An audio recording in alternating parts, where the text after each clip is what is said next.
This is the primary audio circuit for the Reuters live.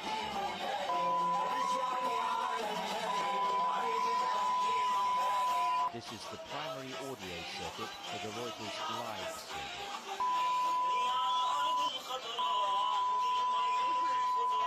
This is the primary audio circuit for the Reuters live service.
Don't you talk about forgiving? Quicksand on the beach, but still you got children playing by the sea. The language different, so they gone now. Always wishing it was me. Late nights in the trauma, eating away at my soul. Feeling guilty that I'm not there. Mama, I wanna go home. 4 Giottos on the drop top. We ain't got nowhere to go. IDs at the checkpoints, just so we know we belong. Come take a trip to Jerusalem.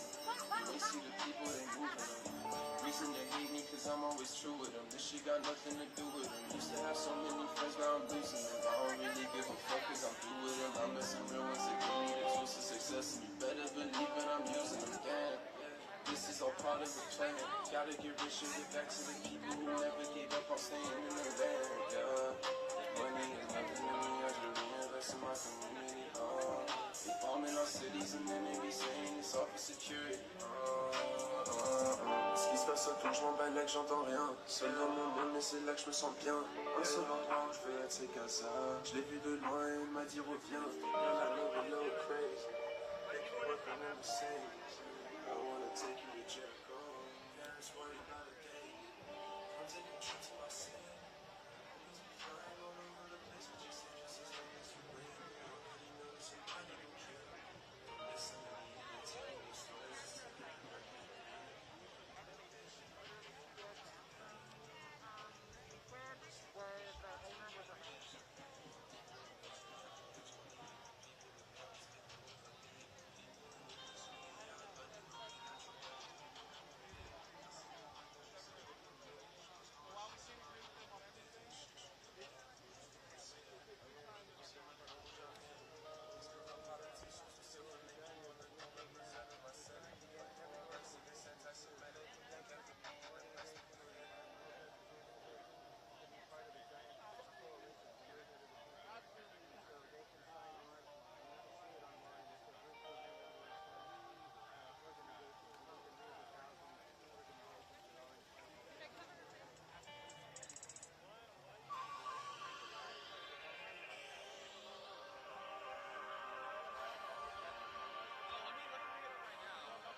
Delegates and guests, please take your seats. The program is about to begin.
Please welcome 2024 Democratic National Convention Democratic National Convention Permanent Chair Mignon Moore, Representative and Veronica Escobar. Representative Veronica Escobar.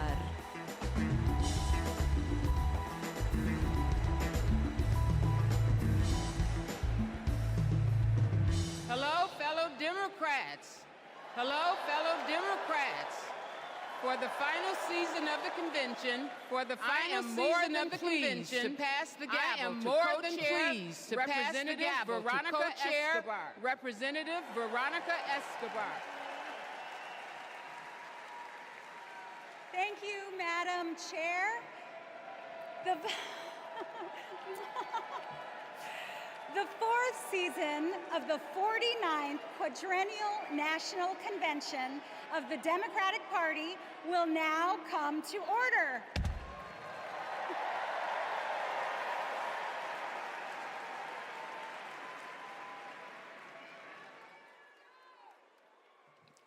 Please stand if you are able for this evening's invocation, offered by American Federation of Government Employees National President, Dr. Everett Kelly, and Imam Muhammad Abdul Alim.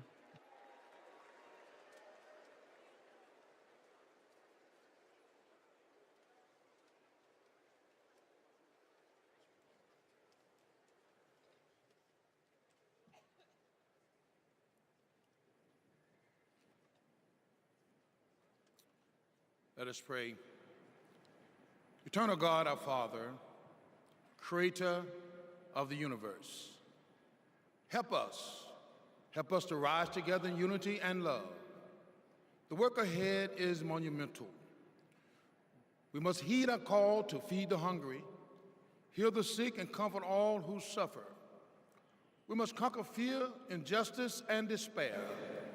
Our great democracy's foundation is our knowledge that all are equal in God's eyes, that righteous truth, your gift of freedom and equality, are being questioned once again. They're what our forefathers and mothers fought and died for.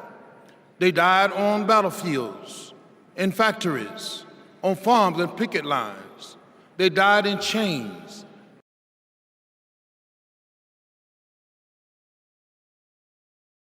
Beloved Creator, all this tonight, our democracy is now on the line. In the months that remain, guide Vice President Harris and Governor Walz with your wisdom and your thoughts. Eternal One, hear our prayer. Set our hearts afire that we may never weary in doing with your will in the pursuit of justice. In your Son's name, amen.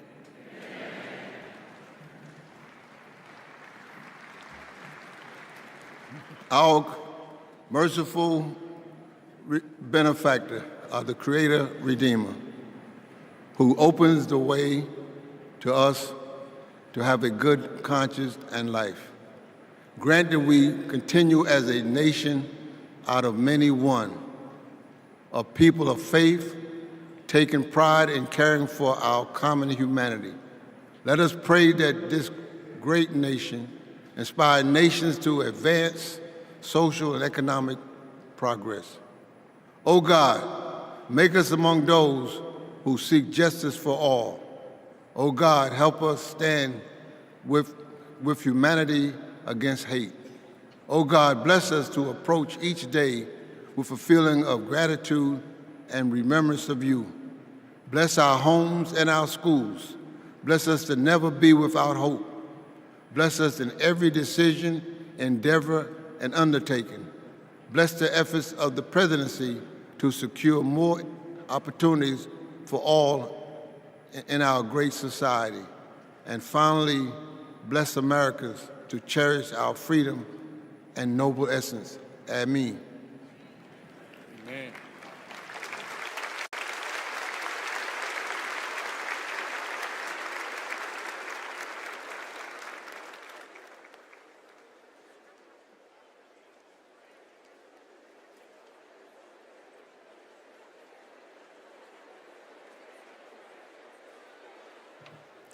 Please remain standing for the presentation of colors. by the Illinois State Police Honor Guard.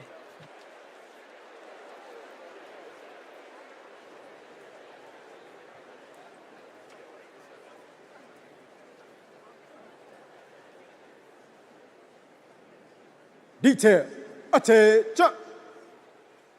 Carry, colors. Forward, march. Left, left, left, left, left, left. Colors, colors turn.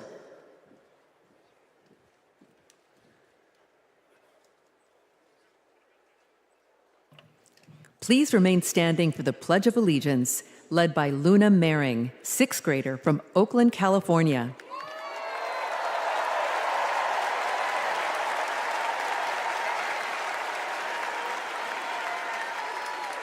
I pledge allegiance to the flag of the United States of America and to the republic for which it stands, one nation, under God, indivisible, with liberty and justice for all.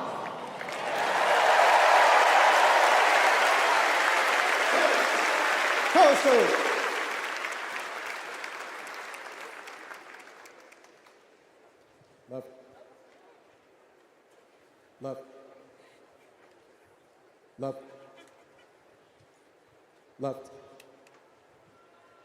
left, left.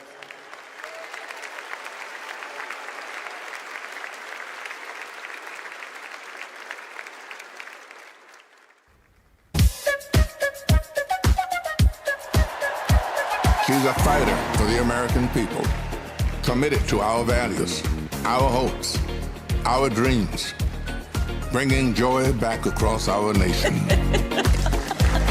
It's about damn time. Turn up the music. Turn down the lights. Where did this strength and passion come from in this daughter of middle-class Oakland?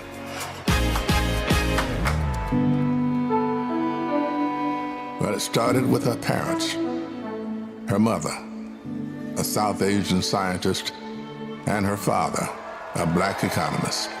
They took her to civil rights marches and inspired her to pursue her dreams. After her parents divorced, she and her sister were raised by her mother with the help of friends and neighbors, attending Sunday school at the 23rd Avenue Church. We grew up in this wonderful, loving, supportive environment. My mother was very well aware that she was raising two black girls to be two black women. Her mother saved up for 10 years to buy their first home and shared with Kamala the words and wisdom that remain her North Star to this day. Be a fighter for things that matter, and don't be limited by what has always been.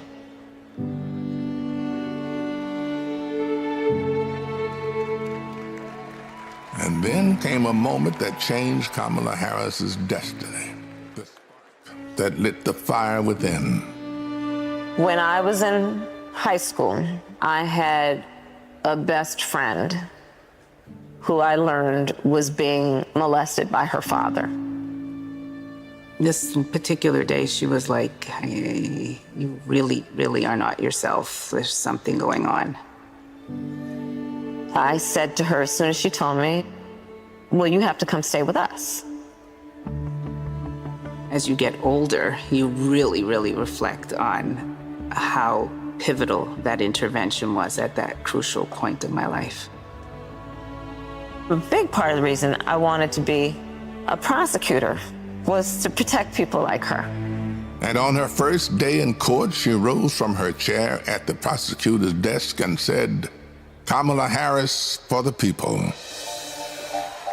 As a prosecutor, she put violent criminals and sexual predators in prison, leading to the highest conviction rate for serious and violent crime in 15 years, and created Back on Track, a program for first-time low-level drug offenders that became a national model. About, yeah, you did commit a crime, accept it, own up to it, and then let's talk about what we can do to change the circumstances going forward. Lowering recidivism rates for nonviolent offenders from 54% to 10%, giving people the training they needed to find a job after their sentence. I remember being so struck by having a district attorney who cared both about justice, about safety and accountability, but figuring out how to stop that crime from happening again. As California's Attorney General, she targeted transnational gangs and drug cartels, seized 10,000 kilos of cocaine and 12,000 pounds of methamphetamine, went after drug traffickers, and took 12,000 illegal guns off the streets. The new foreclosure crisis threatens to freeze up. She took on the nation's 5 largest mortgage banks that were stealing from homeowners. Prosecutors claim they've duped desperate homeowners into paying thousands of dollars to get them out of foreclosure. She played hardball and delivered a landmark $20 billion settlement. This represents one of the largest dollar amounts to come to California. And in 2016, the people of California sent her to represent them in Washington, D.C. In the Senate, she earned a reputation for taking on the tough fights on the Judiciary and Intelligence Committees. Kamala hit the ground running. She came in with confidence. She was always respectful, but she would not let a witness off easily. I wouldn't. Yes or no? And if an argument didn't hold water, she could spot that flaw and get at it. I do want you to be honest. I'm not able to be rushed this fast. It makes me nervous. And when Joe Biden went looking for his vice president, I wanted someone who was strong and who was ready to be president on day one.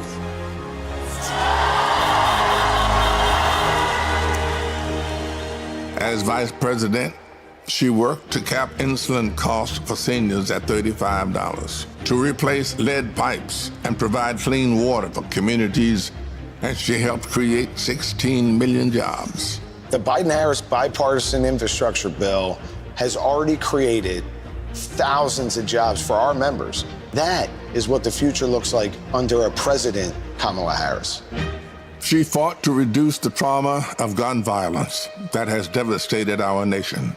How many of you guys, as college students, had to have a drill during high school or middle school or elementary school where you learned about how you need to hide in a closet or crouch in a corner in the event that there is a mass shooter roaming the hallways of your school? Look at that.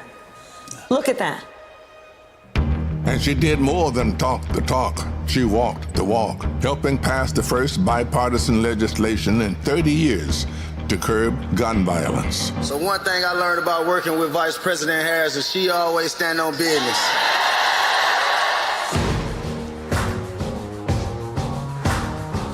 She has traveled the world to strengthen our national security and restore our global leadership, meeting with more than 150 heads of state. She stood shoulder to shoulder with our allies and stood up to dictators, helping to unite NATO behind Ukraine and impose punishing costs on Russia. She's led the fight for reproductive freedom. We have worked too hard and fought too long to see our daughters grow up in a world with fewer rights than our mothers. The first vice president to visit an abortion clinic, she built a nationwide grassroots movement to ensure that access to abortion, IVF, and birth control will always be protected. In the halls of power, she's a tough prosecutor, an effective policymaker, a powerful leader. And at home, she's the center of her family. I'm not giving up. She's the best godmother, auntie. She's honest, she's loving, incredibly reliable. She's one of the most loyal people you'll ever meet. That is why I believe she is so prepared to be our next president. This love she has for her family, being there for all of us, that's how she will lead this country, being there for everyone. She's a proud graduate of Harvard University. Her campaign is a force of nature, generating the excitement we've all been yearning for. A campaign of joy, of love, of care. I am so fundamentally inspired. Kamala Harris will be our next president because you know there's too much on the line to stay on the sidelines. Thank you, Madam Vice President. Thank you for bringing back the joy. Sometimes people will open the door for you and leave it open. Sometimes they won't. And then you need to kick that door down. We are not going back.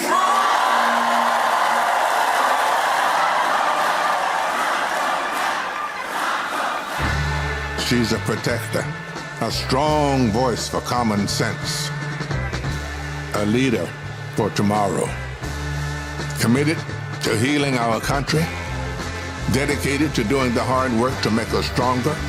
I now declare you spouses for life. Someone who truly understands the struggles of everyday Americans, forged by the challenges of the past, ready for any challenge that may arise.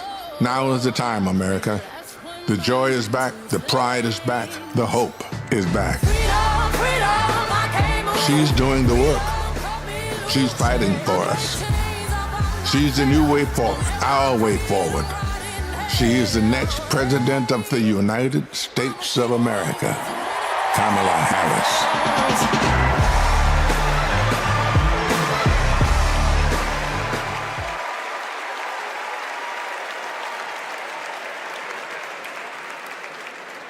Wow.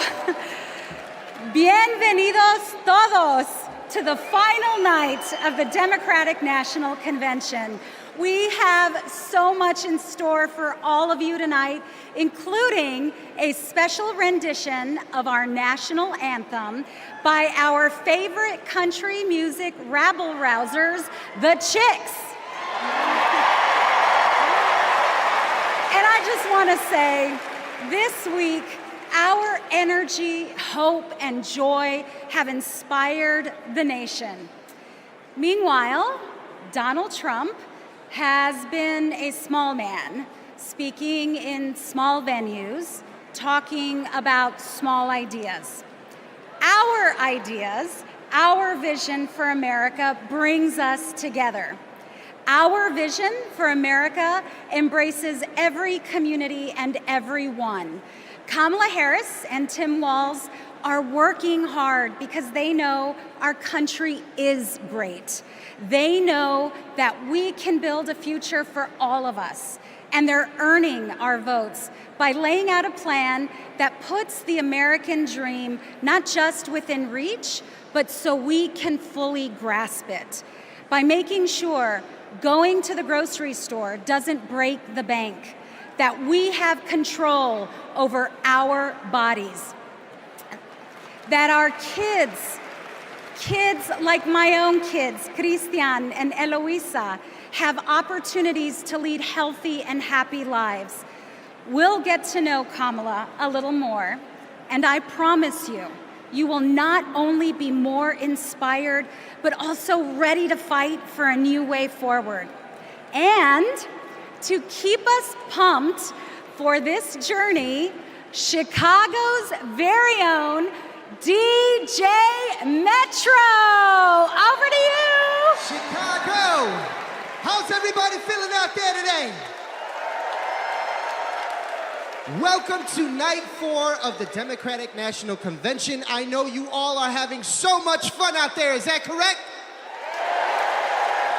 Well, there's only one thing left to do, and that's to make sure that the fun continues right here, right now, the only way that I know how. The Chicago way, baby. Y'all ready? Let's go. Thank you. You my little boo thing, so I'll give a hoot what you do. Say, girl, I know you a little too tame. I'll be shooting that shot like a too girl. No, tell him I'm next. Tell him you find a lot of something fresh. No, tell him I'm next. to fit good, so I took the doors off the deep. Okay, I see a brother holding you, no beef, but I'm trying to get to know you at least. Don't take my talking to your own. I can keep it chill like the Soviet blunt. I'ma keep it real when your man long gone. If you're looking for a friend, everybody hands up, hands up. What's good? What's with you? If you book tonight, that's fiction. I'm outside, no pictures. You want me? Go figure. To the back, to the front. You a 10, baby girl, but I know I hate. To the back, one time, to the front. everybody, you a 10, hands girl, up in the air, let's go. You my little boo thing, so I'll give a hoot what you do. Say, girl, I know you a little too tame. I'll be shooting that shot like 2K, girl, I know. Tell 'em I'm next. Tell 'em you find a little something too fresh, I know. Tell 'em I'm next. Tell 'em you find a little. Thank you very much, ladies and gentlemen.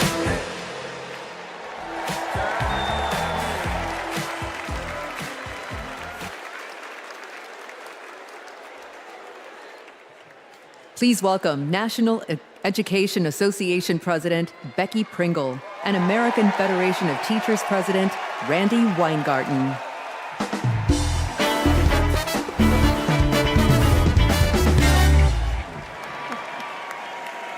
I am Becky Pringle,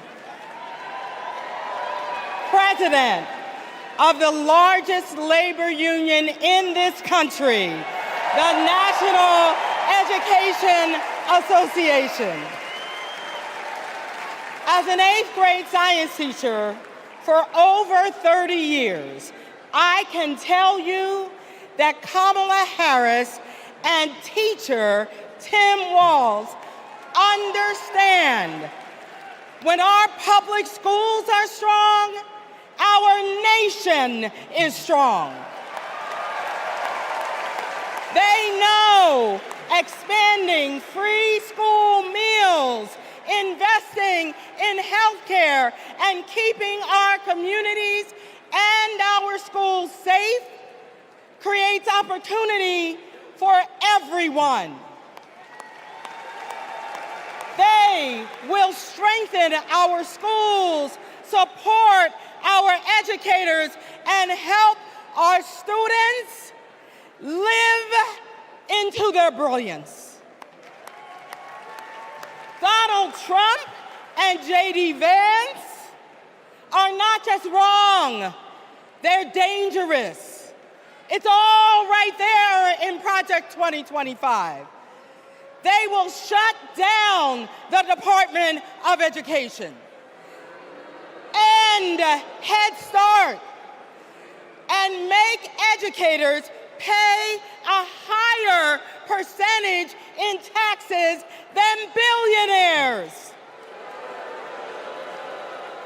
But we are coming together to say, not on our watch. Not on our watch. So we will organize and we will mobilize and we will win all the things. So come this January, we will have a president who sees us, who believes in us, and who knows the beauty and the power of this diverse democracy. And her name is Kamala Harris.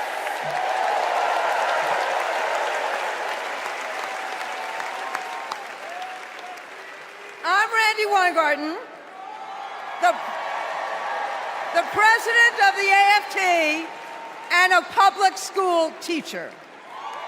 One of my first lessons I taught my students was about the social contract, how both individual freedoms and mutual responsibility are essential in our democracy.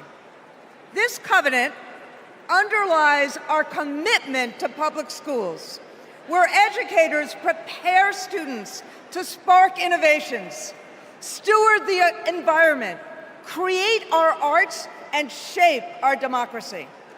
Now, one of the first lessons my students taught me was, you gotta walk the walk.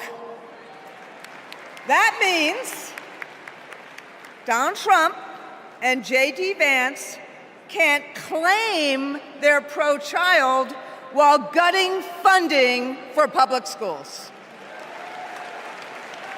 That means that being pro-family means we support access to good union jobs, affordable housing, health care, and higher education. That's what Kamala Harris and Tim Walz are fighting for, and we are all in. They've spent their lives making the promise of America real in the classroom and the courtroom. America, with Kamala Harris as our president, our best days are ahead.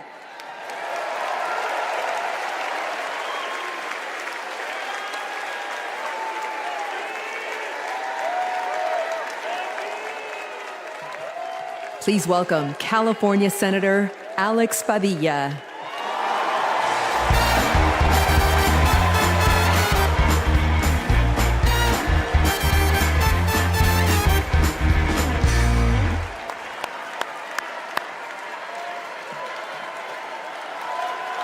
Good evening, Democrats. Buenas noches, demócratas. My name is Alex Padilla, and I am so proud to represent the great state of California in the United States Senate.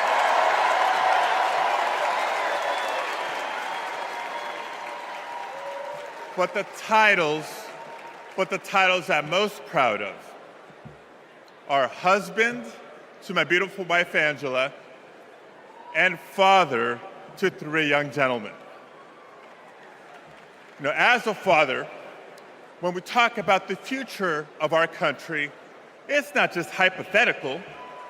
For me, it is very real. Every day I go to work in Washington, I think about my kids and the future we're building for their generation. And to show you how Kamala Harris will treat America's kids as president, I'll tell you how she treats mine. Because whenever she sees Roman, Alejandro, and Diego, she greets them with kindness and respect, literally meeting them on their level, to speak to them and to listen. And every fight that Kamala and I have taken on together has been about making life better for this generation and the next. As a state senator, I stood with then Attorney General Harris as she took on the big banks to keep kids and their families in their homes. As California's Secretary of State, I knew her as a fearless United States Senator and my partner in defending our sacred right to vote. That's right. And when Kamala became vice president, I was honored to fill her seat. But I knew that I had some big Chuck Taylors to fill. But I was proud to carry on legislation that she championed to protect workers, to safeguard public lands, to provide kids with more access to quality education. You see, Kamala and I believe that all of our kids deserve a shot at the American dream. It's the American dream, after all, that brought my parents to the United States decades ago. Es cierto. Mis padres, Santos y Guadalupe Padilla, vinieron a los Estados Unidos en busca del sueño americano. But today, we know that the dream is out of reach for far too many families. So my question for all of you tonight is this. This November, who's ready to defend the dream? ¿Quién está listo a defender el sueño americano? Tim Walz is ready to defend the dream. Kamala Harris will defend the dream. And between now and Election Day, each of us must defend the dream too by working to elect them as Vice President and President of the United States of America.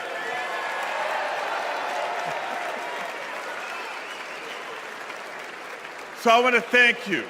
May God bless you. Now let's go win this thing.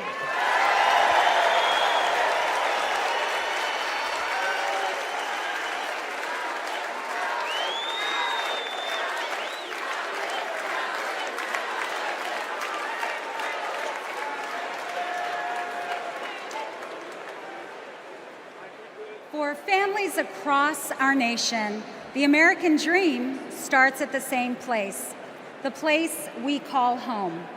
A home is more than four walls and a roof. It's the foundation of everything we hope for, the bedrock from which we build our own American dreams and write our own American stories.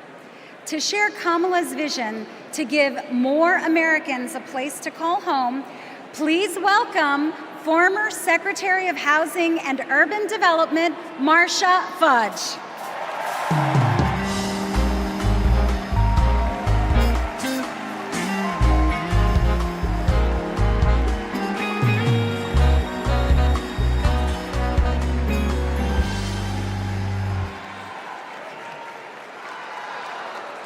OH.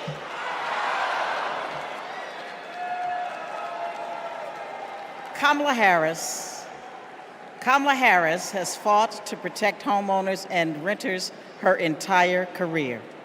As Attorney General, she held big banks accountable for their role in the foreclosure crisis and won billions of dollars for California homeowners. As Vice President, she and President Biden helped over 400,000 homeowners at the risk of foreclosure during the pandemic. And as President, she will build 3 million new homes and rentals, limit unfair rent increases, and offer down payment support for first-time home buyers. It's personal. Kamala remembers her mother's pride at buying their first home after saving for 10 years. She knows housing is a human right and a pathway to the middle class. Where you live determines what schools your children go to, what health care you receive, and whether you can get a good job without spending hours commuting. Where you live too often determines how you live. Donald Trump has no idea how housing works for everyday Americans. He doesn't care. He started his career being sued for denying housing to Black families. As president, he sat by while the cost of housing skyrocketed. Now, we can hand the keys to our housing policy back to a negligent landlord, or we can elect a president who believes in safe, affordable housing for all.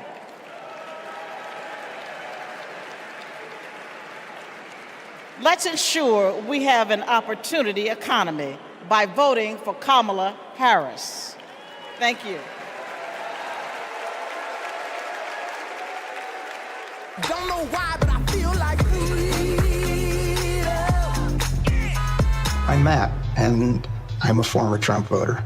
Hi, my name is Dave from Pennsylvania. I'm a two-time Trump voter, 2016 and 2020. I voted for Trump before, but I'm not going to do that again. I think his agenda has really been awful for America. He doesn't care about ordinary people. He's never been one, never known any. I'm extremely worried about Donald Trump getting into the White House again. People are working. All these people who weren't working under the Trump administration, they now have jobs. One thing I like about Kamala Harris is she talks about the issues. She talks about the economy. She talks about women's rights. I'm going to vote for Kamala Harris.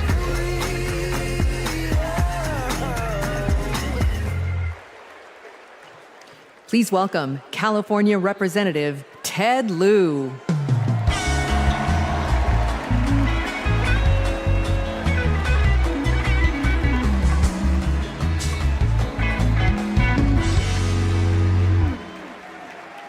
As a computer science major, I am so impressed with how large this AI-generated crowd looks tonight. I first got to know Kamala Harris during the Great Recession when I was a California state legislator.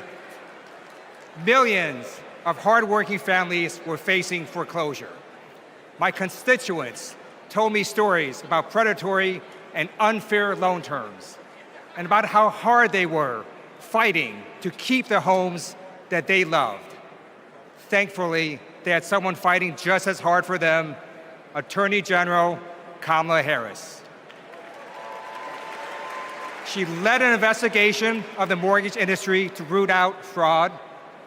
She helped pass the Homeowners Bill of Rights, and she held the big banks accountable, bringing back $20 billion to homeowners.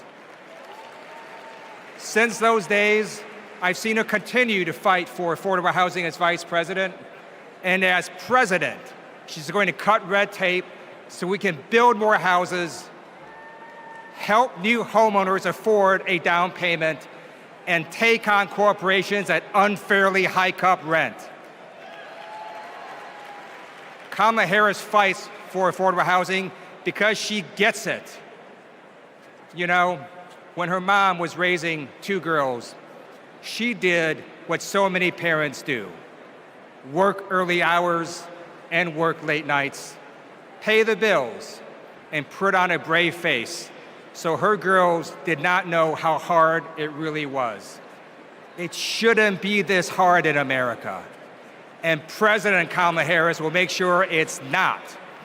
She'll fight to lower housing costs so that everyone, everywhere, can find a place to call home.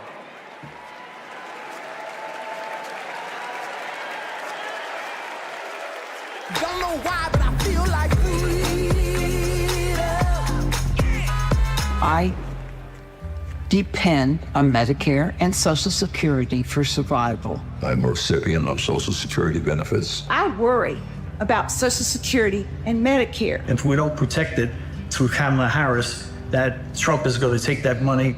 Project 2025 is going to be disastrous for many of us. What are we supposed to do?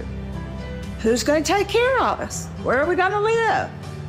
I don't know, but I know I'm voting Democrat. I'm supporting Vice President Harris because she will protect my Social Security and that of all others.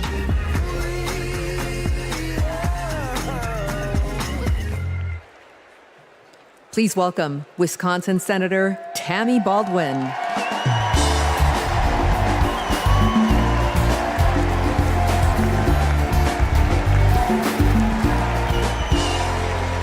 Hello, Democrats. And hey, Wisconsin. Tonight, I want to talk about family. We know that all families don't look alike. My mother was a teenager when I was born, and she struggled with addiction. I never met my father, but I had 2 incredible grandparents who stepped in and raised me, David and Doris Green. Everything I know, I learned from them. In every way a child needs, my grandparents were there for me. And as they grew older, it was my privilege to be there for them.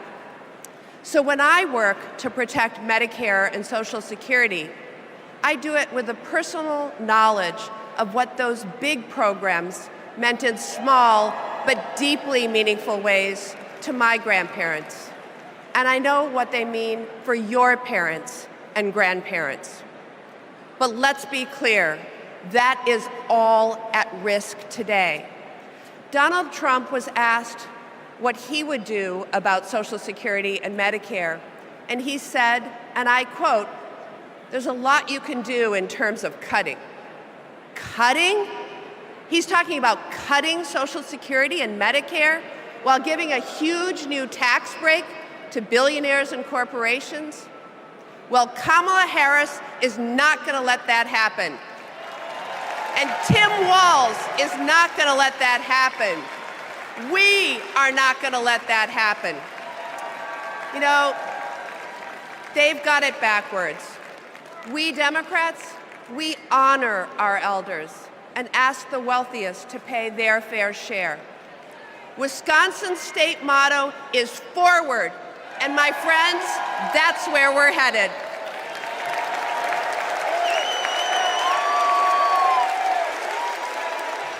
Please welcome Massachusetts Representative Catherine Clark.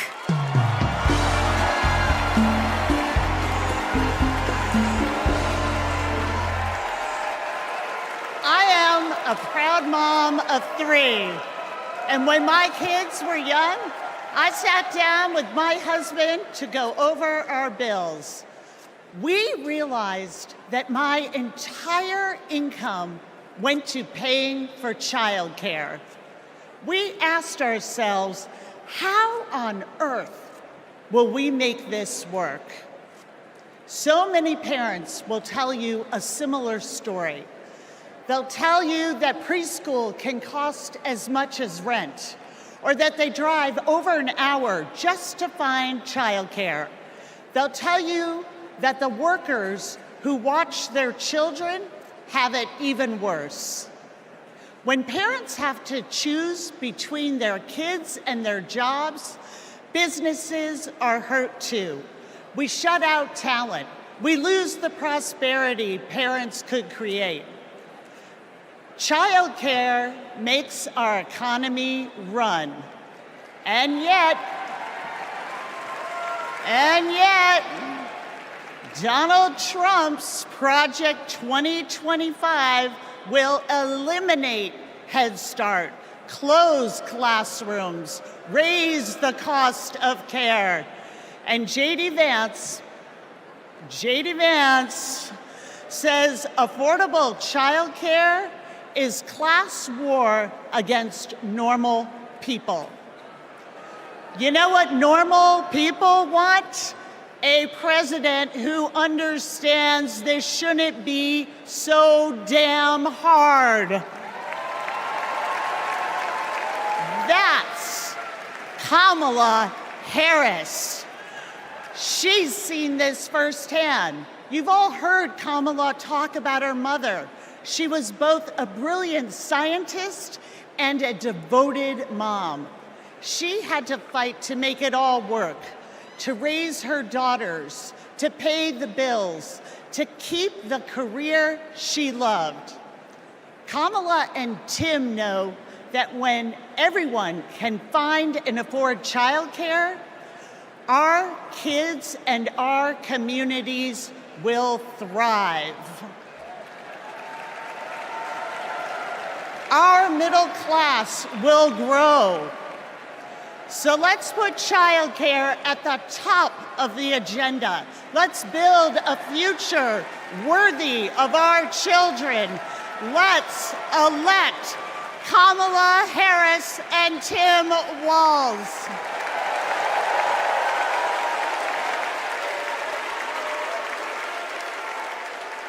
Please welcome Colorado Representative Joe Neguse.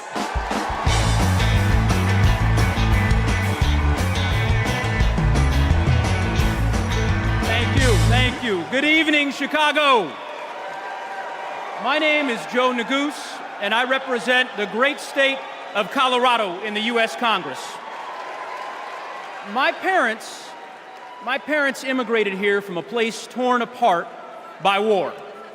They worked hard every day, made tremendous sacrifices, and taught me to never take for granted the educational opportunities that we have in this incredible country. It's because of them and because of those opportunities that tonight their son stands before you as Assistant Democratic Leader of the U.S. House of Representatives. My fellow Americans, let me say this clearly. Don't let anyone tell you that the American dream is dead. It is alive and well, and it will grow even stronger with Kamala Harris as the next President of the United States. how do we know that? How do I know that? Well, it's because Kamala Harris believes that college can be a ticket to the middle class, and she has fought to make it more affordable her entire career. As California Attorney General, she took down one of the biggest for-profit colleges, securing $1 billion, $1 billion for students who were defrauded. Alongside President Biden, she expanded Pell Grants and secured record funding for HBCUs. And Kamala Harris made public service loan relief a reality for teachers and first responders and firefighters and nurses and countless others across our land. Vice President Harris delivered before, and she will do it again. As president, she will build a brighter future, a more affordable future, a future where going to college doesn't break the bank, a future where my 5-year-old daughter, Natalie, who's watching us back home in Colorado right now, a future where she can live her dreams. So those are the stakes. Let's make it happen, America. Let's make history, America. Let's elect Kamala Harris, the 47th President of the United States. Thanks so much. God bless. Thank you.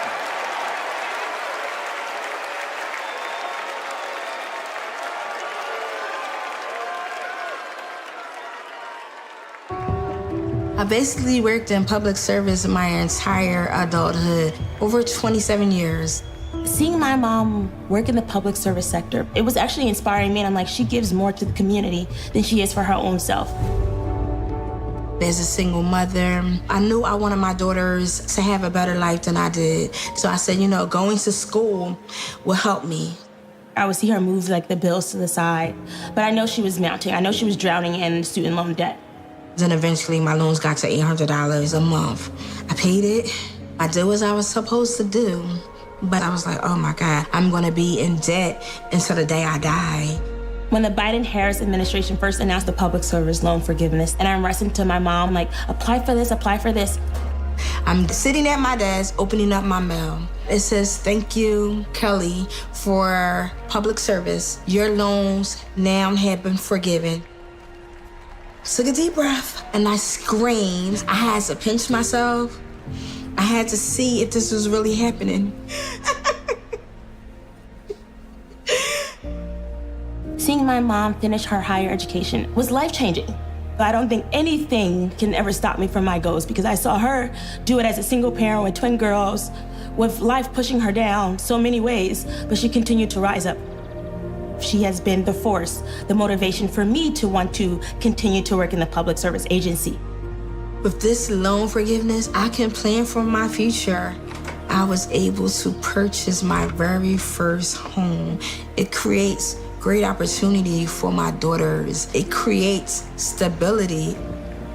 Thank you, Vice President Harris and the entire administration. I just want to thank you again and again and again. Thank you so much.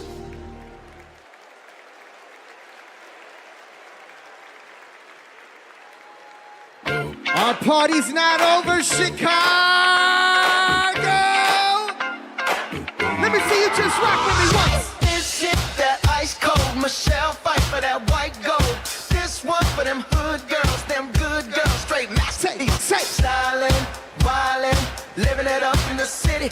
Got Chuck's on with Saint Laurent, gotta kiss myself, I'm so pretty. I'm too what? I'm too hot. Call the police and the fireman, I'm too hot. Make a dragon wanna retire, man, I'm too hot. Say my name, you know who I am, I'm too hot. And my band bout that. Everybody just clap. Girls hit you, hallelujah. Girls hit you, hallelujah. Girls hit you, hallelujah. Cause Uptown Funk don't give it to you. Cause Uptown Funk don't give it to you. Cause Uptown All right, Chicago, let me see you just, let me see you just. Don't believe me, just rock. Come on.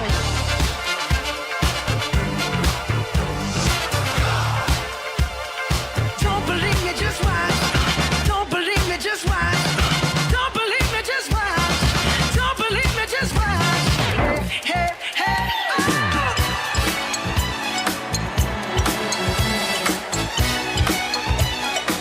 Anybody here ready to have a great time with me tonight? Let me hear you make some noise.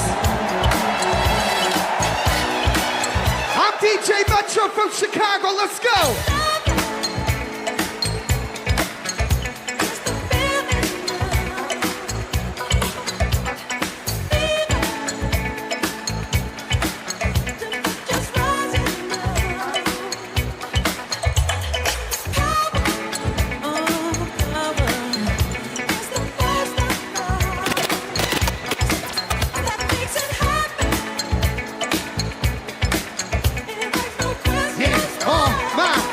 Ready to party!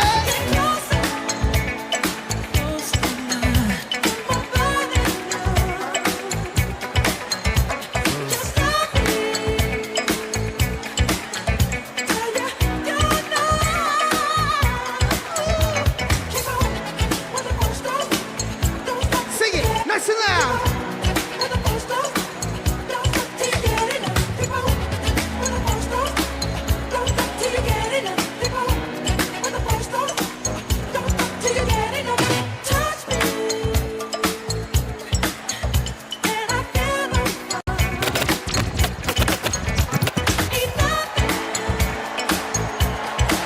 Ladies and gentlemen, I'm DJ Metro. I'll be back for more later.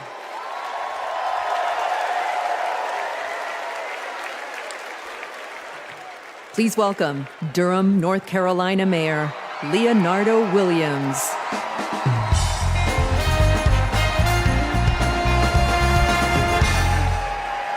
Hailing from the Tar Heel State,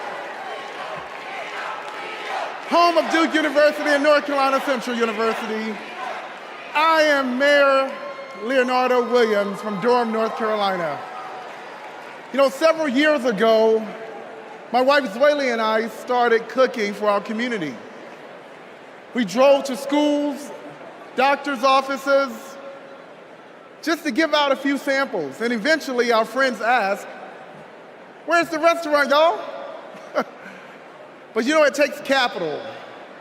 It takes capital to chase a dream. And during the Trump administration, they did not make it easy. Not for folks like us. So what I thought was, I guess not everybody can have a multi-million-dollar loan from their father. So I'll tell you what we did. We emptied our savings, and in 2008, we launched Zweli's Kitchen, America's first Zimbabwean restaurant. And the Biden-Harris administration helped make that a reality. They helped make that dream come true for entrepreneurs like us. Now, thanks to small business grants and all of the help that we received from them, we now have 3 locations, and we employ nearly 30 employees with a living wage. But we are not alone. Under Joe Biden and Kamala Harris, more than 500,000 business applications have been filed in North Carolina. Kamala Harris is fighting to create an opportunity economy that can break down barriers for entrepreneurs like us. And as president, she will support risk takers and problem solvers who want to just do their part and claim their piece of the American dream. And also, I want to thank Maya from Nevada, who has served her famous dumplings for the past 3 years and opened new locations thanks to the historic support for small businesses. And Robert, I want to thank you from Minnesota. Robert owns a solar business, heated up once by Joe Biden and Kamala Harris. They passed the Inflation Reduction Act. And Paul from Arizona. Paul, who's a commercial cleaning company, landed huge contracts thanks to the Biden-Harris manufacturing boom. So Kamala Harris knows. She knows entrepreneurs like these. She knows that we are the backbone of our community. And when they succeed, we all succeed. Let's win this. Thank you.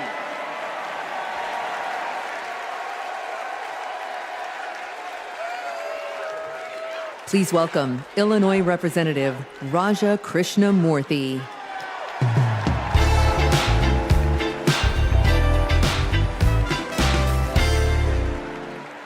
America Against America.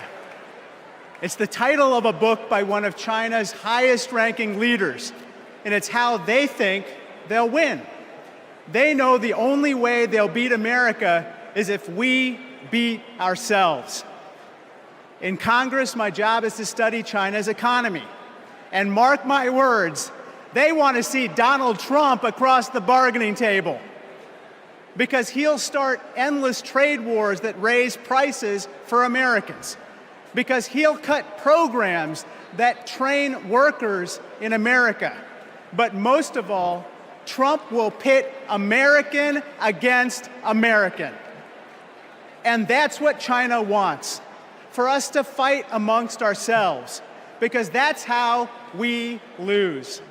But we're not going back.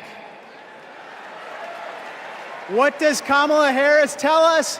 When we fight, we win. Because Kamala Harris knows how we fight best, not American against American. She knows that when we fight as one country, we win. When we fight as one team, we win. Which is why when Kamala Harris wins in November, we win. Thank you so much.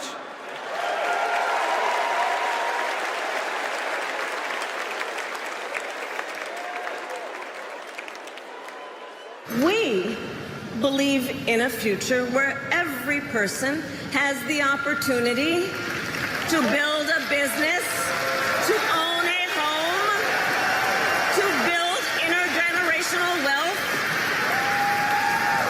a future with affordable health care, affordable child care, paid leave. And all of this is to say, building up the middle class will be a defining goal of my presidency.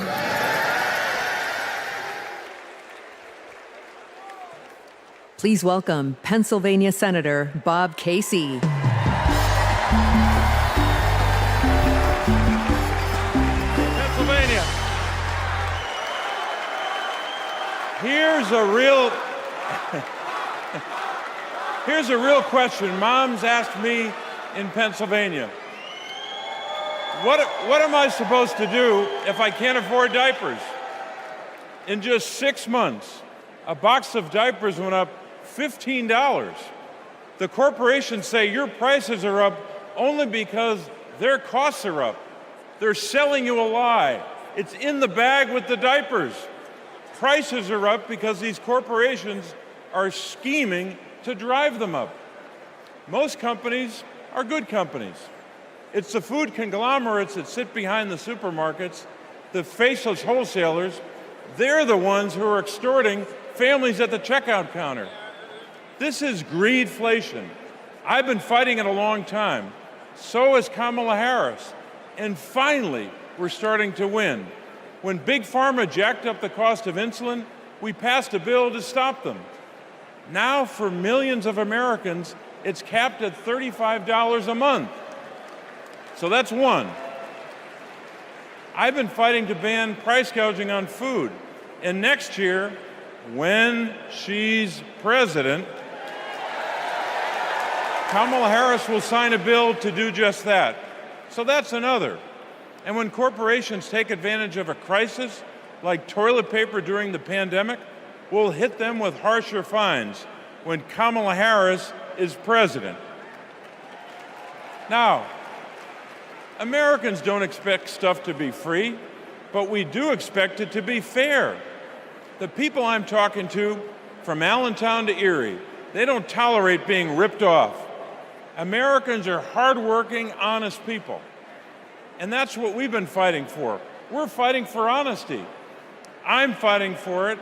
Kamala Harris is fighting for it. Will you fight for it? All right, let's go out and win this thing. Thank you.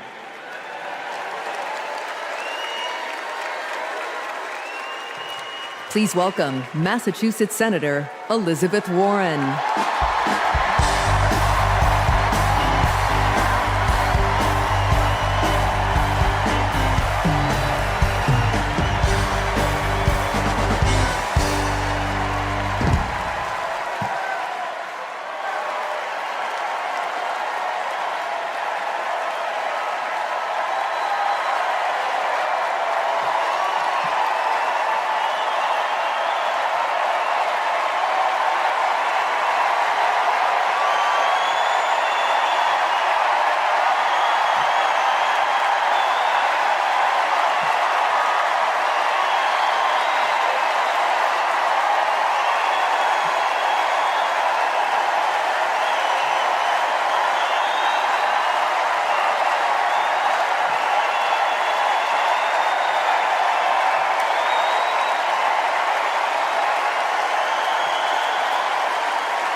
What I love best about Kamala Harris. Kamala Harris can't be bought and she can't be bossed around. Now, I first met Kamala in the aftermath of the 2008 financial crash. The banks had flat out broken laws, cheated people, and stolen homes. Millions of Americans had lost their jobs, their savings, their homes. Now, I was setting up the Consumer Financial Protection Bureau. Go CFPB! Yeah! Kamala was protecting families as California's Attorney General. You bet. And Donald was scamming students at Trump University and trying to make money off people losing their homes. Kamala Harris stepped up. She enforced the law, she fought the giant banks, and she delivered billions of dollars of help for families.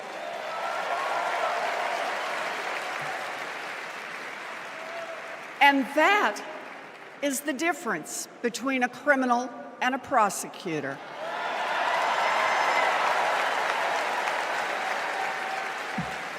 You know what else I love about Kamala? She gets it. We need to make life more affordable for working people. Yeah. Donald Trump, the felon, has no plans to lower costs for families. He doesn't know how, and basically, he doesn't really care. When did he ever fill up a gas tank or worry about a grocery bill? The only bills he worries about are from his criminal defense lawyers.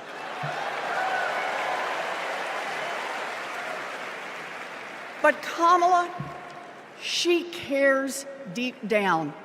And she will take on the giant corporations that are squeezing American families. In fact, it's something she's done before. During the California wildfires, she went after the price gougers. During the pandemic, we worked together in the Senate to stop price gouging. And as president, she will lower costs for your family. She'll take on the Wall Street firms that buy up millions of houses and apartments and then jack up the rent. She'll take on drug companies that charge an arm and a leg for prescriptions. She'll take on corporate monopolies that rip off consumers and billionaires who don't pay taxes.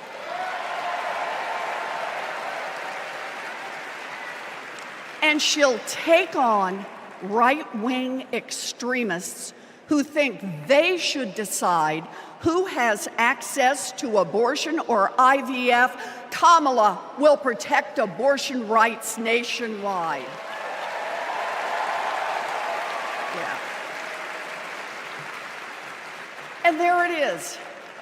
Groceries, gas, housing, healthcare, taxes, abortion. Trust Donald Trump and JD Vance to look out for your family? Shoot, I wouldn't let those guys, I wouldn't trust them to move my couch.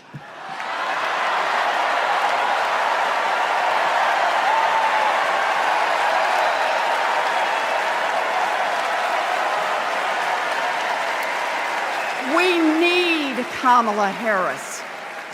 This election is about your family and your future.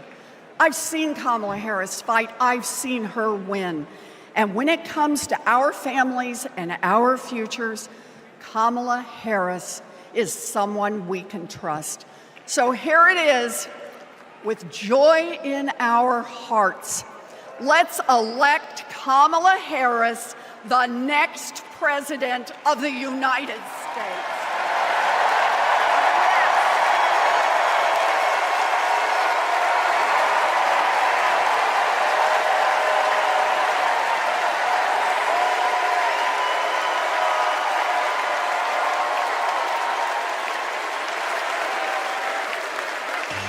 Our party is nowhere near over, Chicago! We're gonna do this real big because we got a good feeling about this presidency. Now let me see your hands up one time. I got a feeling that tonight's gonna be a good night. That tonight's gonna be a good night. That tonight's gonna be a good, good night. Feeling that tonight's gonna be a good night. That tonight's gonna be I want to see everybody losing their minds. 1, 2, now everybody party. Tonight's the night. Let's live it up. I got my money. Let's spin it up. Go out and smash it. Like, oh my God. Jump out that sofa. Let's kick it up. I know that we'll have a ball if we get down and go out and just lose it all. I feel stressed out, I wanna let it go. Let's go way out, spaced out and losing all control. Fill up my cup. Mazel tov. Look at her dancing. Just take it up, up, up, up, up, up, up, up, up. Let me hear you shout out. Come on. Because in this nation, we're all one big family. Let me see. Celebrate good times, come on. Celebrate. Celebrate good times, come on. Let's celebrate. There's a party going on right here. A celebration to last throughout the years. So bring your good times and your laughter too. We gon' celebrate your party with you. Come on now. Celebration. Let's all celebrate and have a good time. Celebration. We gon' celebrate and have a good time. It's time to come together. It's up to you. What's your pleasure? Everyone around the world, come on. Ladies and gentlemen, I'll see you guys in just a little while. Thank you.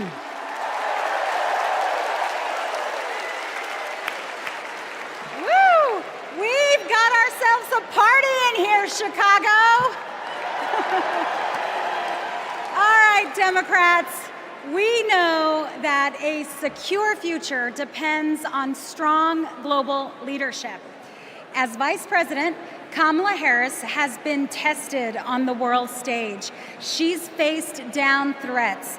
stood shoulder to shoulder with our allies, and engaged in the serious work of safeguarding America's security.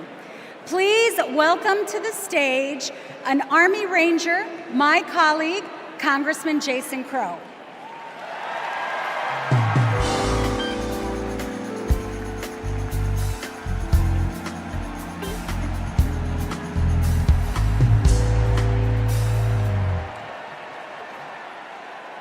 Before serving in Congress, I was a paratrooper and an Army Ranger. Over 100 combat missions in Iraq and Afghanistan taught me what really makes America strong and secure. You see, it's not tough talk, it's not chest thumping, because in war, talk is cheap. And trust me, I know a couch commando when I see one.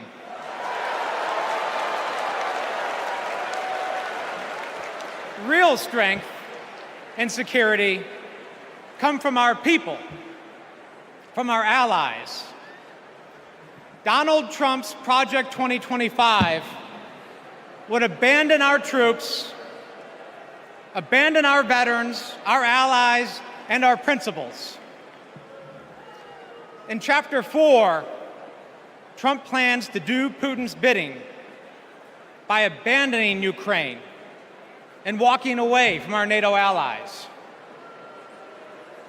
In Chapters 2 and 3, he plans to fire our national security and military professionals and then replace them with MAGA loyalists. But I refuse to let Trump's golf buddies decide when and how our friends are sent to war. When we join the military, we raise our right hand and we take the oath. We know that it comes with sacrifice, but we also know that it comes with a promise that America will have our back. Trump will break that promise. In fact, in Chapter 20 of Project 2025, he plans to slash veterans' benefits and then privatize VA healthcare. As a paratrooper, we learned that the leader of the unit jumps first, and then the others follow. Leaders always go first. But Trump, he would push your son or daughter out of the plane and then abandon them when they come home. Our troops deserve a commander-in-chief who will always have their back. That leader is Kamala Harris. And together, we will make Kamala Harris our next commander-in-chief.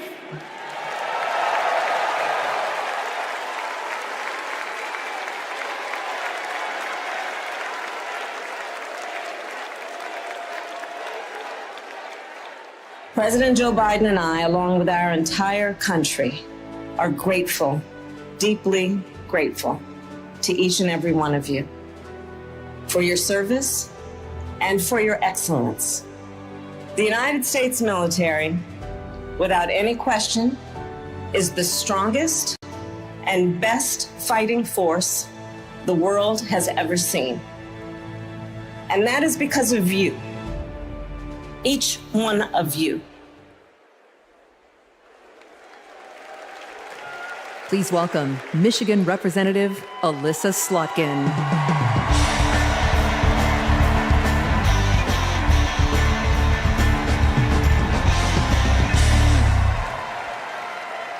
Good evening.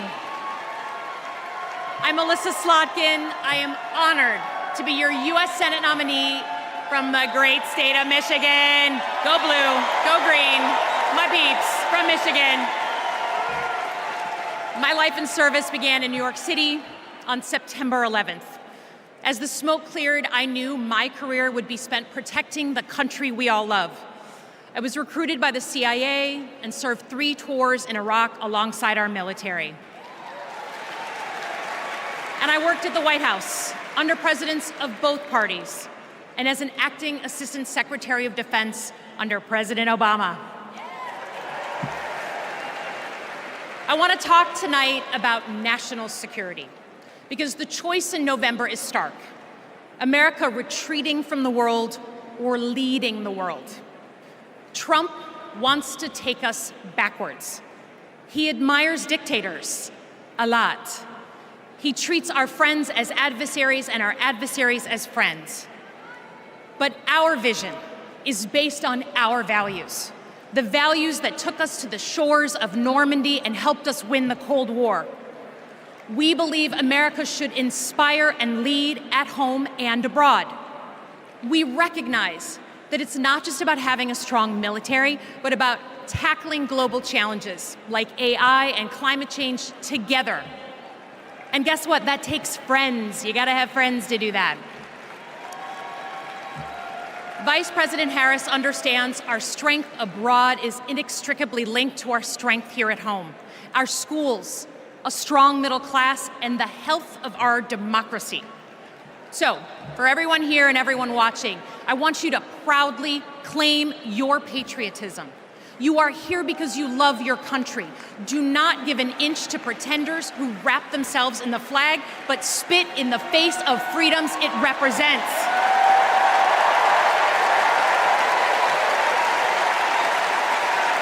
This November, let's elect a president who will lean forward to embrace the future. Because America doesn't follow. We do not retreat. We are the damn United States of America. We lead.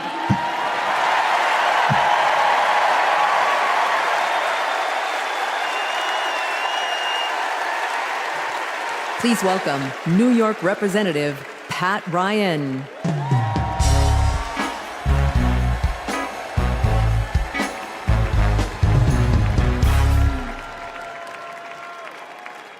Among the Americans I proudly represent in Congress are the 4,400 cadets at West Point, my alma mater.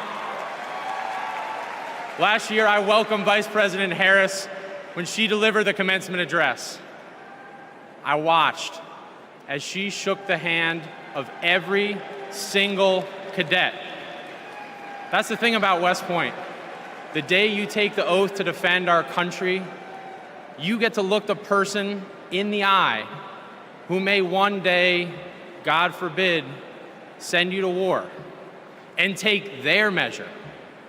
And every time, Kamala Harris looked back with respect, with reverence. That day, I saw our next Commander-in-Chief. At West Point, you learn the honor code. A cadet will not lie, cheat, steal, or tolerate those who do. Well, there's a candidate who has violated every word in that code.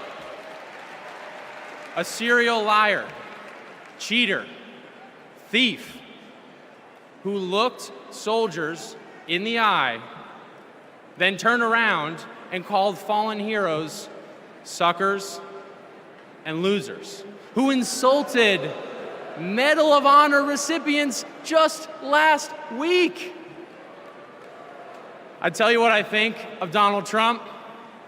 They told me I can't say that word on TV. I'm gonna use an Army term, FUBAR. If you don't know FUBAR, Google it.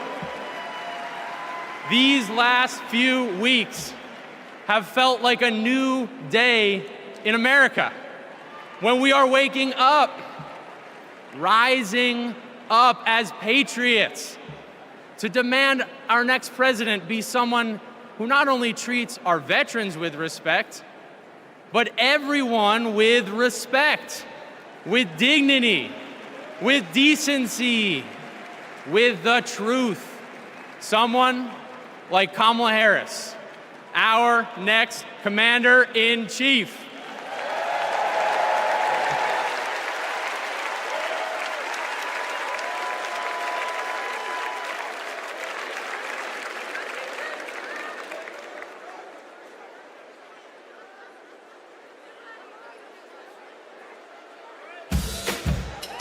We are not done.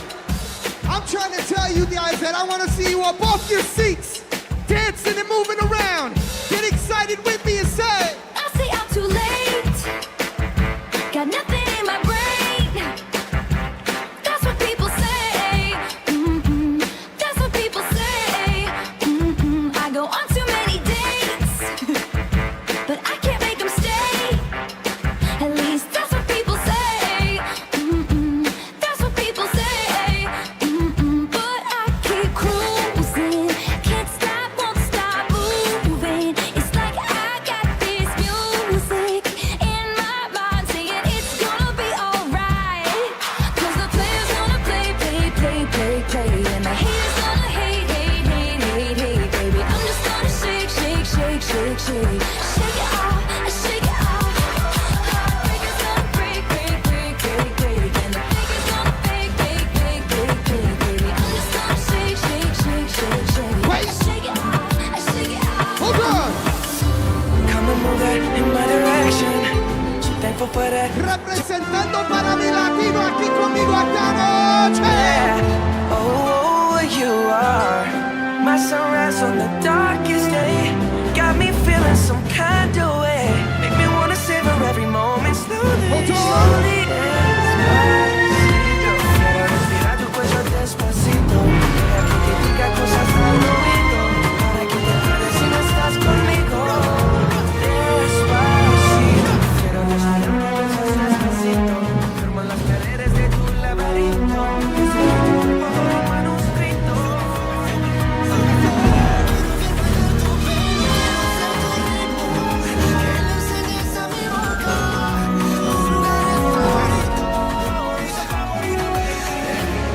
Ladies and gentlemen, one more time, I'm DJ Metro and I'll be back.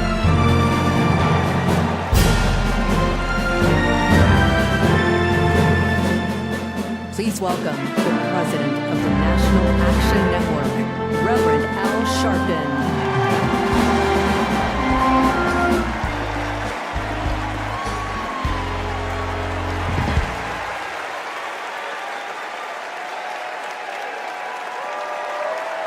Thank you.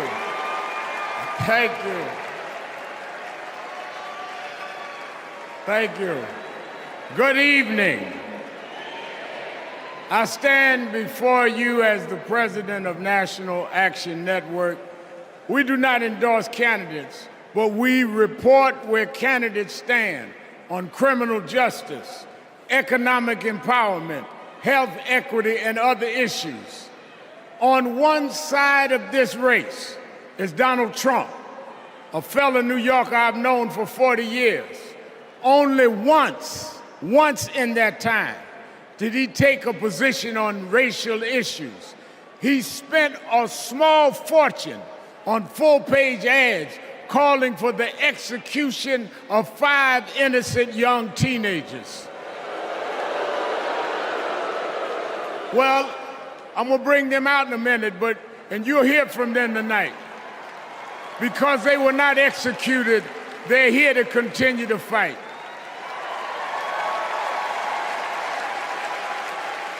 But it was there that I saw Trump love to fan racial flames. On the other side is a woman that I've walked with in Selma, Alabama to commemorate the 59th anniversary of Bloody Sunday. Kamala Harris spoke to me that day about unity and passing bills. All I ever heard from Donald Trump was how he can get an advantage. I see one candidate who wants to protect the right to vote, while the other has tried to cook up 11,000 votes in Georgia. I see a candidate who, with Joe Biden, brought leaders to the White House to confront violent hatred, running against a man who said neo-Nazis in Charlottesville were fine people. I see a candidate who has sought to reform and uphold the law, and a man who wrongly assumes his mugshot appeals to black Americans. I worked with Kamala Harris. In every job she's had, she has consistently committed to making government work for those of us who've been disadvantaged. All Donald Trump has been consistent about is making himself richer and sowing division to get that done. This man sat right here in Chicago a few weeks ago, refusing to apologize for claims that migrants were taking black jobs. Well, in November, we're going to show him when blacks do their job.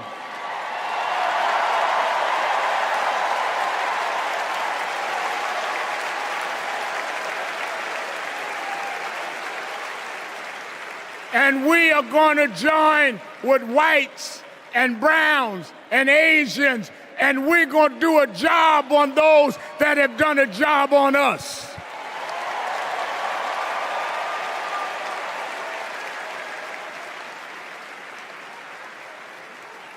Tonight, we are going to realize Shirley Chisholm's dream.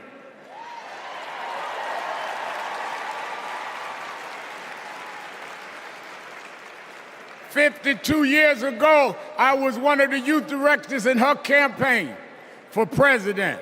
And 52 years after she was told to sit down, I know she's watching us tonight as a black woman stands up to accept the nomination for President of the United States.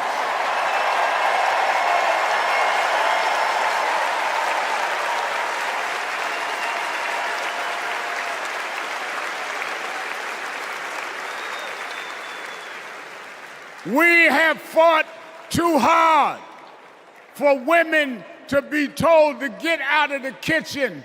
We are now on our way to the Oval Office. We won't go back.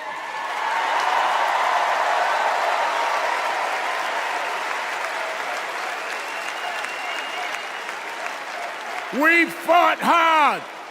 We fought hard for LGBTQ loved ones to get out the closet. We won't go back.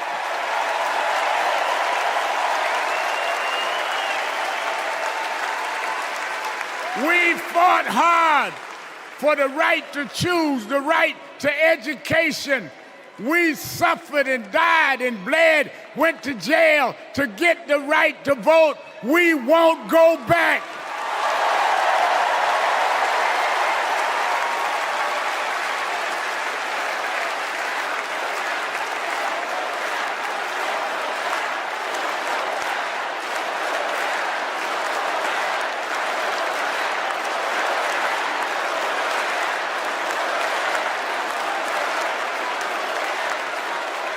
So we must be committed, no matter how the Supreme Court tries to roll back on civil rights, no matter what the amount of money they have. We are here because others fought and suffered for us, and we vowed tonight we won't go back.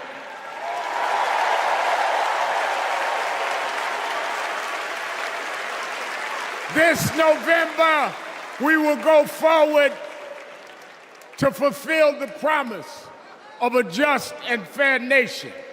And let me say, as we transition, I'm a preacher. And in Psalms it says, weeping may endure for a night, but joy comes in the morning. We've endured January 6th. We've endured conspiracy theories. We've endured lies and areas of darkness, but if we stay together, black, white, Latina, Asian, Indian American, if we stay together, joy, joy, joy, joy coming in the morning.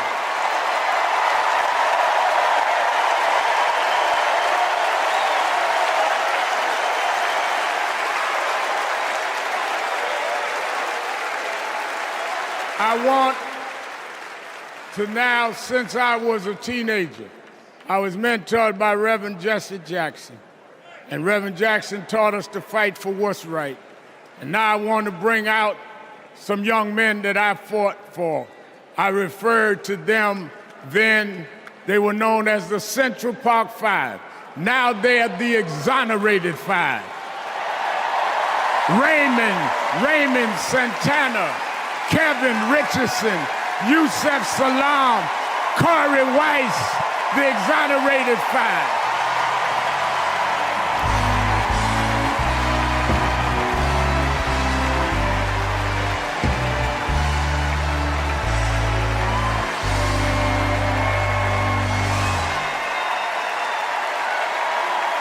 We won't go back.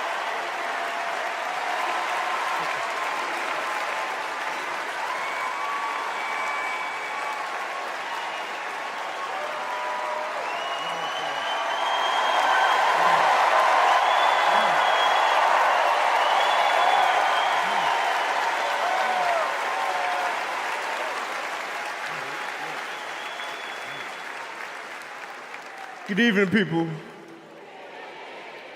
My name is Corey Wise. 35 years ago, my friends and I were in prison for a crime we did not commit. Our youth was stolen from us. Every day, as we walked into courtroom, people screamed at us, threatened us because of Donald Trump. He spent $85,000 on a full-page ad in the New York Times, calling for our execution.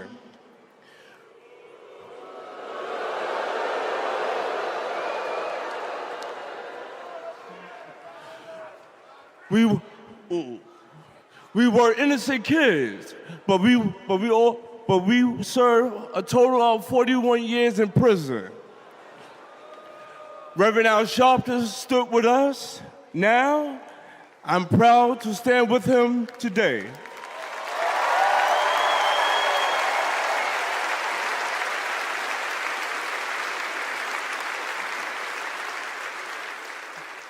Vice President Kamala Harris has also worked to make things fairer. I know she will do the same as president. Now, approve that message.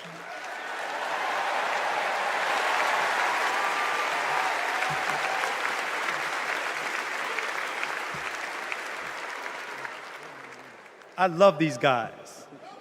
These are my brothers. These are my brothers. Yes, indeed. America. I am Yusef Salaam.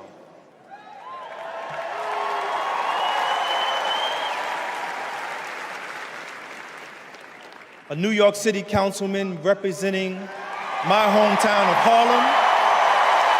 That's right.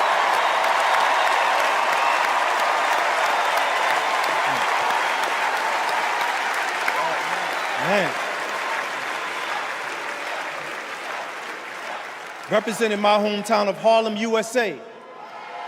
And listen, as my friend Corey Wise just said, 45 wanted us unalive. He wanted us dead. Today we are exonerated because the actual perpetrator confessed. And DNA proved it. That guy says he still stands by the original guilty verdict. He dismisses the scientific evidence rather than admit he was wrong. He has never changed, and he never will.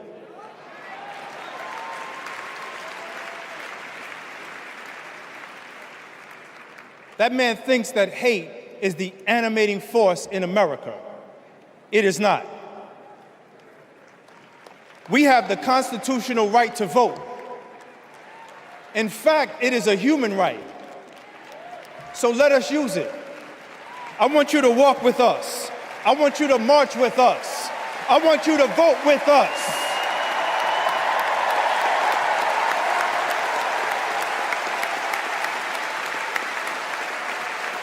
And together, and let me tell you, this is going to be so beautiful. And together, on November 5th, we will usher in Kamala Harris and Tim Walz into the White House.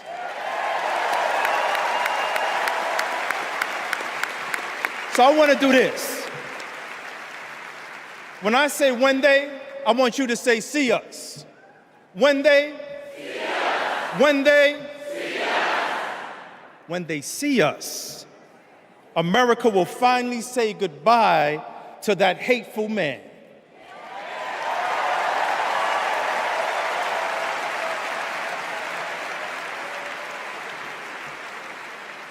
We will say what I have said after 7 long years of wrongful incarceration. Free at last. Free at last. Free at last.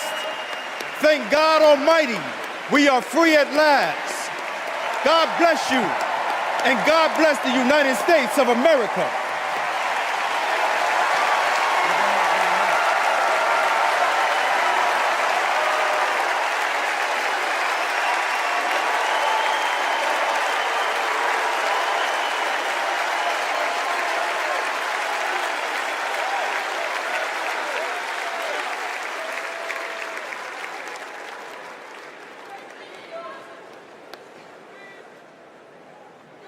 Wow. Our country is built on justice, and people's lives, as we just heard, can be harmed when we fail to do justice. But Kamala Harris fights to do justice.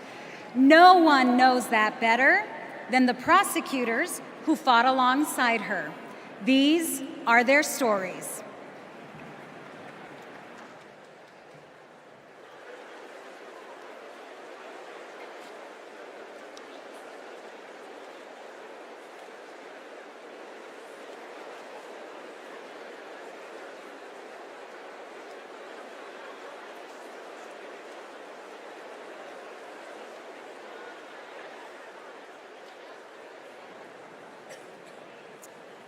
I'm Amy Resner. I was a colleague in the courtroom when my friend Kamala tried one of her first cases and made the prosecutor's promise for the people. For Kamala, practicing law was always about protecting the vulnerable and giving the victims a voice. Women who were sexually assaulted, children who were mistreated and sexually abused. She helped them navigate their nightmares and demand justice for their injuries. And she did it all with grit and grace, intelligence and heart. She was a remarkable prosecutor, and she will be a remarkable president. Survivors of sexual assault struggle to be heard over the cacophony of voices demeaning, discrediting, and vilifying them. When powerful offenders are allowed to manipulate public opinion by attacking their victims' credibility, all victims suffer. Those words are from the 2021 amicus brief filed by RAINN, the nation's largest anti-sexual violence organization, in the case of E. Jean Carroll versus Donald J. Trump. As a legislator and lifelong advocate against sexual violence, I urge all of us to stand together to support survivors, believe them, and hold perpetrators accountable.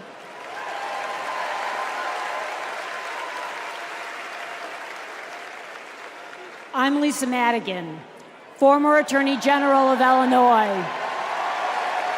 I worked with Kamala Harris during the Great Recession to protect homeowners from foreclosure. As Attorney General of California, Kamala met thousands of people on the verge of losing their homes and their faith in the American dream. She demanded big banks provide mortgage relief to allow families to stay in their homes. She stood her ground, and together, we prevailed. For as long as I have known her, Kamala Harris has always taken principled positions and never wavered.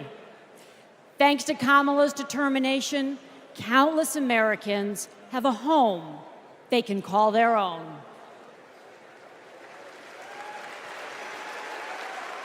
And I'm Mark Morial, civil rights leader and former mayor of New Orleans.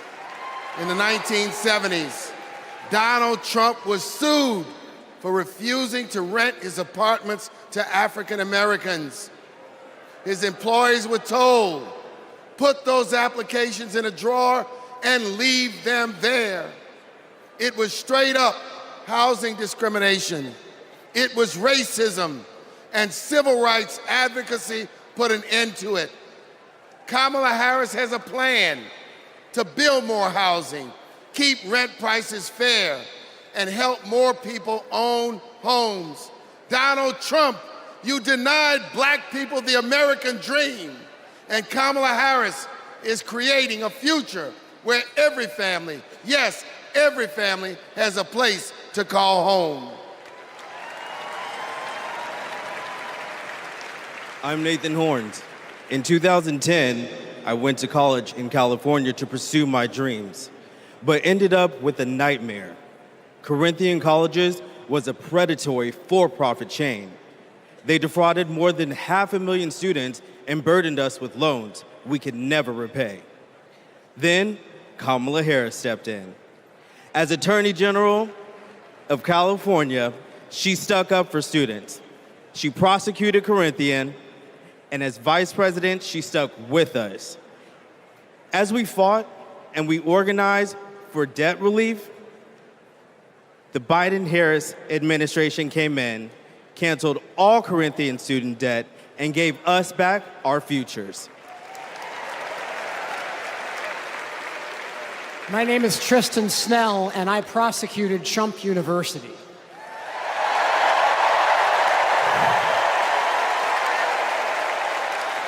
I interviewed over 100 victims of Trump's fraud, a retired police sergeant, an Iraq veteran with PTSD, a mother caring for her son with special needs. They trusted Trump. They believed that he would teach them his secrets and make their American dreams come true. But all they got was credit card debt and a fake diploma. Some lost their life savings, some lost their homes. Donald Trump ripped off his biggest fans and made $5 million in profit. Kamala Harris fought scammers like him, and as president, she will continue to fight for you, for us, for the people.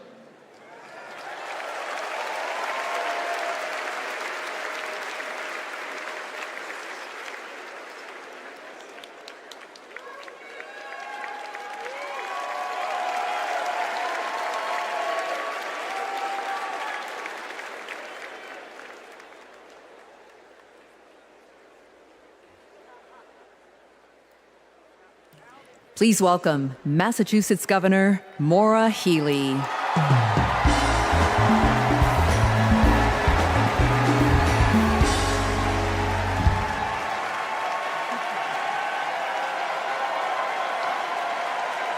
For the people. Those three words define the role of a prosecutor. To serve not only our clients in the courtroom, but our community and our country. To give people a sense of security and safeguard the principles that hold our nation together. To stand up to abusers and bullies, and stand up for the voiceless and the vulnerable.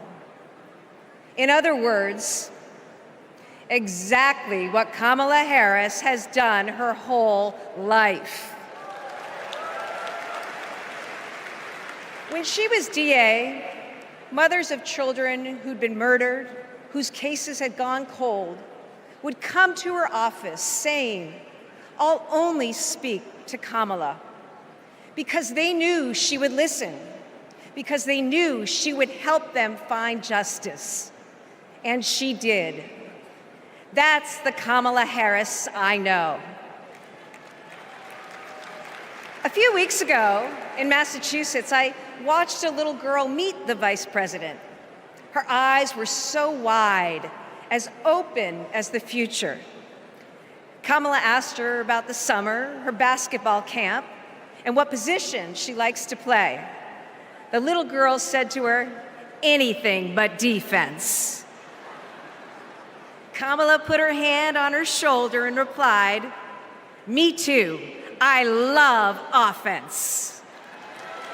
That's what it means to be for the people. Kamala Harris fights for all Americans. She stays on offense and she wins. And I know that she'll fight with the same passion, the same determination as President of the United States. I can't wait to see her prosecute the case against Donald Trump on the debate stage in September. We face a stark choice in this election: a felon and con man, or a dedicated prosecutor. The contrast between Donald Trump and Kamala Harris is clear. He obstructs justice. She upholds it. He swindles people. She serves them. He thinks he's above the law. She actually understands the law.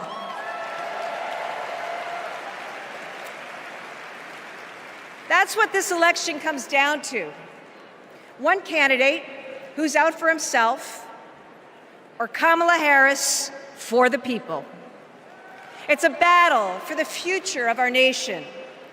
And tonight, we will prove beyond a reasonable doubt that Kamala Harris should be, she must be, the next President of the United States. Thank you.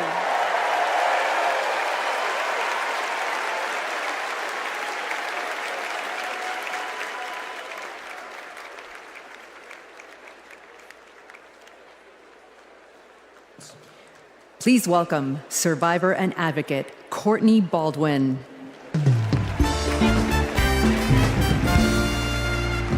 Good evening, Chicago. I'm Courtney Baldwin. In 2013, I was sold for sex in cities across California by a trafficker who controlled every aspect of my life. During those dark moments, I held on to hope that one day I'd be seen as more than a victim, that I could pursue my dreams, and that my trafficker would be held justice.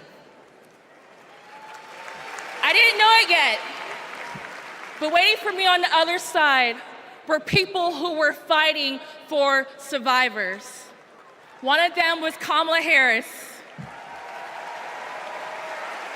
As California's Attorney General, she fought Backpage.com, the website that let me and thousands of others be bought and sold.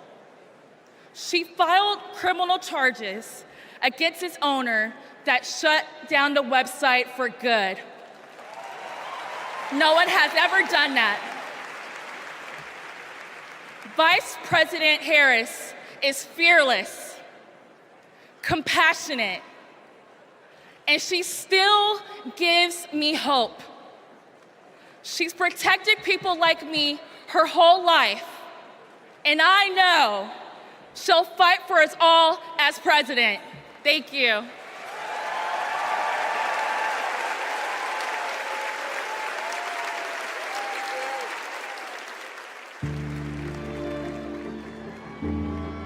We have to wake up at 2 a.m. in the morning. It's the only way to beat the Phoenix heat. It's just like opening an oven. I work on the light rail. It's a good way to tackle the climate crisis, but the clock is ticking. Climate change is one of the greatest con jobs ever. All of this with the global warming and that, a lot of it's a hoax. It's a hoax. Hurricane Beryl is the earliest Category 5 on record. Climate change isn't a hoax, and it's not happening in the future. It's happening right here, right now. Here in Phoenix, the most consecutive 110-plus degree days in a row. Trump is pouring gasoline on the fire. He proceeded to solicit $1 billion from the fossil fuel companies because, if elected, he would roll back environmental rules and repeal regulations. Trump's Project 2025 agenda gives tax breaks to big oil and completely tramples the middle class. Trump would gut clean energy jobs like mine. This work gives us security and economic freedom. Trump would rip that away. Kamala Harris sees the future differently. She's a clean energy champion. She took on big oil that gouged Americans. Harris was the deciding vote that passed Democrats' epic clean energy investments. Kamala will fight for climate and clean energy policies that protect our health and hold big polluters accountable. The clock is not just ticking, it is banging. And that is why President Biden and I made the largest climate investment in America's history. We are not going back. I was raised to care for my community. That means jobs for my guys and a clean energy future.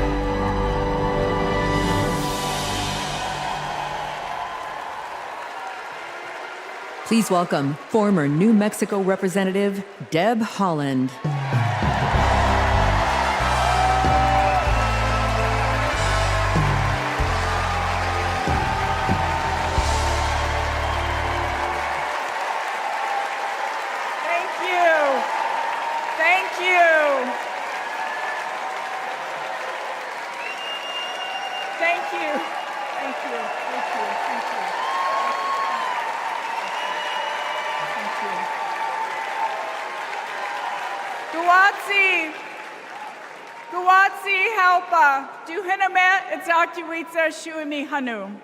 In my Karis language, greetings, friends and family. My name is Kresh Turquoise, and I'm from the Turquoise clan. 35 generations ago, my ancestors built lives in the high desert of New Mexico. I am on this stage tonight because of them. While fishing with my dad and running through the desert with my cousins, I learned that we have a responsibility to take care of our planet. Donald Trump never learned that lesson. He called the climate crisis a hoax. He made it easier for big companies to poison our air and water. An American president must lead the world in tackling climate change. We need a president who understands that assignment. That's Kamala Harris.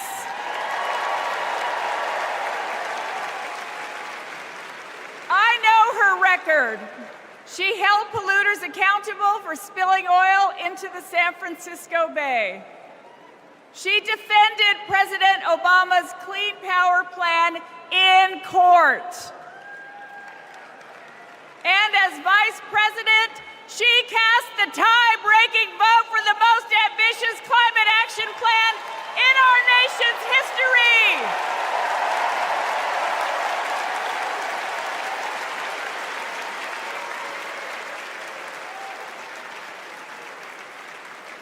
Kamala Harris and Tim Walz will fight for a future where we all have clean air, clean water, and healthy communities. Let me go back to the lesson I learned in the desert Southwest. We all have a role in protecting our Earth for future generations. So let's all be fierce, and let's make Kamala Harris the next president of the United States. Thank you all so much. Thank you. Thank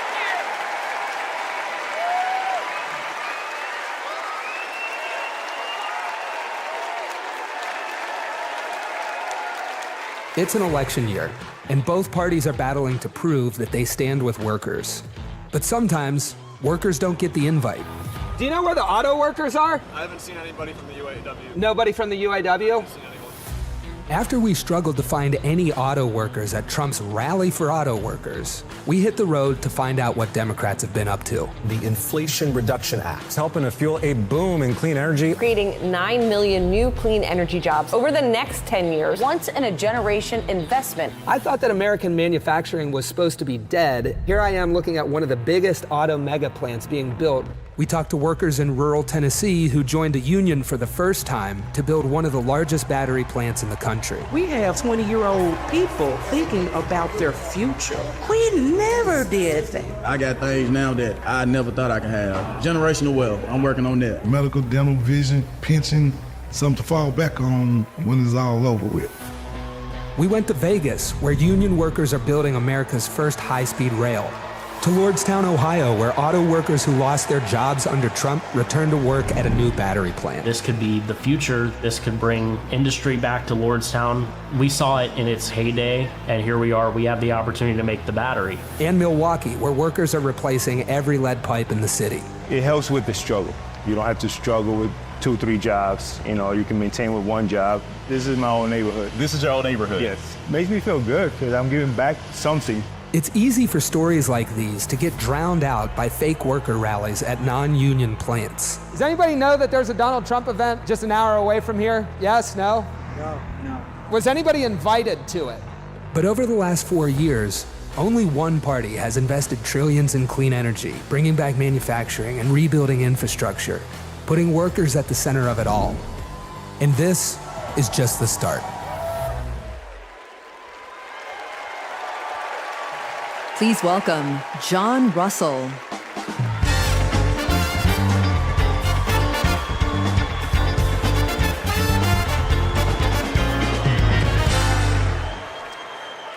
Hello, America. Thank you to the workers that make this convention happen. Let's never forget how essential all of our labor is. I come from Appalachia. We kept the lights on in this country for generations. But the wealth made by our broken backs and our black lungs never did trickle down. And Washington listened to rich men demanding that we stick with dirty energy at any cost. Across the country, working class people are looking for a political home after years of both parties putting profit above people. Now, Trump, a billionaire, says that he'll take on the elites, but then he promises handouts to big oil, and he punches down at anyone with the guts to be different. But populism that insists we are too different to get along, is just divide and conquer by a different name. There's another sort of populism with roots in this party that we in West Virginia know well. They called us rednecks back in the 1920s because striking workers from all different races wore red bandanas around their necks as they fought and died for respect and a living wage. Their fight yesterday is our fight right now, right now. It is our choice to build on this progress and to create a political home for the mass of working Americans fighting for control over their government, their workplaces, and their planet. And it is our moment to live up to. Let's get after it. Thank you very much.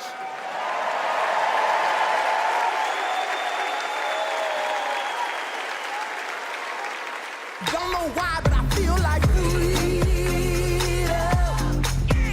When our team of students passed one of the first climate justice policies in our nation, Vice President Kamala Harris showed up. She came to highlight our initiative because she believes in us. Last year, my dad retired after spending more than 30 years working at one of our country's most polluting power plants. Donald Trump doesn't care about people like my dad. I know Vice President Harris will put working families ahead of big oil billionaires. Kamala Harris approaches climate policy through the eyes of future generations, like mine.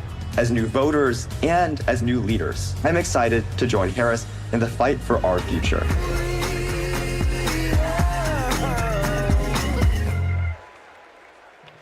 Please welcome Florida Representative Maxwell Frost.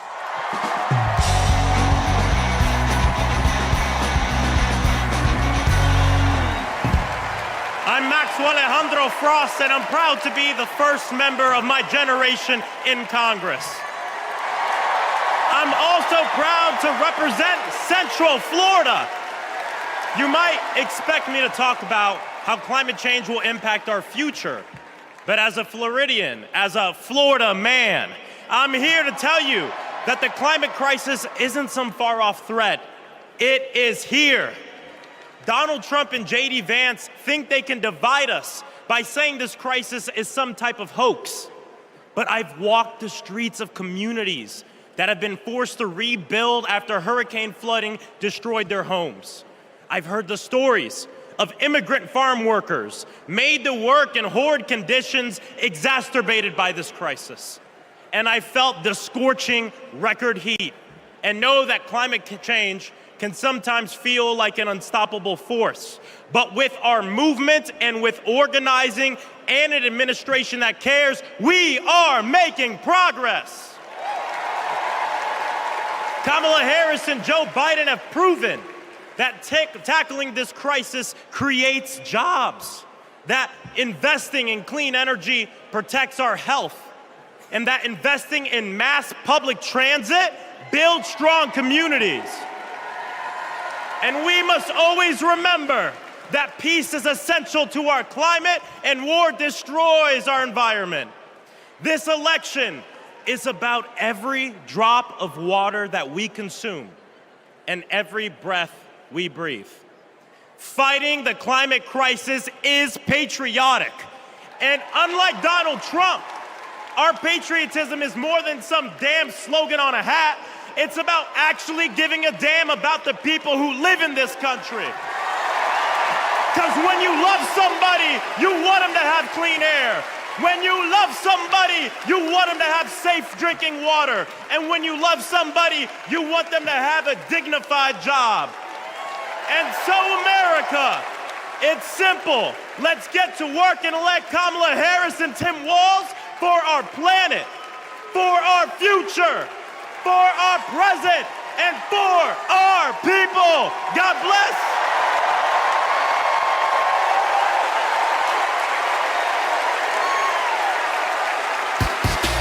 Ladies and gentlemen, if y'all are ready to send Madam Vice President and keep her in the White House, let me hear you make some noise! All I do is win, no matter what. Got money in my mind, I can never get enough. And every time I hit the building, everybody's hands go. Let me see. And they stay there, and they say yeah, and they stay there, and they say yeah, and they stay there. And they say yeah, and they stay there, and they. I want to hear you nice and loud, Chicago. Are there any union workers here today? Make some noise. Are there any teachers in this building? Make some noise. Now everybody hands up.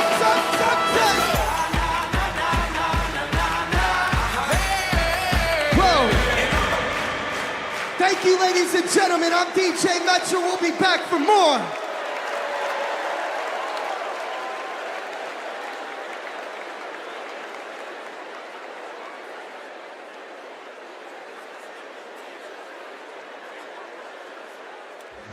What's up, everybody? Stephen Curry here.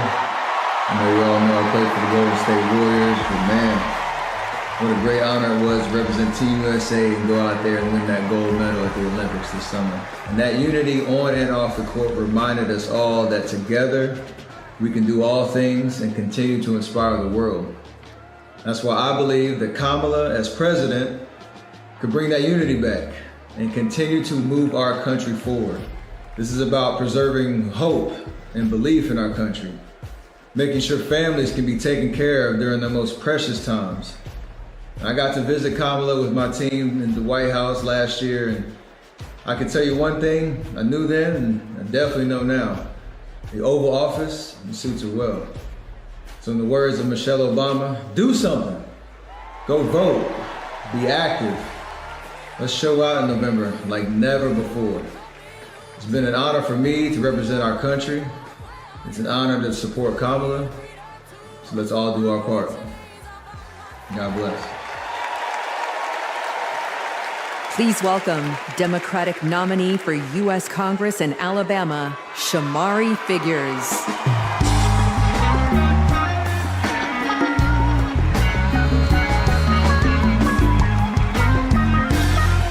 Good evening, America. And hello, sweet home, Alabama. I am running for Alabama's 2nd Congressional District. This is the district that gave America the Tuskegee Airmen, Rosa Parks, Fred Gray, and it is the birthplace of the civil rights movement in Montgomery, Alabama. And of course, this district is home to Mr. Good Trouble himself, Congressman John Lewis. Look, my pathway to this stage was paved by a legacy of fighters. Fighters that include my mother, Alabama State Senator Vivian Davis Figures, who is here at her 11th DNC. And it also includes my father, my late father, Michael Figures, who was also a state senator and civil rights lawyer who sued the Klan into bankruptcy. Listen, all of America, all of us owe a debt to courageous freedom fighters, both known and unknown, a debt that can never be repaid. But what we can do is ensure that the work of those fighters who came before us continues, and that our sacred right to vote is always protected. Kamala Harris gets this. She's working to protect our freedoms every single day. And that's why she will sign into law the John Robert Lewis Voting Rights Act once it is introduced again by Congresswoman Terry Sewell.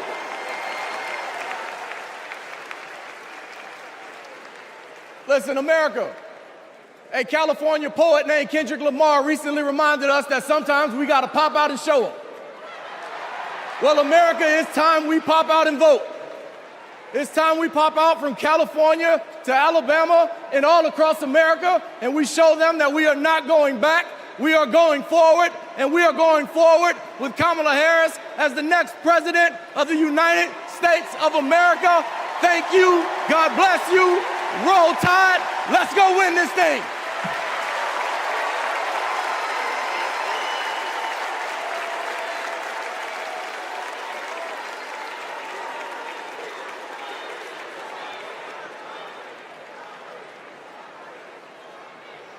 As I close out my segment tonight, I got to send a quick message.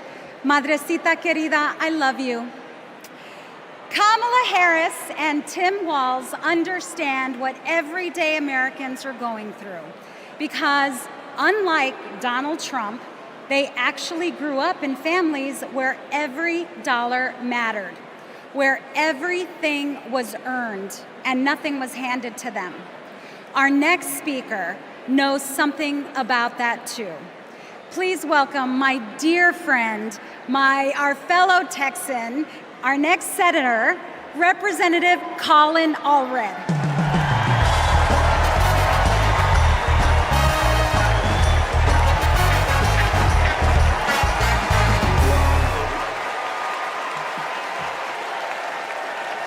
All right.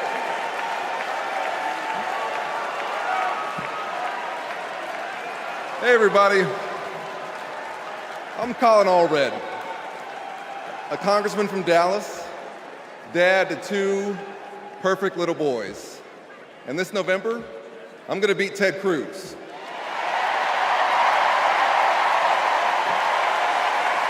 And I'm so proud to be here to support our next president, Kamala Harris. You know, like Kamala, I was raised by a single mom. Mom was a public school teacher who often worked 2 jobs to make ends meet. So when we talk about lowering costs, I think about the times when we went to the grocery store when I was growing up and swiped the debit card and said a little prayer. But my mom and my community in Texas gave me a chance to chase my version of the American dream. I played football at Baylor and in the NFL before becoming a civil rights lawyer and representing my hometown in Congress. Now I'm the guy who's going to turn Texas's Senate seat blue.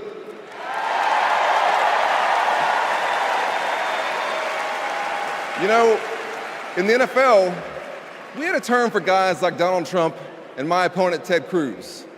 Me guys. You know the type. Talk a big game, only care about themselves, but you don't want to be stuck with them at a barbecue.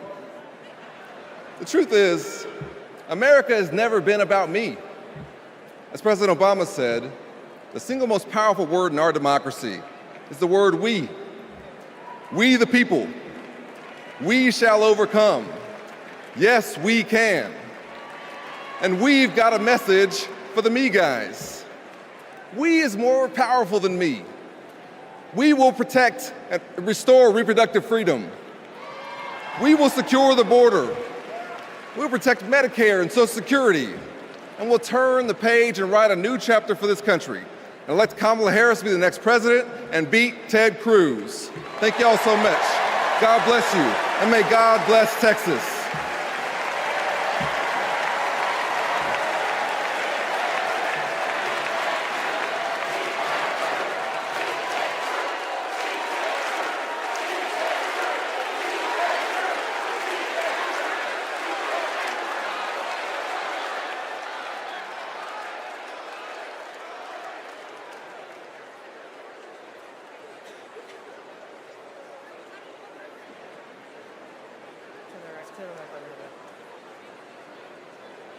I'm Anya Cook. This is my husband, Derek, and our daughter, Anaya. 2 years ago, a miscarriage nearly killed me.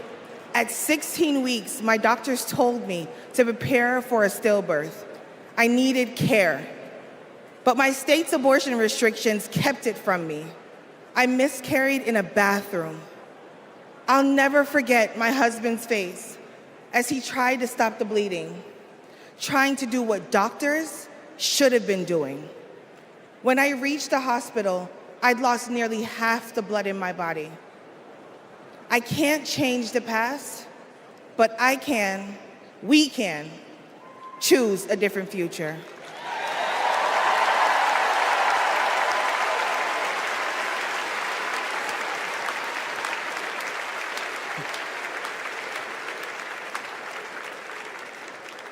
I'm Craig Sicknick, and this is my mother, Gladys. My brother was a U.S. Capitol Police officer, Brian Sicknick, a hero who died after defending our country on January 6th.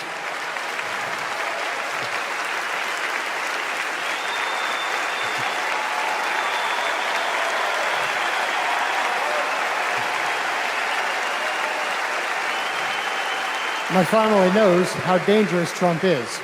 He incited the crowd while my brother and his fellow officers were putting their lives at risk. We need a real leader, not an autocrat who is stuck in the past. Brian, we miss you every day.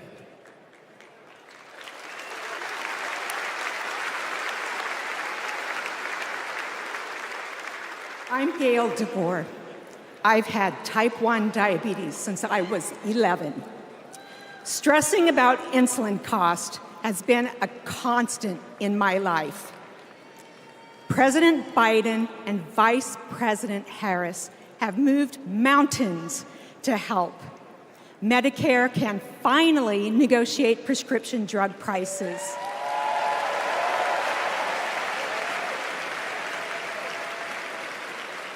Insulin is capped at $35 for Medicare recipients.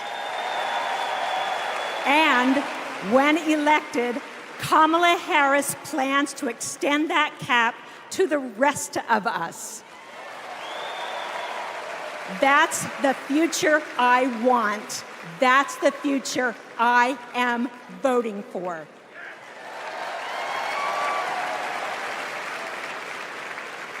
I'm Wani Romero, owner and CEO of Mothership Coffee in Las Vegas. I put in work to build my business. When COVID hit, this administration's support kept us moving. I hired staff and we grew. We've more than doubled in size since the pandemic, and it's just not us.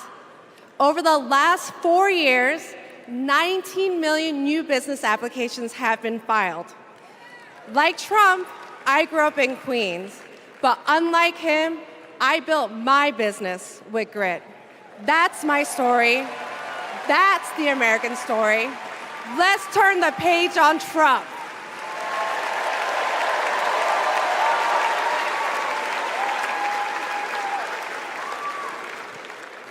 I'm Eric Fitz, and these are my sons, Christian and Carter.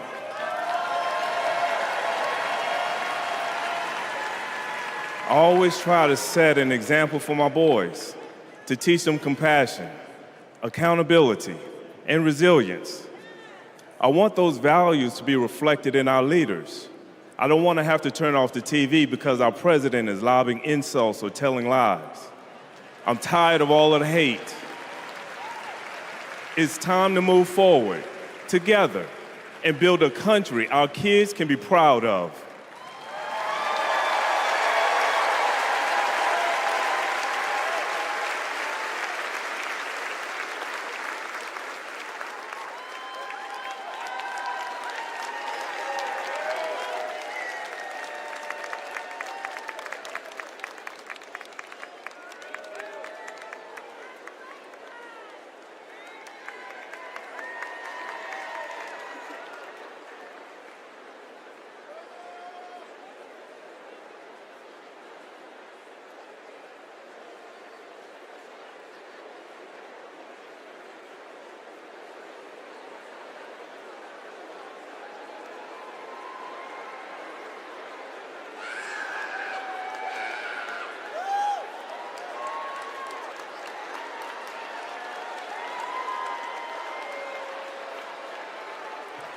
Please welcome the Bulls' official drumline, Chicago's own Pack Drumline.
Party's not over, Chicago!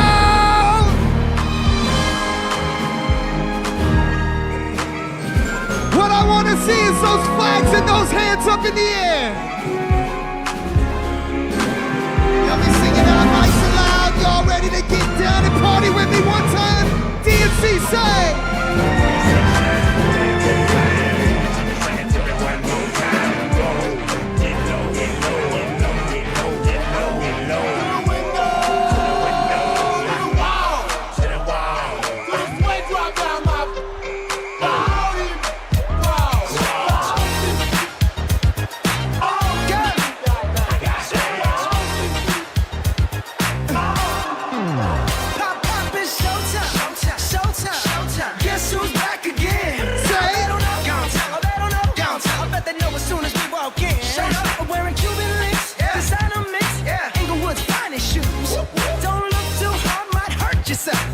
Let me hear you say, oh. I'm a dangerous man with some money in my pocket. Keep up. So many pretty girls around me and they're waking up the rocket. Keep up. Why you mad? Fix your face. Ain't my fault they all be jacking. Keep up. Players only. Come on, put your pinky rings up to the moon. Girls, what y'all trying to do? 24 karat magic in the air.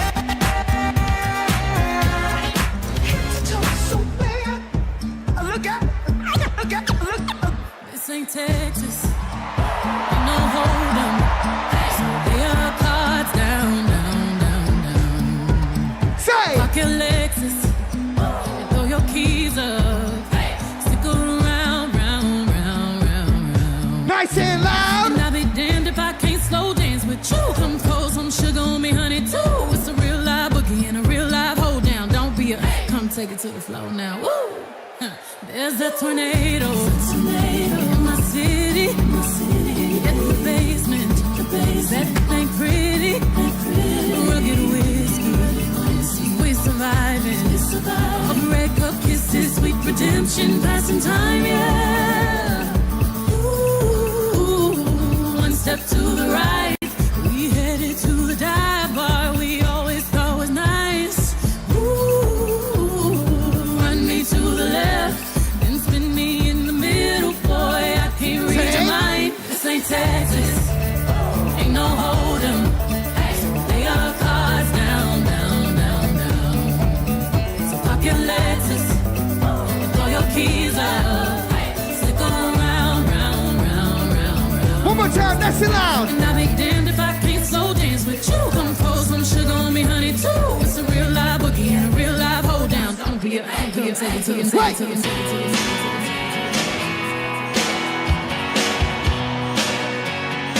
If you've been with me all 4 days, let me see you make some noise right now.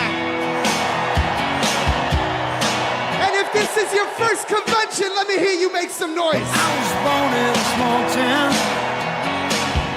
and I live in a small town.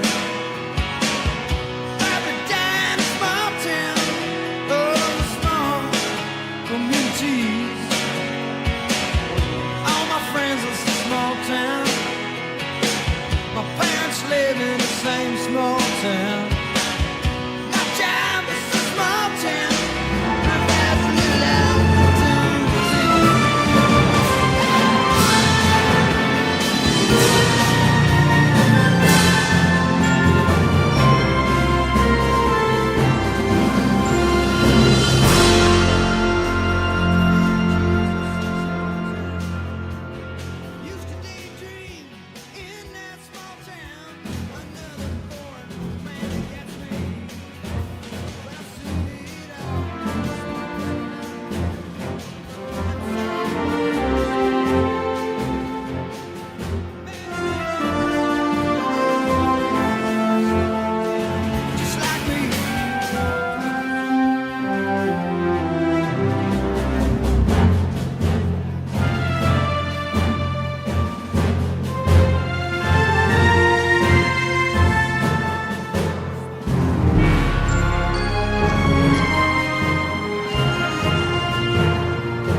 Please stand if you are able and welcome winners of 13 Grammy Awards and the biggest selling U.S. female group of all time, the Chicks.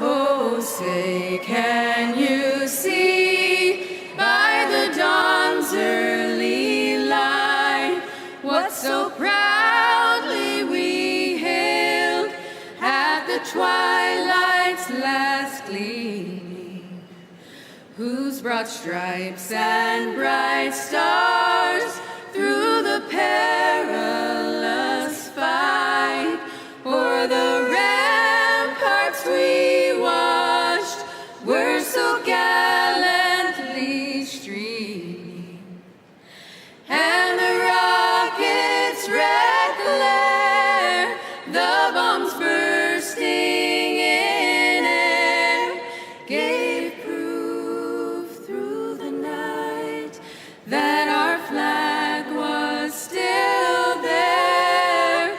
Oh, say, does that star-spangled banner yet wave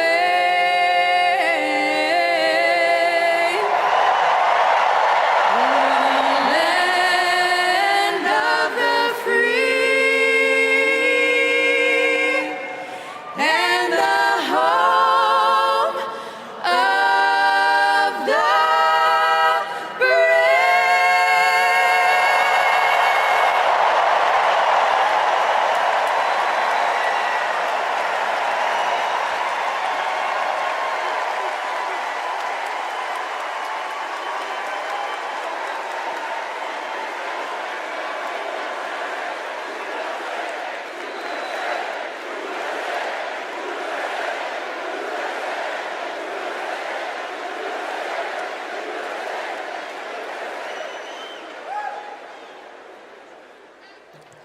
Please welcome Kerry Washington. Welcome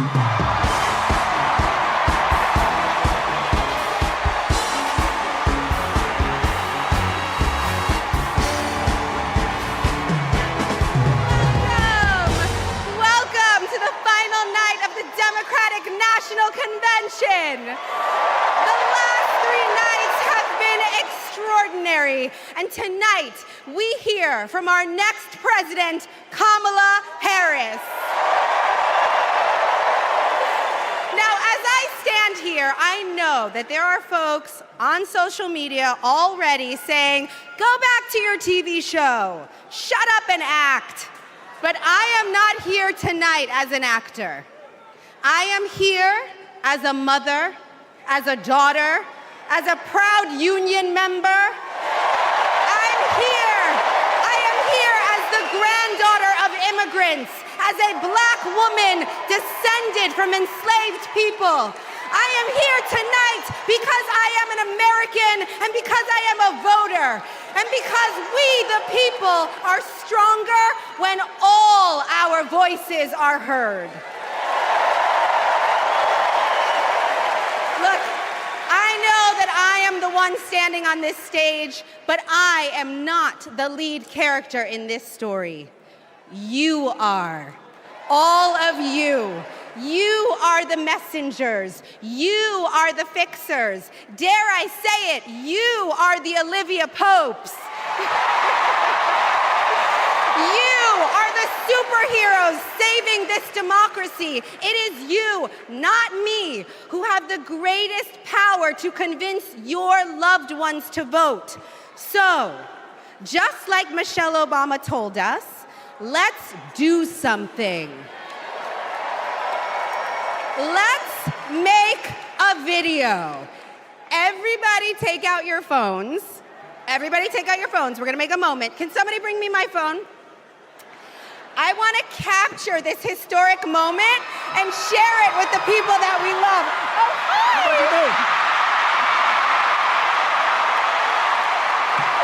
Come on over here.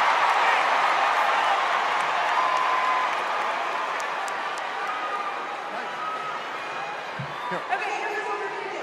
You're gonna take this this video, guys. We're all gonna take it together. We're gonna post it to social media, text your friends, send this message out into the world. When I say when we fight, you're gonna say? Are you ready? Okay, let's record. We're recording. You ready, Tony? Yep, I'm ready. Okay, ready? When we fight! When we fight!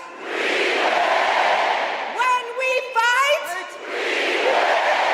Are you ready for Kamala Harris to win? Good, because when Kamala wins, America wins. We did it! We did it, Joe. Thank you, Tony. I don't get to stay? No, you gotta go.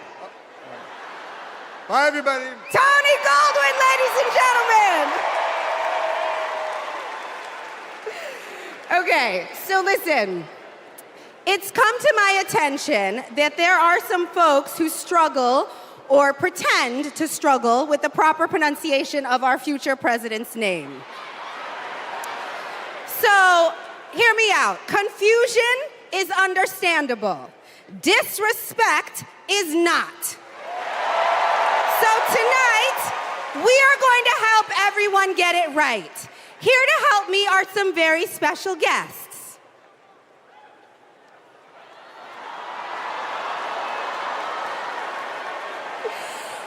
Thank you, ladies. Can you tell us your names?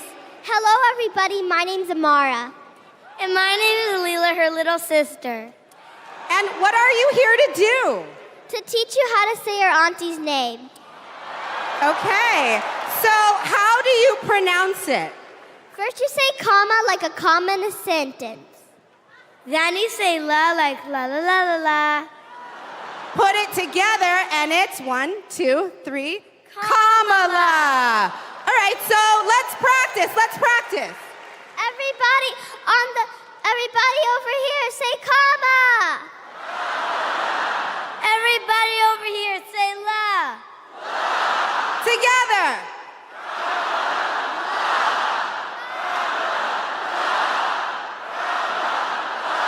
For president!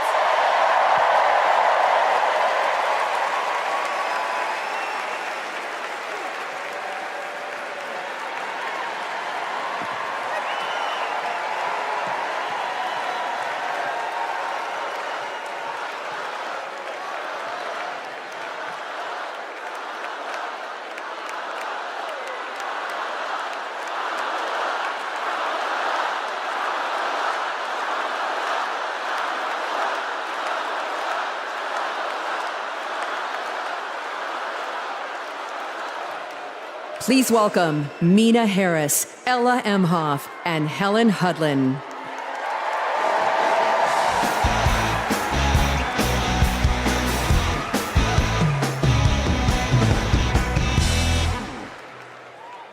Hi, I'm Mina.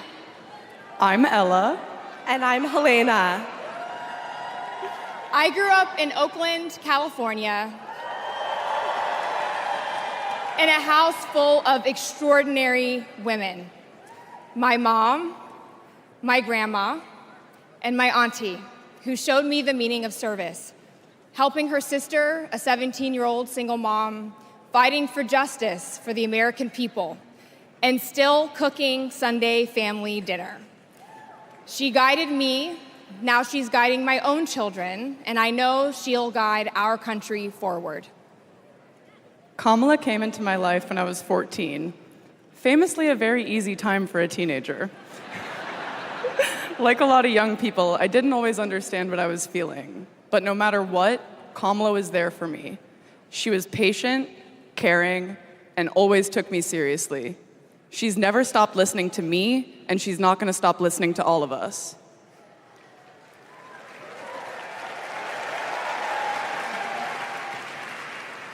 Kamala Harris is my godmother.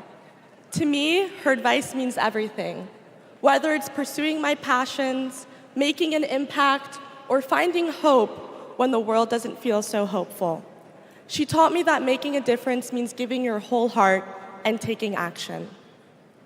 She's fighting for economic opportunity, LGBTQ plus equality, and reproductive freedom, because we are not going back.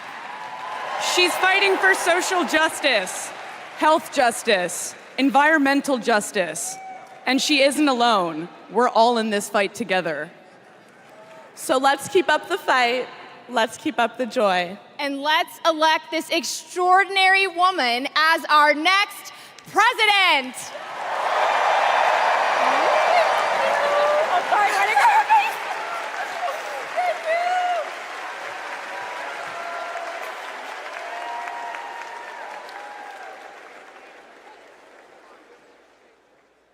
Please welcome actor and comedian D.L. Hughley.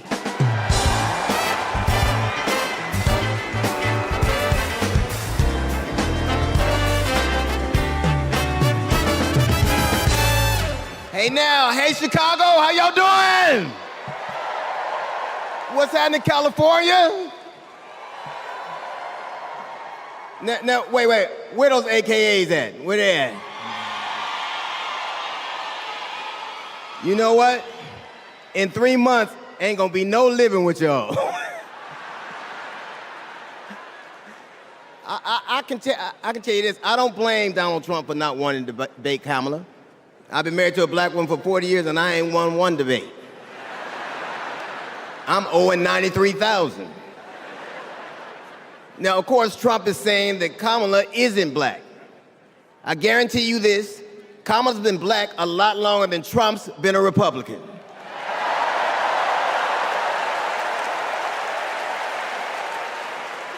And if he keeps sliding in the polls the way he is, the only way he can keep Kamala out of the White House is if he buys it and refuses to rent it to her.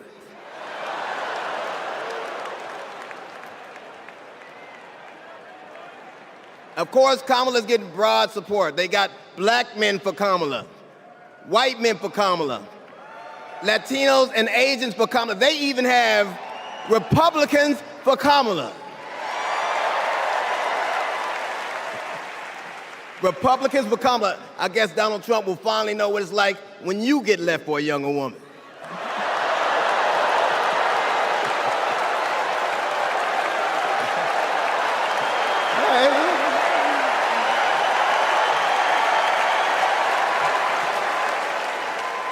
But seriously, Kamala knows the truth about the American dream, that hard work is not enough. Hard work alone is not enough to succeed. That you need access and information and opportunity. And she knows that some folks are often denied those very things. As president, she will give each and every one of us a fair shot in life. But I have to admit, I didn't always believe that. I mean, if you told me the 15-year-old me would be on stage supporting a prosecutor and a teacher,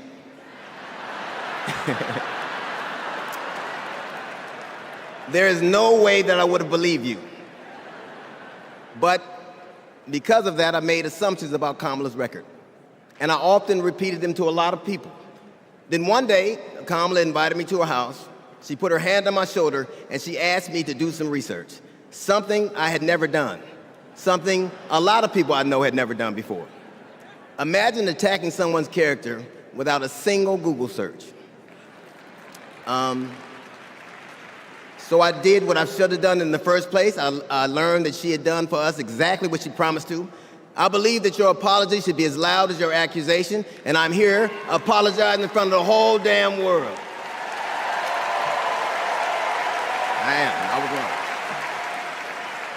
I was wrong, and I'm so very glad I was wrong because, Kamala, you give me hope for the future, a future where my grandchildren, Nola and Stevie, had the freedom to control their own bodies, where they have the opportunity to go as far as their wits and their talents would take them.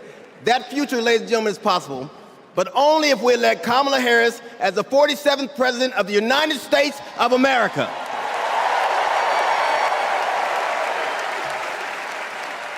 I will say this to you. The best piece of advice I've ever gotten in my entire life is you don't have to know what you will do, just know what you won't. And we won't go back.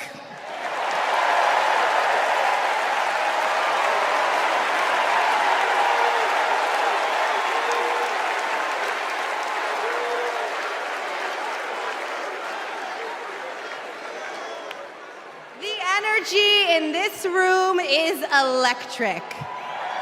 And you can feel it everywhere, all over the country. In the coming weeks, I want us to find ways to maintain this energy and this joy and this commitment, because there will be days when the work ahead seems impossible. And when that happens, I know what I do. I get involved, I get engaged, I ask myself, how can I be of service to my community? Because community is why we do this, am I right? Yes, we do this for our children, for our parents, for our teachers and care workers who treat our loved ones like their own. We do this for working families who make this country thrive.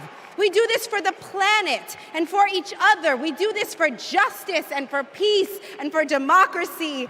And as we are about to hear, we do this for the safety of our communities.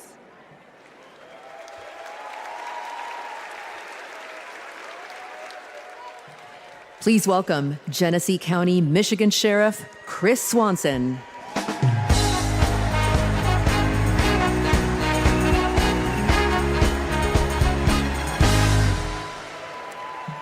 My job is to protect people, all people. In 2020, righteous anger spilled over into the streets of Flint, Michigan.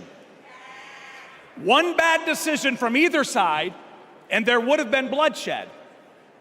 But that didn't happen. We laid down our riot gear, and we embraced the community, and instead of hate, we chose hope.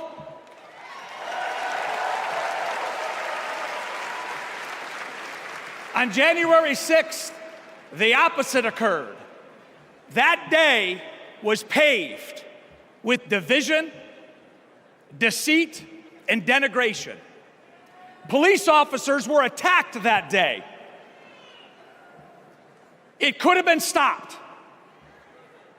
We need a leader who will embody what's affixed to all three sides of my sheriff patrol cars: protect, serve, and unify.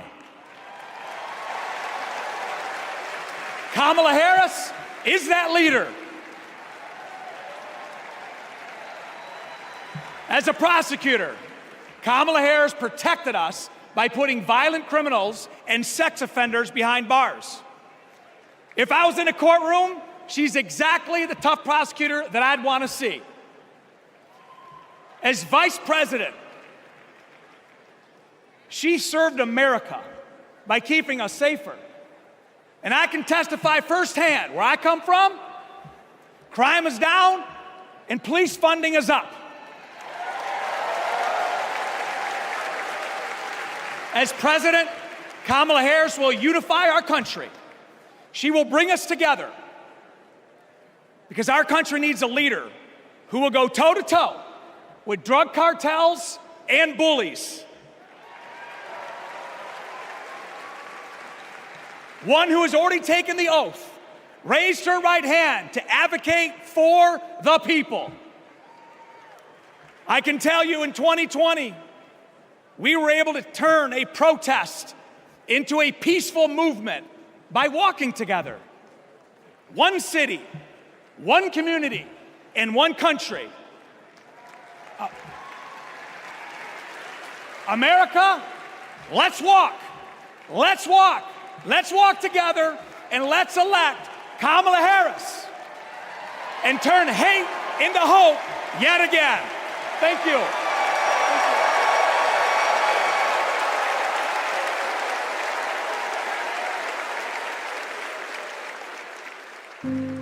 We were contemplating adopting, and then out of nowhere, I got pregnant.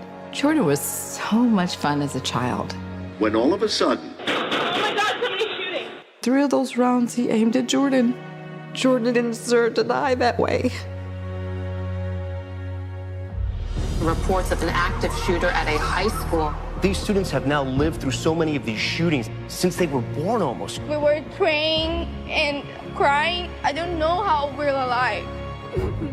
An active shooter at an elementary school in Uvalde, Texas. Multiple children have been killed. Most of the body so mutilated that only DNA tests or green Converse could identify. Trump did nothing on guns and was proud of it. There was great pressure on me. We did nothing. After a mass shooting in Iowa, Trump said, I have to get over it. "You never get over it." Kamala Harris and Joe Biden refused to get over it. As district attorney, she got illegal guns off the street. As Attorney General, she took on transnational crime rings and stopped gun trafficking. As Vice President, she helped pass the most sweeping gun violence legislation in 3 decades, keeping guns out of the hands of criminals, expanding background checks, closing loopholes. We'll finally pass red flag laws, universal background checks, and an assault weapons ban. Kamala understands the fight we're in. The power is with the people. And gives people like me, survivors like me, hope.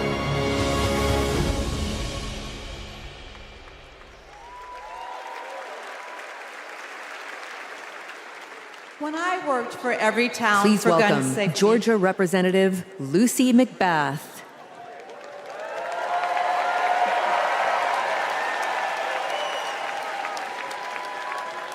When I worked for Everytown for gun safety and Moms Demand Action for Gun Sense in America, I saw firsthand the power of telling our stories. You've just heard mine, but there are many more to tell.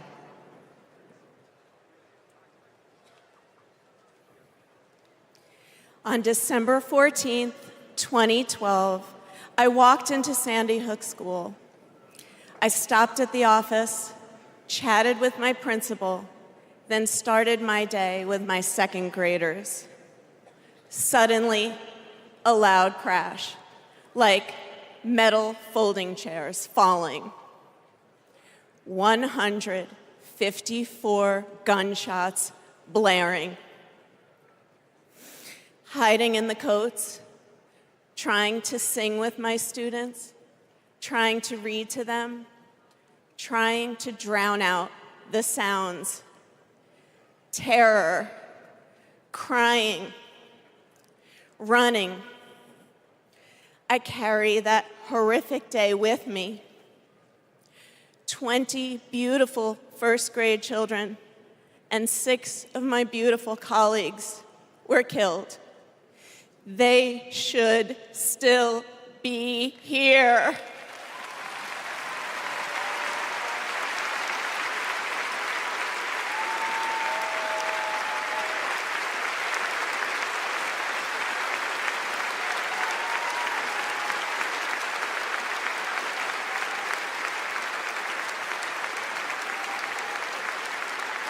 It's 10:30 a.m. at Robb Elementary in Uvalde. The school is recognizing my 10-year-old daughter, Lexi, for receiving all A's. She receives a Good Citizen Award, and we pose for photos. She wears a St. Mary's sweatshirt and a smile that lights up the room. 30 minutes later, a gunman murders her, 18 classmates, and 2 teachers.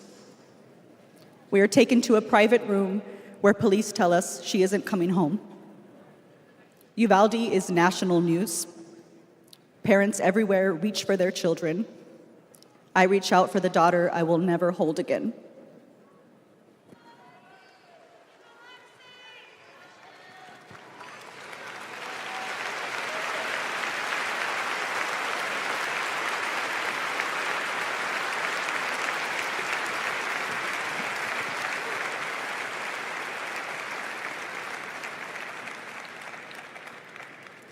My niece, Sandy Patrice, was 22. She drove to Myrtle Beach for sun and fun and motorcycle parades. Hours later, my phone rang. Shooting on the beach. No one can find Sandy. I stayed calm. You see, my mother, Patricia Ann, had been shot and killed by an abusive partner. I was calm then, too. I got to handling business. I called relatives, the police, hospitals, and I kept calling, voice steady, heartbeat pulsing. Then I was connected to the coroner.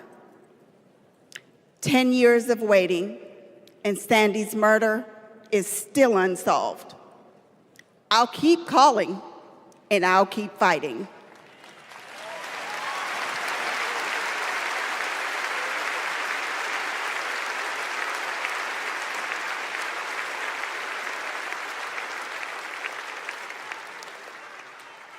I was in high school when my classmate got shot.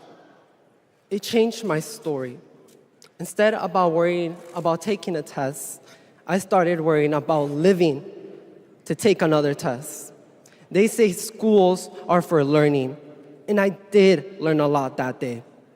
I learned how to run, how to hide and drop, that what happens in the news can happen to me.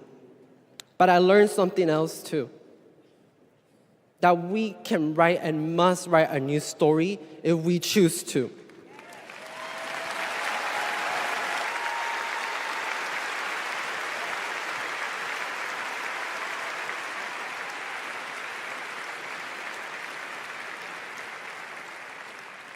Our are stories of loss.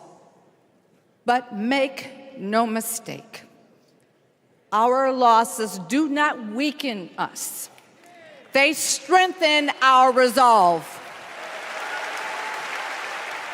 We will secure safer futures that we all deserve.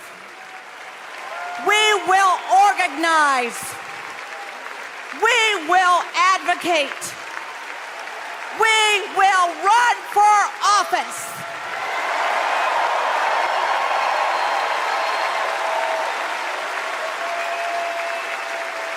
And we will join with Americans from small towns and big cities to keep our communities safe.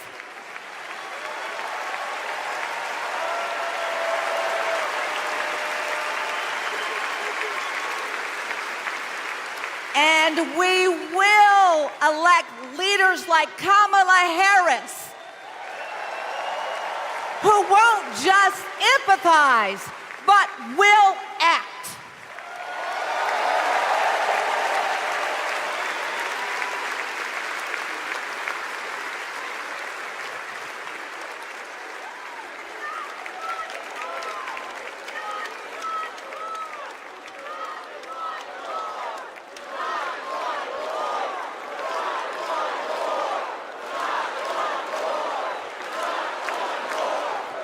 Please welcome former Arizona Representative Gabby Giffords.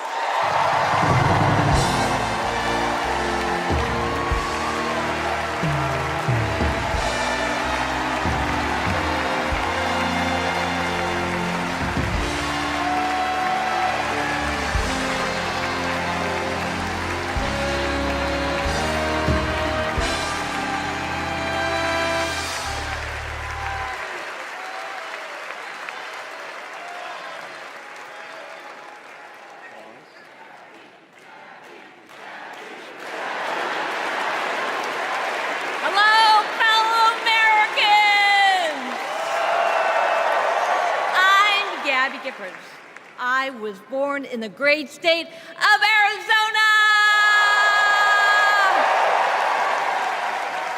I was born with grit. I grew up racing motorcycles, mucking stalls, and exploring the beautiful desert. I fell for an astronaut.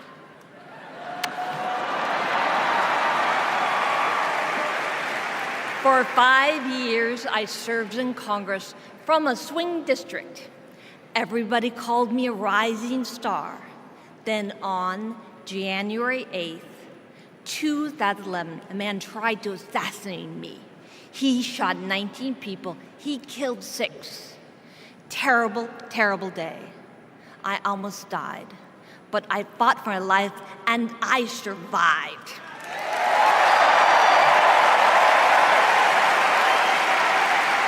I learned to walk again, one step at a time. I learned to talk again, one word at a time. So many people helped me as I worked hard to recover, including a decent man for Delaware who always checked in. He still does. Thank you, Joe Biden. Thank you for everything. Joe is a great president. My friend Kamala will be a great president. She is tough. She has grit. Kamala can beat the gun lobby. She can fight gun trafficking. Kamala stood up to Wall Street and the drug company. She will protect abortion access. She will defend our freedom. She saved lives. Join me in voting for Kamala Harris. Bravo! Thank you.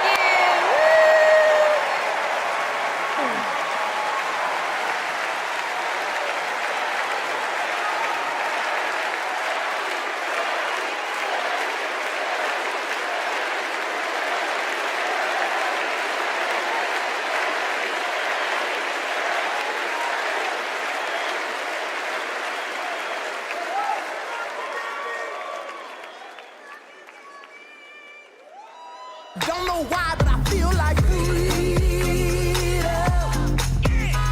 I had the honor of meeting Vice President Harris when I got to introduce her when she spoke at my high school about gun violence. Parkland happened, and all I could think about is that I wanted to keep my kids safe. On July 4th, 2022, I was next in line to walk in the Highland Park Independence Day Parade when gunshots erupted.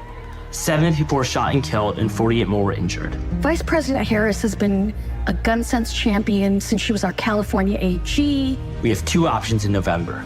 We have Kamala Harris, who has already proven her leadership in the Biden-Harris administration.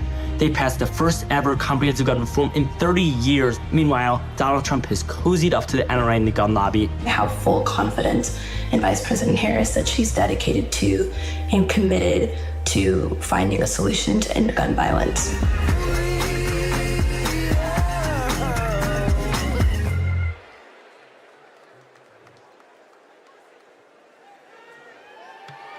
Please welcome 3-time Grammy-winning singer-songwriter and global pop icon, Pink.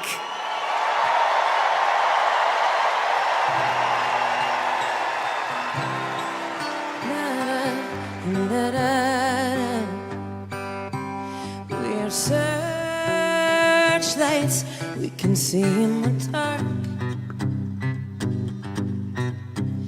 We are rockets pointed up at the stars. We are billions of beautiful hearts. You sold us down the river too far. What about us? What about all the times you said you had the answer? What about us? What about all the broken happy ever afters? Oh, what about us? What about all the plans that ended in disaster? What about love? What about trust? What about us? We are problems that want to be solved. We are children that need to be loved. We were willing, we came when you called. But man, you fooled us. Enough is enough. Oh,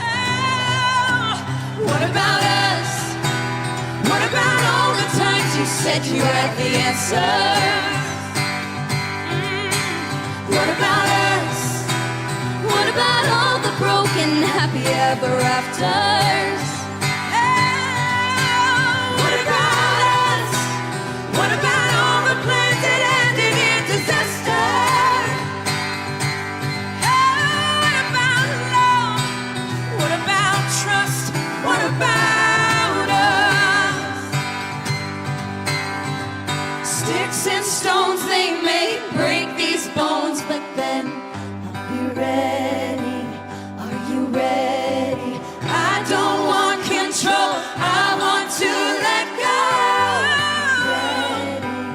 I'll be ready. Now it's time to let them know. What about us? What about all the times you said you had the answers? So what about us? What about all the broken happy ever afters? What about us? What about all the plans that ended in disaster? What about love? What about trust? What about us? What about us? What about us?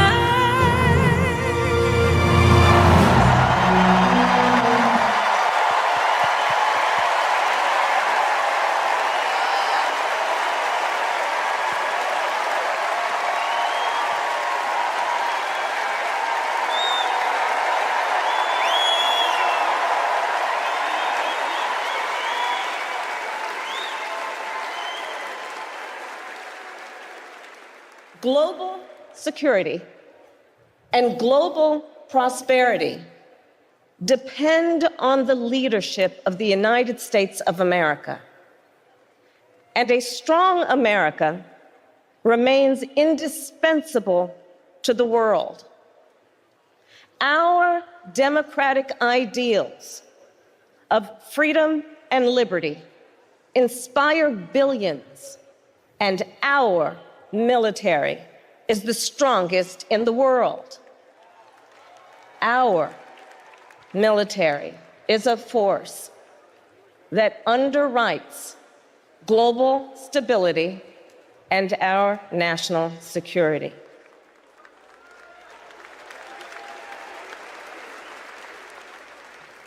Please welcome Arizona Senator Mark Kelly.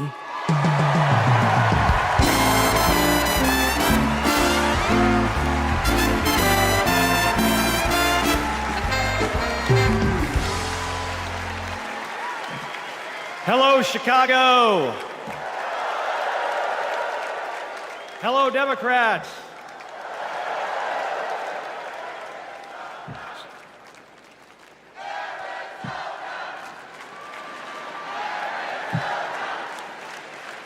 So, President Obama had to follow Michelle. I had to follow Gabby and Pink. Gabby amazes me every single day. She was able to walk out and address you tonight because she's a fighter.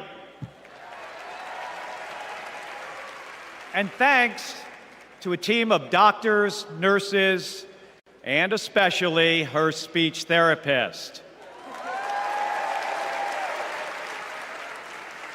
We all need a team. I've flown into space 4 times.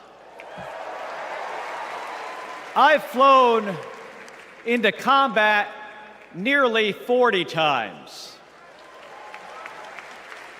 Not once did I do that by myself. It took a team to accomplish a mission. It always does. I flew in the Navy during the first Gulf War.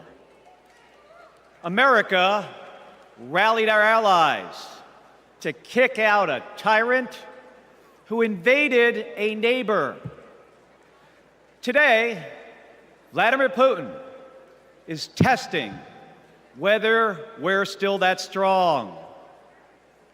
Iran, North Korea, and especially China watch closely. What's Trump's answer? He invited Russia to do, and these are his words, not mine, whatever the hell they want.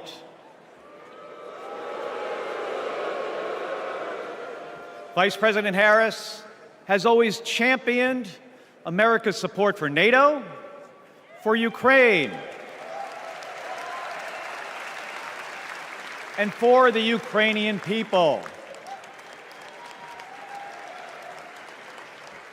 On the Senate Intelligence Committee, she investigated Russian interference in our election. She defends free and fair elections everywhere. You already know how Trump feels about those. Donald Trump skipped his intelligence briefings. He was too busy sucking up to dictators and dreaming of becoming one himself. Trump thinks that Americans who have made the ultimate sacrifice are suckers and losers. If we fall for that again and make him the commander-in-chief, the only suckers would be us. Kamala Harris knows that standing with our allies means standing up for Americans. She'll keep modernizing our military to support our troops and to support our veterans like our next Vice President, Tim Walz.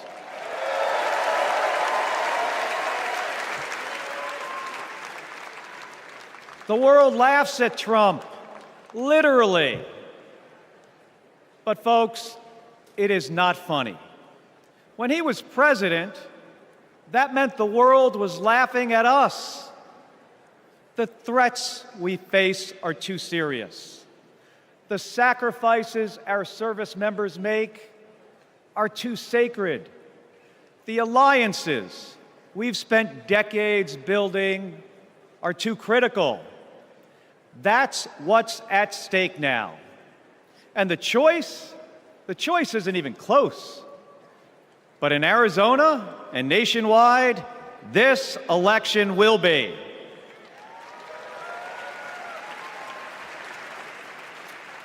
We'll win in the same way we launch rockets into space and land fighter jets on an aircraft carrier as one team on one mission. State by state, voter by voter, coming together. No country is better than ours at solving big problems. So, on November 5th, let's prove that America is still the leader the world needs today by electing the leader we need right now, Kamala Harris. Thank you, everybody. Thank you.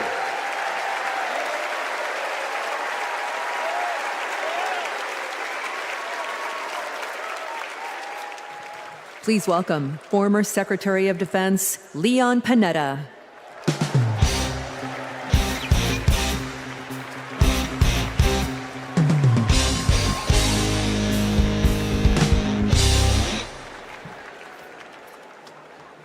My fellow Americans, I'm proud to have served in the Army, the Congress, the White House, Chief of Staff, CIA Director, and Secretary of Defense.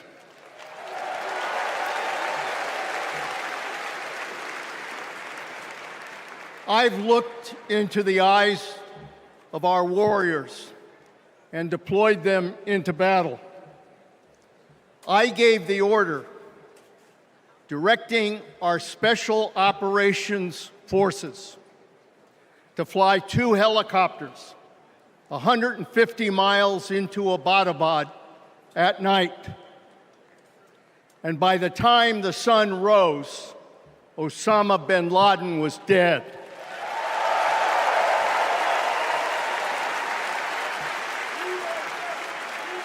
Because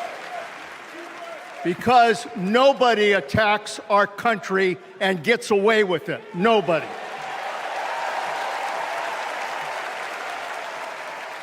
That's what our warriors do. That's what our warriors do. Our warriors need a tough, cool-headed commander-in-chief to defend our democracy from tyrants and terrorists. We need Kamala Harris behind the resolute desk. She knows a tyrant when she sees one. And our allies know a leader when they see one. On the Senate Intelligence Committee and as vice president, she worked with more than 150 world leaders. She's looked our allies in the eye and said, America has your back. Trump would abandon our allies and isolate America. We tried that in the 1930s. It was foolish and dangerous then, and it's foolish and dangerous now.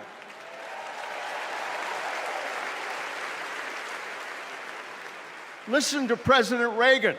President Reagan. Isolationism never was and never will be an acceptable response to tyrannical governments. Never. Trump tells tyrants like Putin they can do whatever the hell they want. Kamala Harris tells tyrants, the hell you can, not on my watch. She's worked with President Zelensky to fight back against Russia. She knows that protecting their democracy protects our democracy as well. Look, Donald Trump does not understand the world, and he does not understand the service and sacrifice of our military. Our fallen veterans are not suckers.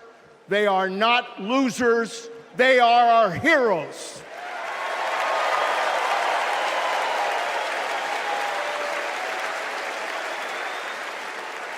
Kamala Harris will honor our veterans.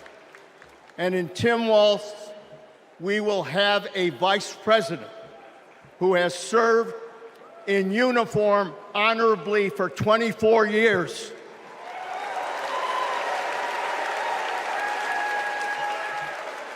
Kamala Harris understands this moment. It is a moment of danger and a moment of opportunity. She'll keep America's military the strongest in the world, the strongest ever known. And she understands what our military is for. The role of our military is to defend us from foreign enemies. It is not to threaten Americans, and it sure as hell isn't to put immigrants in camps.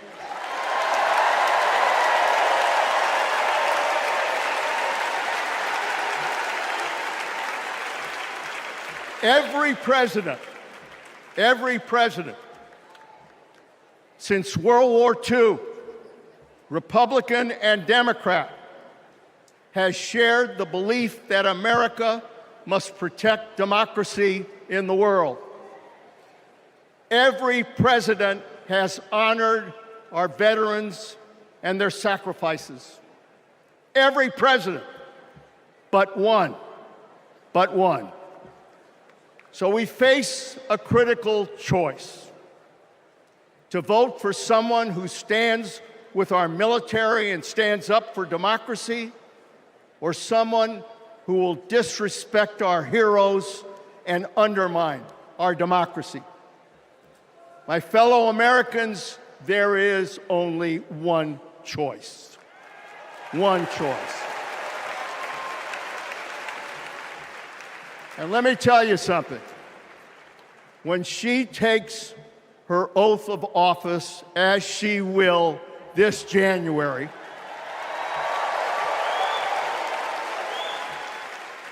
our allies will cheer, our enemies will fear, and we will have a commander-in-chief that we can trust. God bless our veterans, and God bless our country.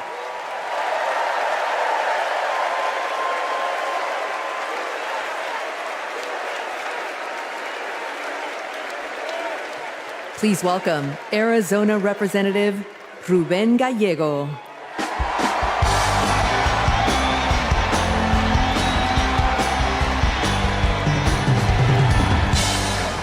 I'm a dad, husband, congressman, and the proudest Arizonan you'll ever meet. But I am even prouder to be a Marine. Rah! My mom raised us alone on a secretary's salary. I slept on the floor. I worked every job I could: meat packing, construction, making pizzas. I made it to Harvard with no money or connections.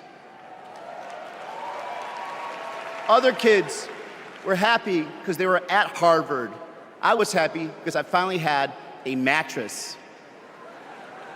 Then I enlisted, fought alongside my brothers with Lima 325 in Iraq.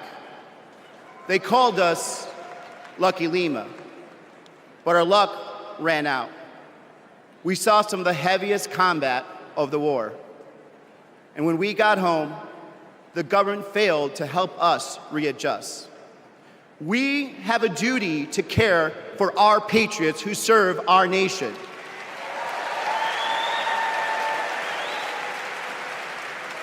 For the Vietnam veteran and Buckeye who relies on the VA for his medication. For the Afghan veteran in Pittsburgh who finally got treatment for his PTSD.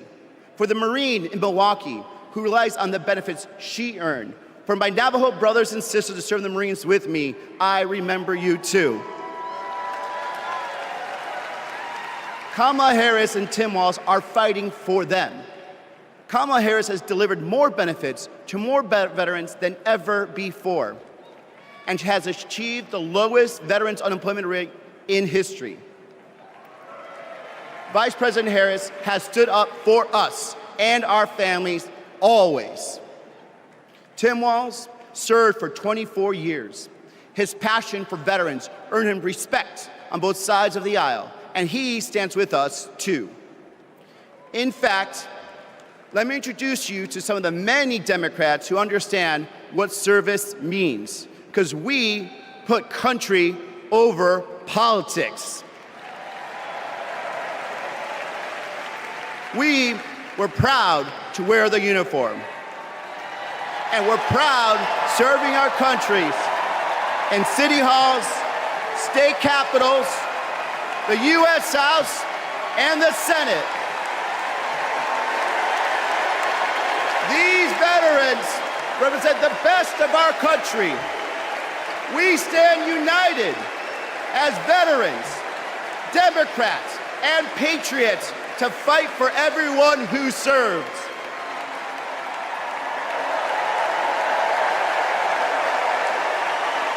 But politicians like Donald Trump, they don't stand with us. They call patriots like Senator McCain losers. John McCain was an American hero. Show some respect. Trump's Project 2025 will slash veteran benefits and force VA hospitals to close across the nation. Show some respect.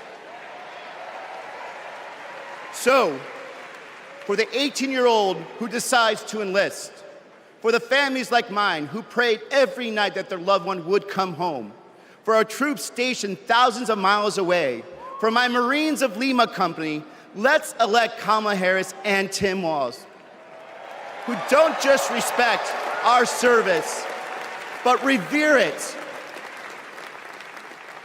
Because the veterans who defended this country aren't just the reason we can sleep at night. They're the reason we can dream. And together, we'll fight for our veterans and everyone who served our country. Thank you.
Please welcome Michigan Governor Gretchen Whitmer.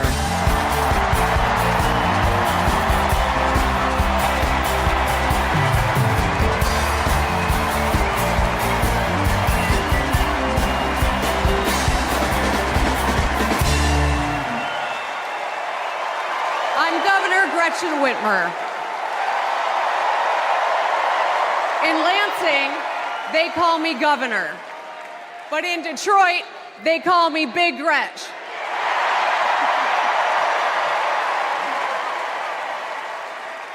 Donald Trump called me that woman from Michigan as an insult. Being a woman from Michigan is a badge of honor.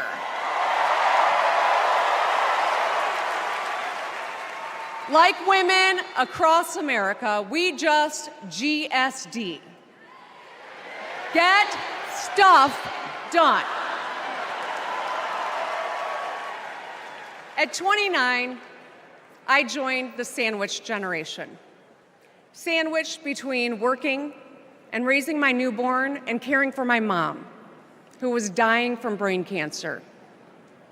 It was hard, but not extraordinary. It's life. Those nights reminded me who I was fighting for. People just trying to make it. Kamala Harris knows who she's fighting for, too. She took care of her mom, who also battled cancer. As president, she'll fight to lower the cost of health care and elder care for every family. She's lived a life like ours. She knows us. Donald Trump doesn't know you at all. You think he understands that when your car breaks down, you can't get to work? No. His first word was probably chauffeur.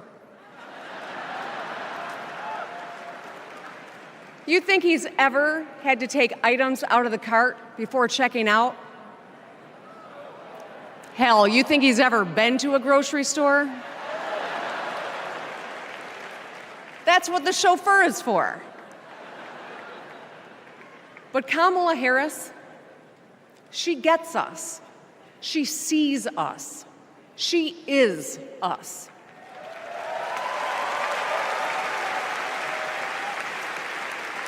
Look, we've all lived through a lot of history over the past few years.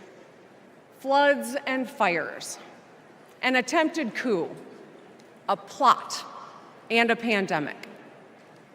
It's exhausting. We don't know what the next 4 years will bring. But what we do know is this. Through it all, your life won't stop. You're going to have to get to work. pick up the kids, and pay your bills. And then one day, when you're just trying to get everyone out the door, a news alert goes off. Something happened. Something hit the fan. You'll ask, is my family going to be okay? And then you'll ask, who the hell is in charge? What if it's him? What if it's that man from Mar-a-Lago?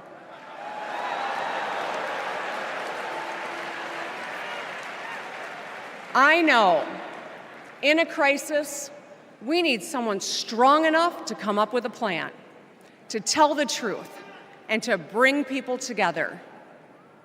Right now, before the crisis, is when we get to choose.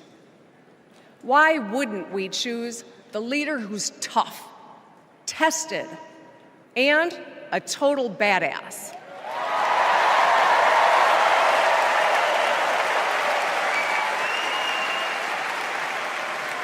I know who I want as our commander-in-chief. America, let's choose Kamala Harris.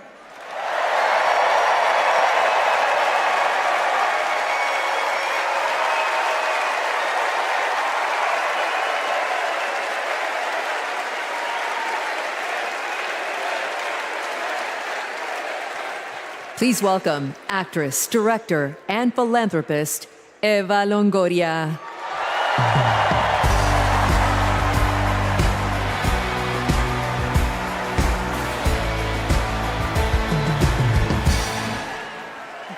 Hello, Chicago!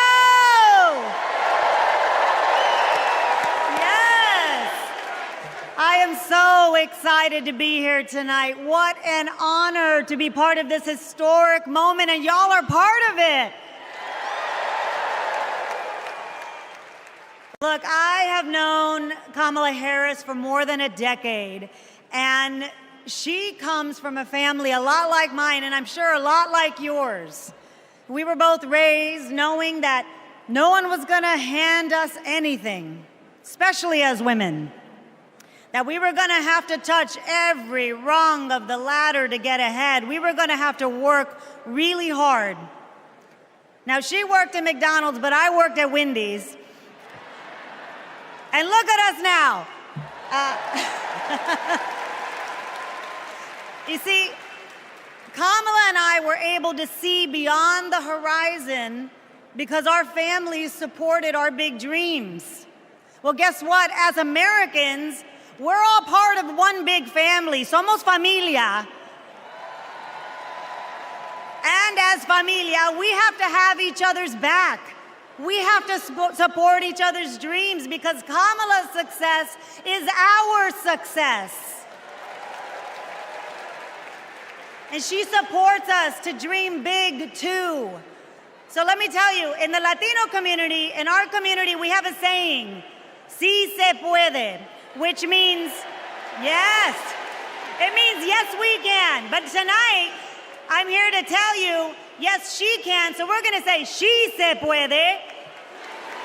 So when someone asks you, is she ready to lead this country forward? We're going to say, she se puede. When somebody says, is she qualified for the job? We're going to say, she se puede. When somebody asks, is she going to be the first female president of the United States? We're going to say, she se puede. Our voices, our vote, we're going to decide this election. And let me tell you, the energy tonight isn't just here in Chicago, it's all across the country. People are gathered at watch parties everywhere to celebrate Kamala Harris. Say hello.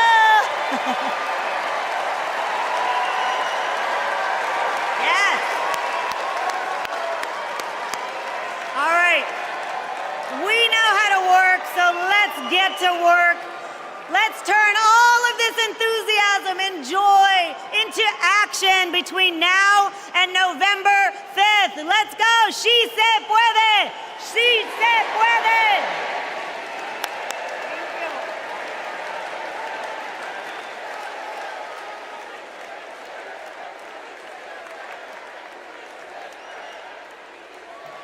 Please welcome former Illinois Republican Representative Adam Kinzinger.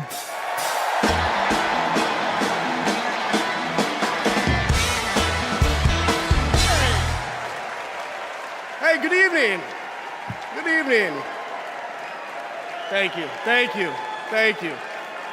I'm Adam Kinzinger, and I am proud to be in the trenches with you as part of this sometimes awkward alliance that we have to defend truth, defend democracy, and decency.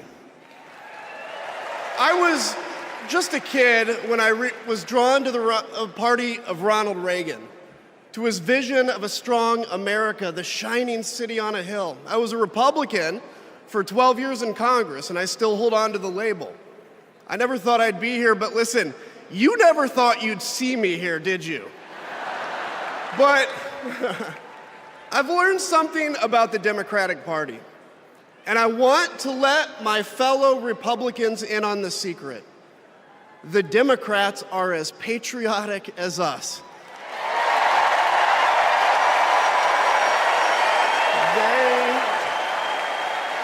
They love this country just as much as we do.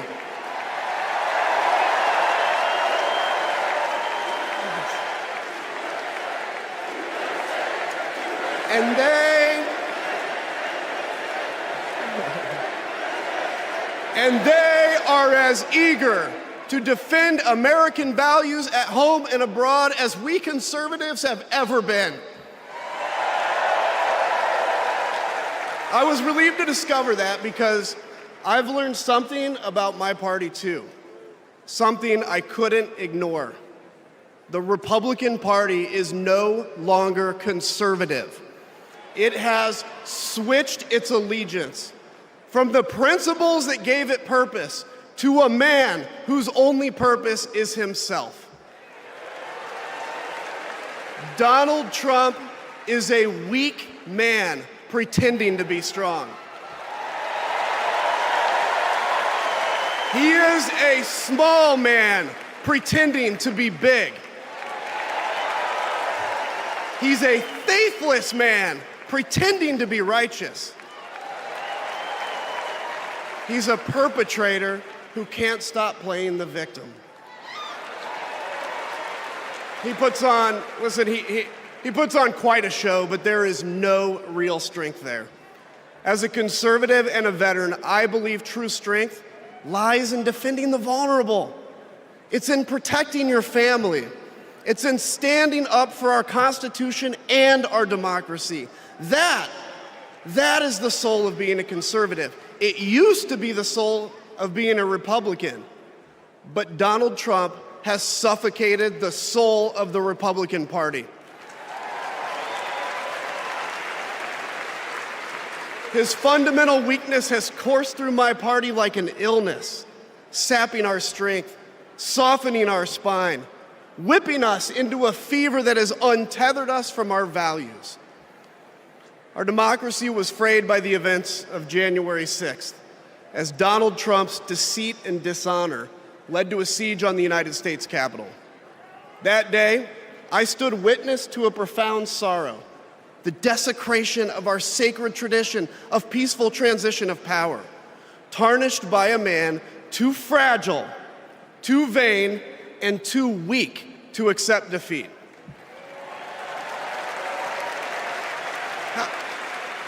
How can a party claim to be patriotic if it idolizes a man who tried to overthrow a free and fair election? How can a party claim to stand for liberty if it sees a fight for freedom in Ukraine, an attack pitting tyranny against democracy, a challenge to everything our nation claims to be, and it retreats, it equivocates, it nominates a man who is weirdly obsessed with Putin, and his running mate who said, quote, "I don't care what happens in Ukraine." Yeah, and he wants to be vice president. Yeah. How can a party claim to be conservative when it tarnishes the gifts that our forebears fought for? Men like my grandfather, who served in World War II. who believed in a cause bigger than himself, and he risked his life for it behind enemy lines. To preserve American democracy, his generation found the courage to face down armies. Listen, all we're asked to do is to summon the courage to stand up to one weak man.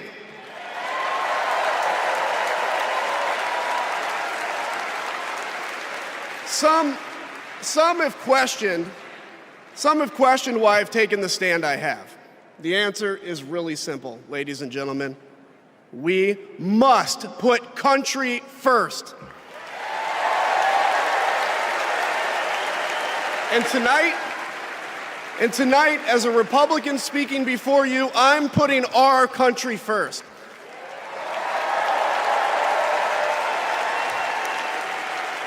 Because the fact is, I do belong here. I know Kamala Harris shares my allegiance to the rule of law, the Constitution, and democracy. And she is dedicated to upholding all three in service to our country. Whatever policies we disagree on pale in comparison with those fundamental matters of principle, of decency, and of fidelity to this nation.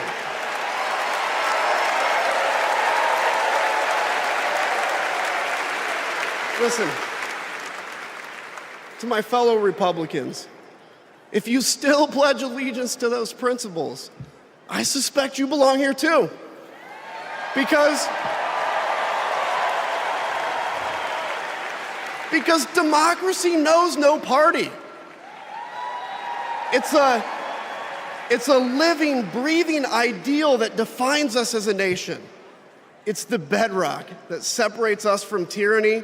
And when that foundation is fractured, we must all stand together, united, to strengthen it.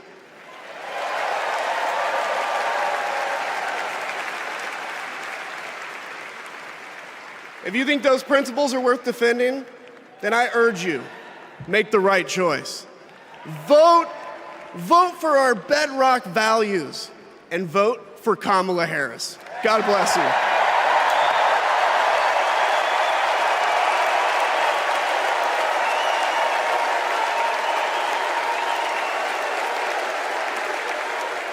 Please welcome lawyer, policy advocate, and sister of the Vice President, Maya Harris.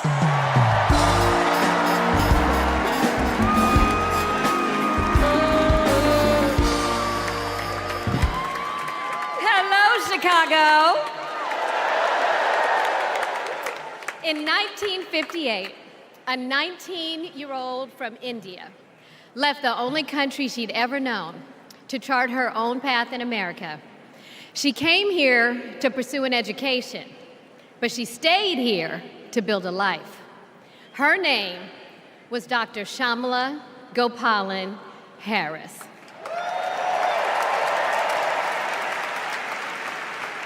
But we called her Mommy.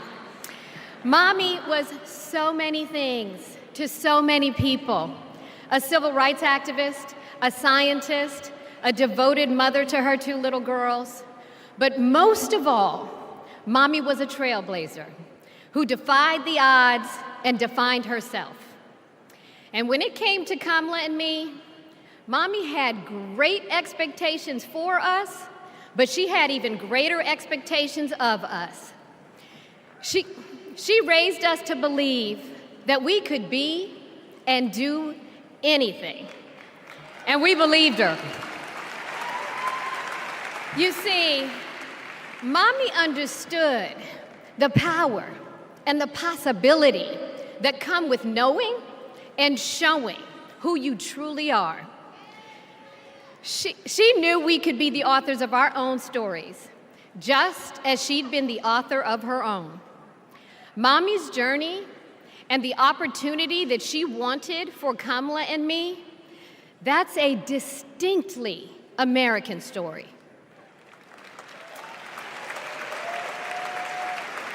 We may all have different histories, different struggles, or different perspectives, but what binds us together is the fervent desire to be free, to fulfill our God-given potential. Kamala's entire life has been about fighting for each of us to have that freedom. And like so many Americans, Kamala knows what it's like to be underestimated and be counted out. She knows what it's like to be the underdog and yet still beat the odds. And now, she has created so much electricity, so much optimism, so much joy throughout the nation, and it is why we need her leadership in this historic moment.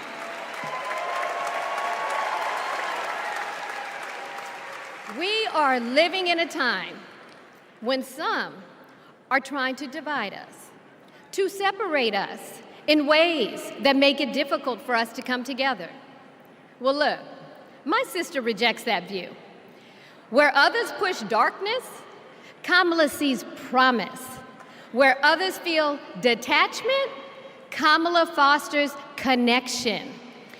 Where others want to drag us back to the past, my sister says, hold up now, we are not going back.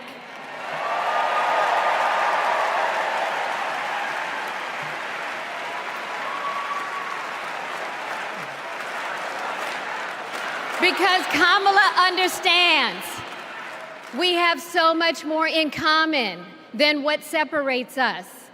She knows the measure of our success isn't just winning an election. It's about who we bring along and lift up in the process.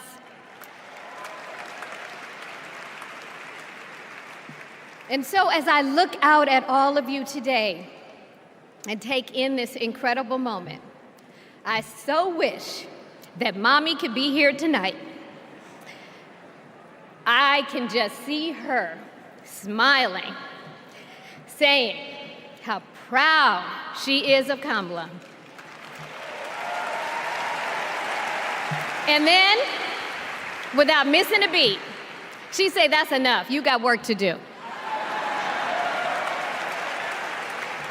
She would tell all of us to roll up our sleeves and get to work, to elect a leader who sees the potential in each of us, a leader who cares for all of us, a leader who fights for every one of us.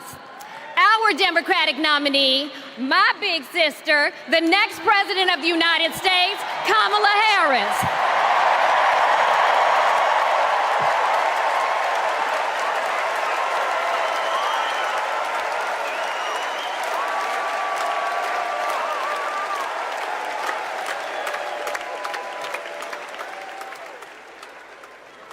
Please welcome North Carolina Governor Roy Cooper.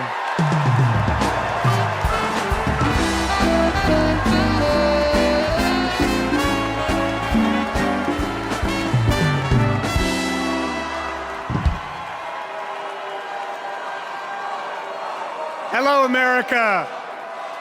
I'm Roy Cooper, the last guy standing between you and the moment we're all waiting for. So I'm going to get right to it.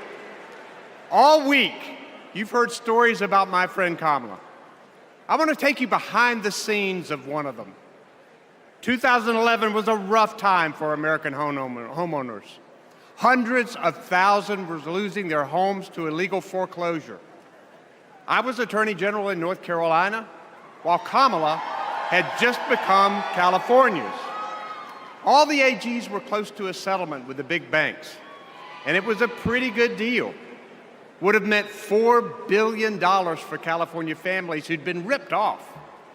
I know that sounds like a lot, but Kamala said, hang on a minute. I've met these families. I know what they've been through, and they deserve more. She went toe-to-toe with some of the world's most powerful executives, and she refused to give in. Let me tell you, this was a huge risk, but she knew it was a risk worth taking. That's Kamala. And we all know what happened. The banks caved. That $4 billion for California families became $20 billion. That was the first time I witnessed Kamala in action. And what I saw was a leader who does exactly what she says she's going to do, who never will settle for less. America, we got a lot of big fights ahead of us. And we've got one hell of a fighter ready to take them on. I know that because I know her. And tonight, I want the American people to know, even if you don't agree with her on everything, Kamala Harris will fight for you to the very end. For families who need better health care or a safer place to live, Kamala will fight for you. For parents who want better schools for their kids, for workers worried about a secure retirement for themselves, Kamala will fight for you.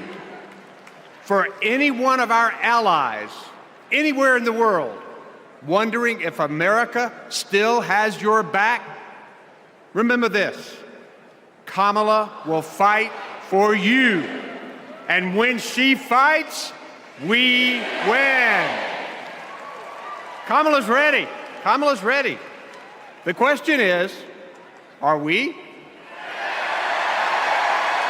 Are we going to stand up and fight for Kamala like she'll stand up and fight for us? All right.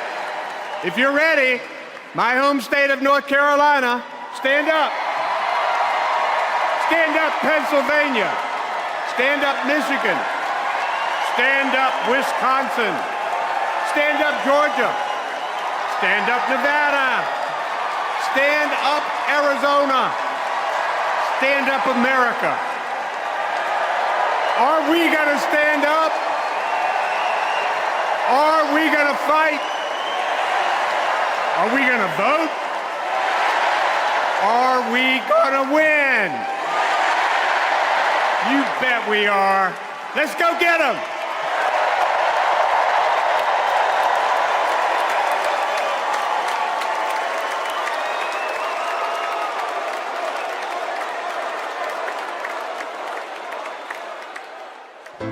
She grew up in a tight-knit neighborhood. It was the kind of place where your neighbor would look after you when school let out, where your first grade teacher would show up at your law school graduation. It's where Kamala Harris learned what it means to be in the middle class, making every paycheck count. She was raised by a working mom who taught her about standing up for what's right and protecting the people you love. Kamala carries the lessons of our mother, the fighting spirit of our mother, the compassion. She was all of 5 feet tall. If you met her, you would have thought she was 7 feet tall. And our mother, if I'd ever come home complaining about anything, she wouldn't have it. The first thing she'd say is, well, just stop the complaining. Just tell me what you're going to do about it. And since she was a young girl, Kamala Harris has been fighting for families like the ones she grew up with. That is Kamala. She can't help herself from standing up for people and standing up for what she thinks is right. She has been that way our whole lives. Being a protector is what led her to become a prosecutor. Looking back now, I could say it was her calling. As a courtroom prosecutor, she went after predators who targeted women and children, and fraudsters who ripped off working families. And she put dangerous gang members and human traffickers behind bars. We didn't have partnerships with DOJ or FBI or DEA or any of those law enforcement agencies. Now, we all work collaboratively. She was the person who built the foundation in how we do criminal justice in America. As Attorney General of California, she held the big Wall Street banks accountable for fraud, winning $20 billion for California families. She took on one of the largest for-profit colleges that was scamming students. And in the Senate, she fought for her constituents with the determination of a prosecutor, standing up for reproductive freedom. Can you think of any laws that give the government the power to make decisions about the male body? I'm not thinking of any right now, Senator. She fought to keep our children safe from the terror of gun violence. How many of you guys had to have a drill where you learned about how you need to hide in a closet or crouch in a corner in the event that there is a mass shooter? Look at that. Look at that. On the Intelligence Committee, she defended our nation against foreign adversaries. And in 2020, she made history as the first woman to be elected Vice President of the United States. She cast the tie-breaking vote to deliver urgent relief to the American people during the pandemic. She beat Big Pharma to lower prescription drug costs and cap the cost of insulin. And led the fight to restore reproductive rights after Roe v. Wade was overturned. We have worked too hard and fought too long to see our daughters grow up in a world with fewer rights than our mothers. Because she's never been afraid to stand up to powerful interests. Sometimes people will open the door for you and leave it open. Sometimes they won't. And then you need to kick that door down.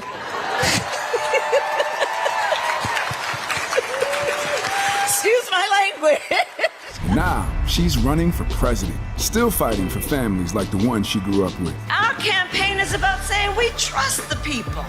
We're saying we just want fairness. We want dignity for all people. And we are a work in progress. We haven't yet quite reached all of those ideals, but we will die trying because we love our country.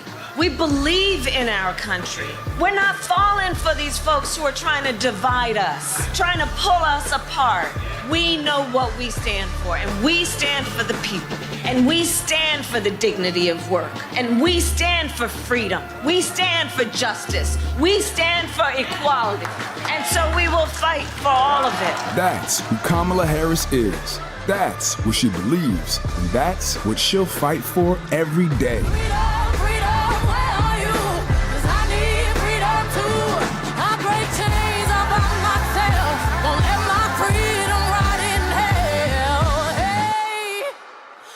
Keep on running, cause the winner don't quit on themselves.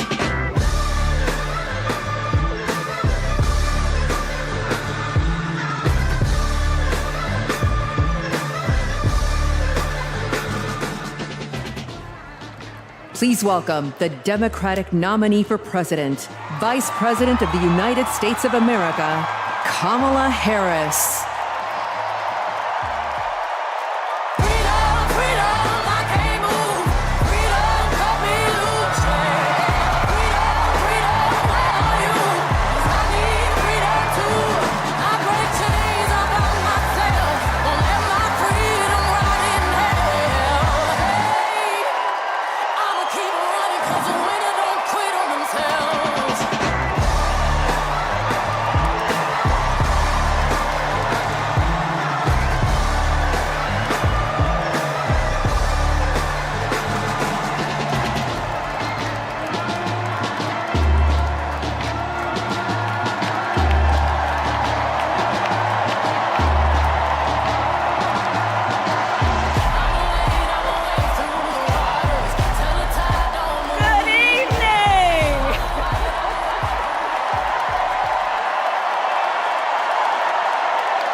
you.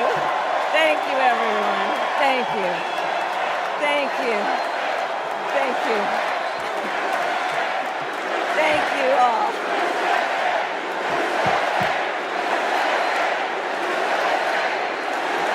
Thank you all. Okay, we got to get to some business. We got to get to some business. Okay, thank you all. Okay. Thank you, thank you, thank you, thank you, thank you. Thank you, thank you. Please, thank you, please. Thank you so very much. Thank you, everyone. Thank you, everyone. Thank you. Okay, let's get to business. Let's get to business. All right. So let me start by thanking my most incredible husband, Doug, for being an incredible partner to me, an incredible father to Cole and Ella, and happy anniversary, Dougie. I love you so very much. To our President, Joe Biden. When I think about the path that we have traveled together, Joe, I am filled with gratitude. Your record is extraordinary, as history will show, and your character is inspiring. And Doug and I love you and Jill and are forever thankful to you both.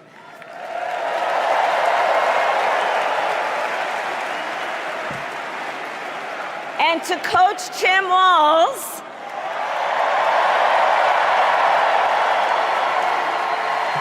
you are going to be an incredible vice president. And to the delegates and everyone who has put your faith in our campaign, your support is humbling. So, America, the path that led me here in recent weeks was no doubt unexpected. But I'm no stranger to unlikely journeys. So, my mother, our mother, Kamala Harris, had one of her own. And I miss her every day, and especially right now. And I know she's looking down smiling. I know that. So my mother was 19 when she crossed the world alone, traveling from India to California with an unshakable dream to be the scientist who would cure breast cancer. When she finished school, she was supposed to return home to a traditional arranged marriage. But as fate would have it, she met my father, Donald Harris, a student from Jamaica. They fell in love and got married, and that act of self-determination made my sister Maya and me. Growing up, we moved a lot. I will always remember that big Mayflower truck packed with all our belongings, ready to go to Illinois, to Wisconsin, and wherever our parents' jobs took us. My early memories of our parents together are very joyful ones. A home filled with laughter and music, Aretha, Coltrane, and Miles. At the park, my mother would say, "Stay close." But my father would say, as he smiled, "Run, Kamala, run. Don't be afraid. Don't let anything stop you."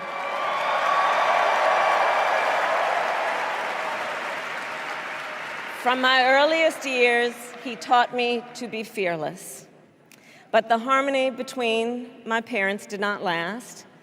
When I was in elementary school, they split up. And it was mostly my mother who raised us. Before she could finally afford to buy a home, she rented a small apartment in the East Bay. In the Bay, you either live in the hills or the flatlands. We lived in the flats. A beautiful working-class neighborhood of firefighters, nurses, and construction workers. all who tended their lawns with pride. My mother, she worked long hours, and like many working parents, she leaned on a trusted circle to help raise us. Mrs. Shelton, who ran the daycare below us and became a second mother.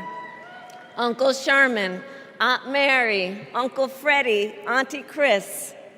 None of them family by blood, and all of them family by love.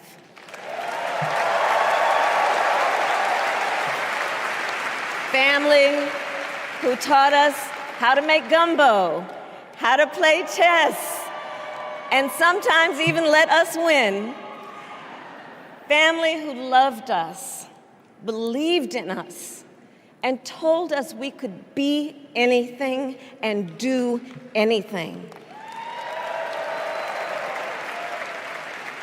They instilled in us the values they personified: community, faith, and the importance of treating others as you would want to be treated, with kindness, respect, and compassion.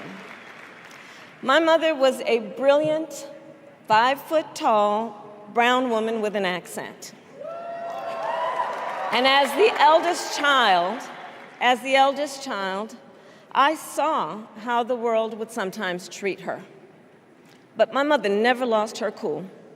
She was tough, courageous, a trailblazer in the fight for women's health, and she taught Maya and me a lesson that Michelle mentioned the other night. She taught us to never complain about injustice, but do something about it. Do something about it. That was my mother. And she taught us, and she also taught us, and never do anything half-assed. And that is a direct quote. A direct quote. I grew up immersed in the ideals of the civil rights movement. My parents had met at a civil rights gathering, and they made sure that we learned about civil rights leaders, including the lawyers like Thurgood Marshall and Constance Baker Motley, those who battled in the courtroom to make real the promise of America. So at a young age, I decided I wanted to do that work. I wanted to be a lawyer. And when it came time to choose the type of law I would pursue, I reflected on a pivotal moment in my life. You see, when I was in high school, I started to notice something about my best friend, Wanda. She was sad at school, and there were times she didn't want to go home. So one day I asked if everything was all right, and she confided in me that she was being sexually abused by her stepfather. And I immediately told her she had to come stay with us, and she did. This is one of the reasons I became a prosecutor, to protect people like Wanda, because I believe everyone has a right to safety, to dignity, and to justice.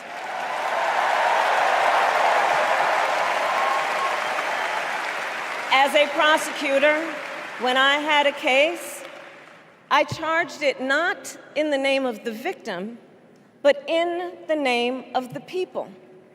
For a simple reason. In our system of justice, a harm against any one of us is a harm against all of us.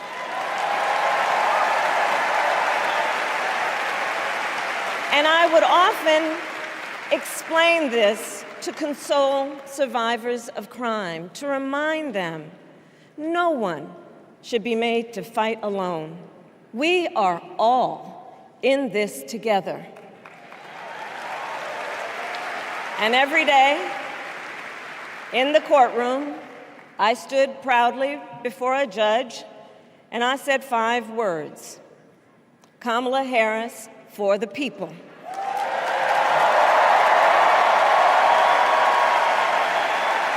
And to be clear, And to be clear, my entire career, I've only had one client, the people. And so, on behalf of the people, on behalf of every American, regardless of party, race, gender, or the language your grandmother speaks, on behalf of my mother and everyone who has ever set out on their own unlikely journey, on behalf of Americans like the people I grew up with, people who work hard, chase their dreams, and look out for one another, on behalf of everyone whose story could only be written in the greatest nation on earth, I accept your nomination to be President of the United States of America.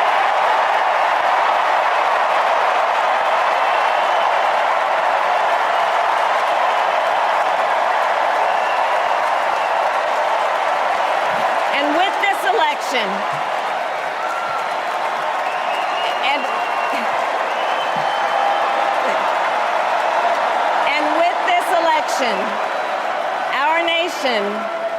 our nation with this election has a precious, fleeting opportunity to move past the bitterness, cynicism, and divisive battles of the past, a chance to chart a new way forward. Not as members of any one party or faction, but as Americans. And let me say, I know there are people of various political views watching tonight, and I want you to know, I promise to be a president for all Americans.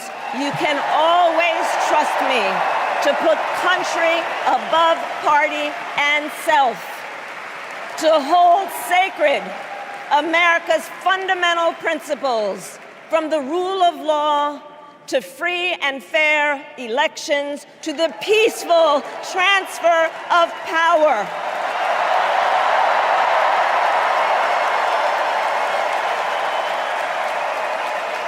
I will be a president who unites us around our highest aspirations, a president who leads and listens, who is realistic, practical, and has common sense, and always fights for the American people. From the courthouse to the White House, that has been my life's work. As a young courtroom prosecutor in Oakland, California, I stood up for women and children against predators who abuse them. As Attorney General of California, I took on the big banks, delivered $20 billion for middle-class families who faced foreclosure, and helped pass a homeowner Bill of Rights, one of the first of its kind in the nation. I stood up for veterans and students being scammed by big for-profit colleges, for workers who are being cheated out of their wages, the wages they were due, for seniors facing elder abuse. I fought against the cartels who traffic in guns and drugs and human beings, who threaten the security of our border and the safety of our communities. And I will tell you, these fights were not easy, and neither were the elections that put me in those offices. We were underestimated at practically every turn, but we never gave up, because the future is always worth fighting for. And that's the fight we are in right now a fight for America's future.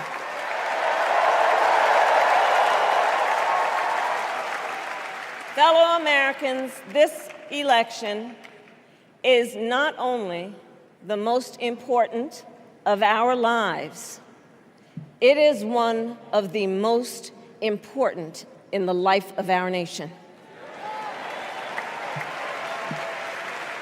In many ways, Donald Trump is an unserious man. But the consequences of putting Donald Trump back in the White House are extremely serious. Consider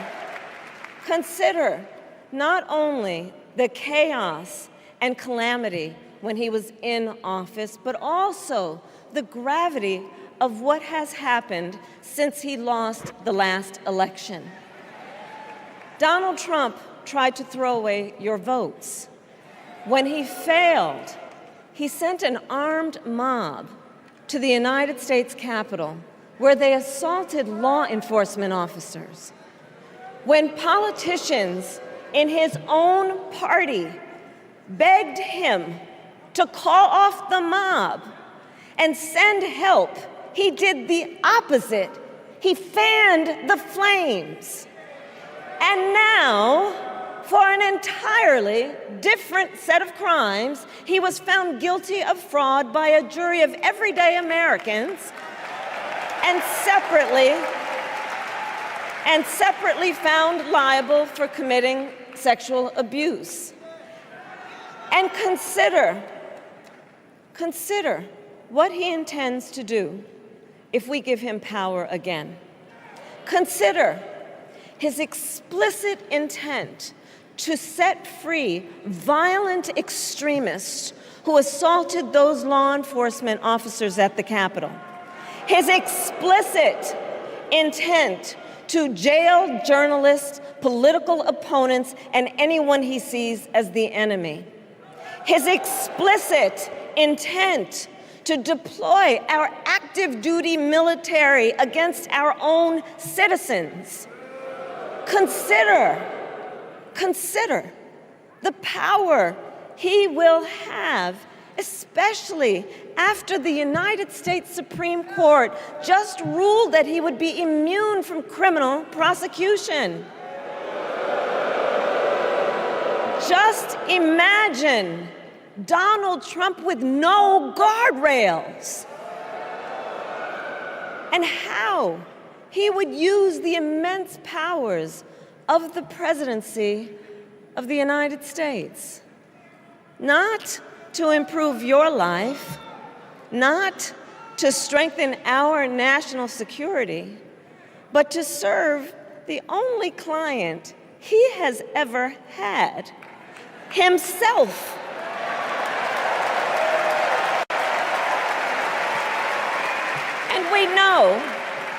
And we know what a second Trump term would look like. It's all laid out in Project 2025, written by his closest advisors, and its sum total is to pull our country back to the past. But America, we are not going back. We are not going back. We are not going back. We are not going back to when Donald Trump tried to cut Social Security and Medicare. We are not going back to when he tried to get rid of the Affordable Care Act, when insurance companies could deny people with pre-existing conditions. We are not going to let him eliminate the Department of Education that funds our public schools. We are not going to let him end programs like Head Start that provide preschool and child care for our children. America, we are not going back.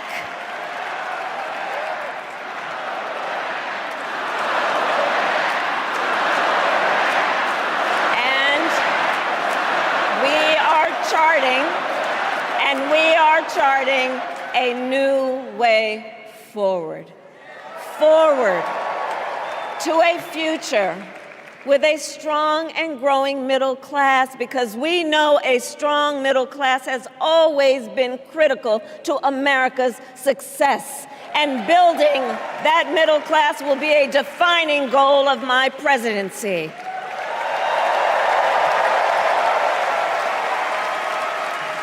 And I'll tell you, this is personal for me. The middle class is where I come from. My mother kept a strict budget. We lived within our means, yet we wanted for little. And she expected us to make the most of the opportunities that were available to us and to be grateful for them. Because, as she taught us, opportunity is not available to everyone. That's why we will create what I call an opportunity economy where everyone has the chance to compete and a chance to succeed. Whether you live in a rural area, small town, or big city. And as president, I will bring together labor and workers and small business owners and entrepreneurs and American companies to create jobs, to grow our economy, and to lower the cost of everyday needs like health care and housing and groceries. We will provide access to capital for small business owners and entrepreneurs and founders. And we will end America's housing shortage and protect Social Security and Medicare. Now compare that to Donald Trump, because I think everyone here knows he doesn't actually fight for the middle class. He doesn't actually fight for the middle class. Instead, he fights for himself and his billionaire friends.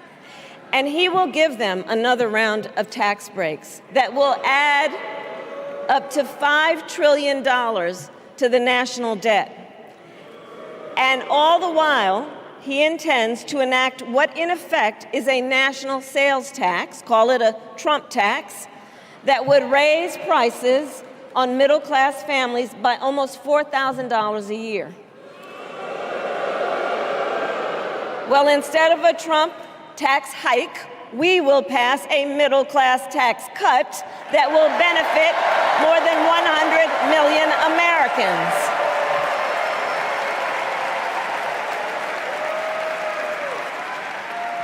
Friends, I believe America cannot truly be prosperous unless Americans are fully able to make their own decisions about their own lives, especially on matters of heart and home. But tonight, in America, too many women are not able to make those decisions. And let's be clear about how we got here. Donald Trump handpicked members of the United States Supreme Court to take away reproductive freedom. And now he brags about it. In his words, quote, "I did it and I'm proud to have done it," end quote. Well, I'll tell you, over the past 2 years, I've traveled across our country, and women have told me their stories. Husbands and fathers have shared theirs.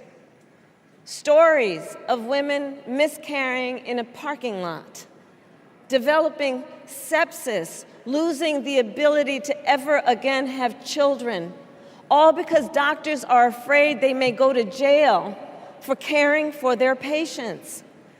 Couples just trying to grow their family, cut off in the middle of IVF treatments. Children who have survived sexual assault, potentially being forced to carry a pregnancy to term. This is what's happening in our country because of Donald Trump. And understand, he is not done. As a part of his agenda, he and his allies would limit access to birth control, ban medication abortion, and enact a nationwide abortion ban with or without Congress. And get this, he plans to create a national anti-abortion coordinator and force states to report on women's miscarriages and abortions. Simply put, they are out of their minds.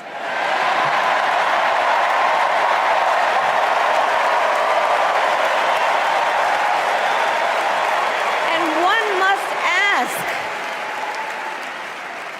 must ask, why exactly is it that they don't trust women? Well, we trust women. We trust women. And when Congress passes a bill to restore reproductive freedom, as President of the United States, I will proudly sign it into law.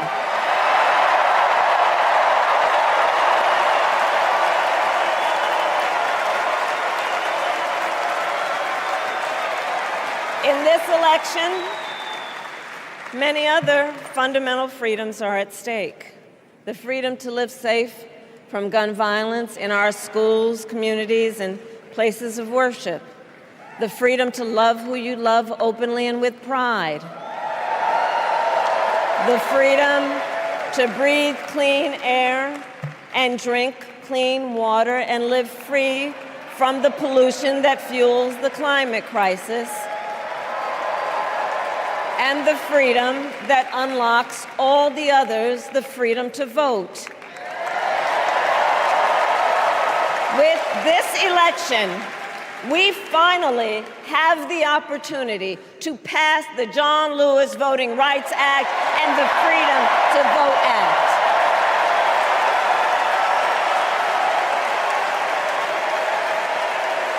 And let me be clear. After decades in law enforcement, I know the importance of safety and security, especially at our border. Last year, Joe and I brought together Democrats and conservative Republicans to write the strongest border bill in decades. The Border Patrol endorsed it. But Donald Trump believes a border deal would hurt his campaign. So he ordered his allies in Congress to kill the deal. Well, I refuse to play politics with our security, and here is my pledge to you. As president, I will bring back the bipartisan border security bill that he killed, and I will sign it into law. I know we can live up to our proud heritage as a nation of immigrants and reform our broken immigration system. We can create an earned pathway to citizenship and secure our border.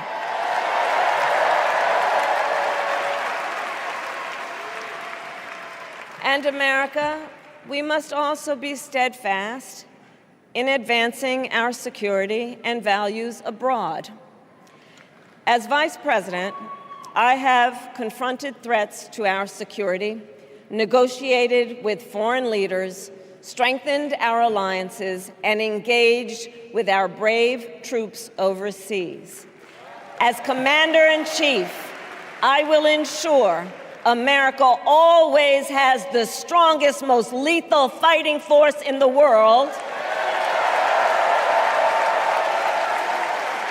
And I will fulfill our sacred obligation to care for our troops and their families, and I will always honor and never disparage their service and their sacrifice.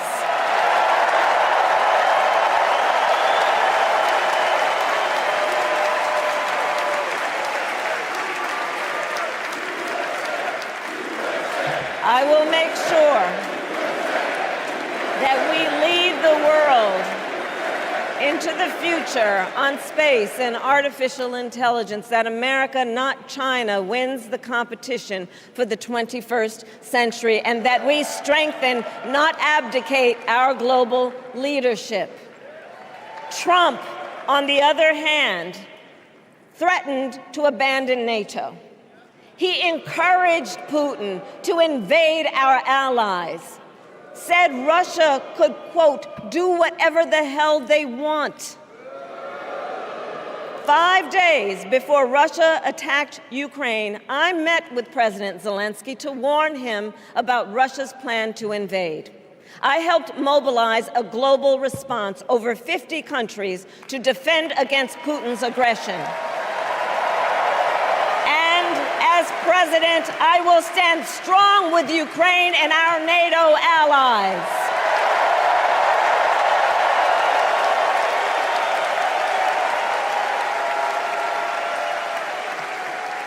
With respect to the war in Gaza, President Biden and I are working around the clock, because now is the time to get a hostage deal and a ceasefire deal done.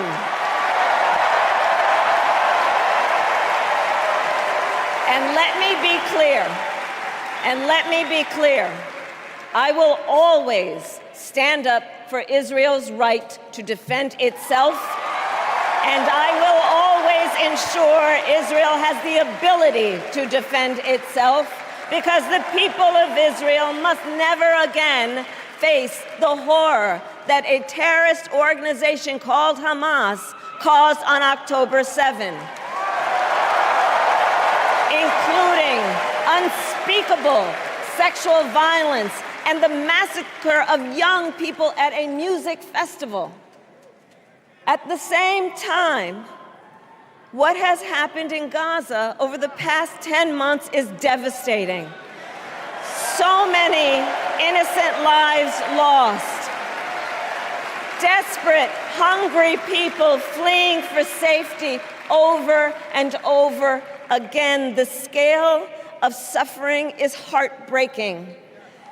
President Biden and I are working to end this war such that Israel is secure, the hostages are released, the suffering in Gaza ends, and the Palestinian people can realize their right to dignity, security, freedom, and self-determination.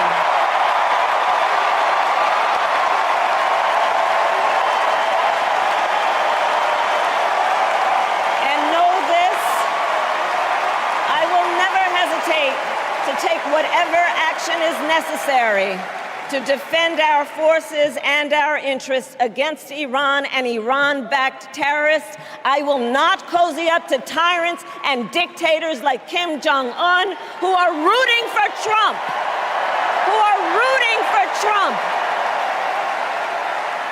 Because, you know, they know he is easy to manipulate with flattery and favors. They know Trump won't hold autocrats accountable because he wants to be an autocrat himself. And as president, I will never waver in defense of America's security and ideals, because in the enduring struggle between democracy and tyranny, I know where I stand and I know where the United States belongs.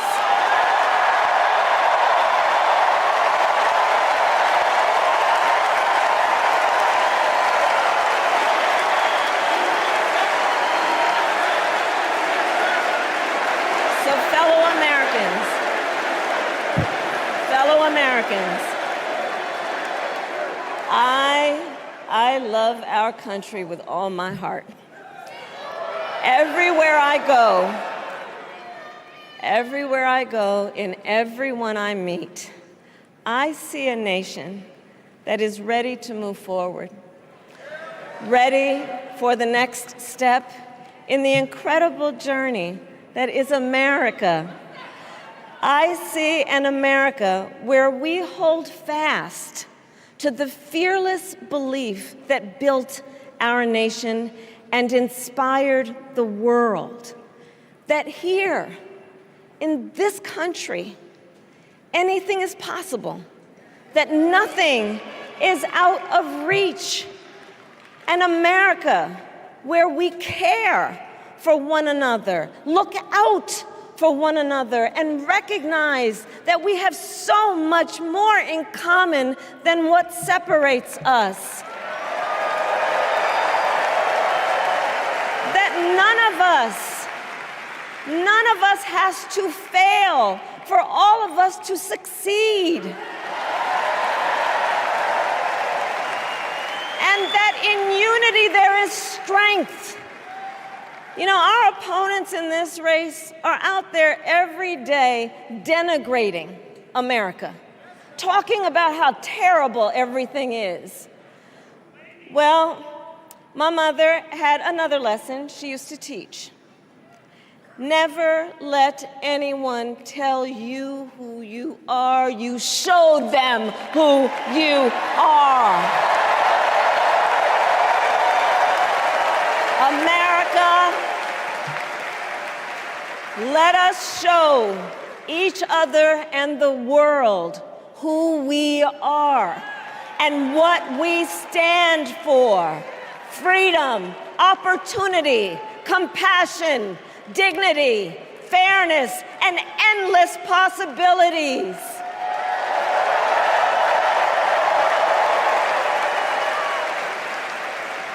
We are the heirs to the greatest democracy in the history of the world. And on behalf of our children and our grandchildren and all those who sacrificed so dearly for our freedom and liberty, we must be worthy of this moment. It is now our turn to do what generations before us have done, guided by optimism and faith, to fight for this country we love, to fight for the ideals we cherish, and to uphold the awesome responsibility that comes with the greatest privilege on earth, the privilege and pride of being an American.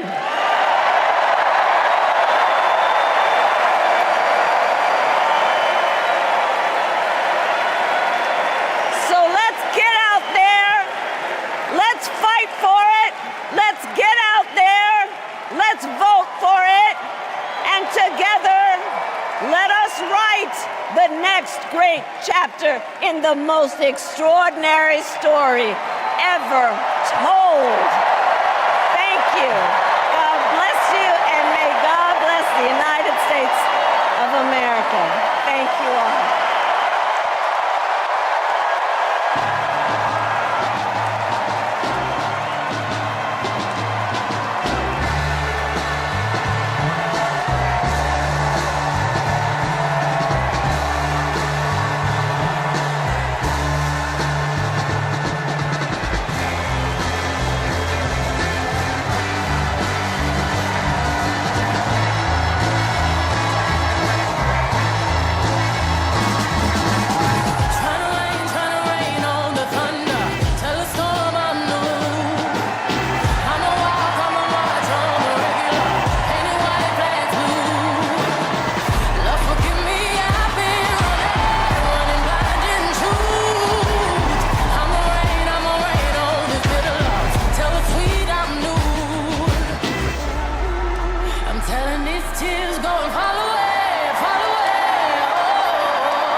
Keep running, 'cause the winner don't quit on themselves.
Hail Marys, I meditate for practice.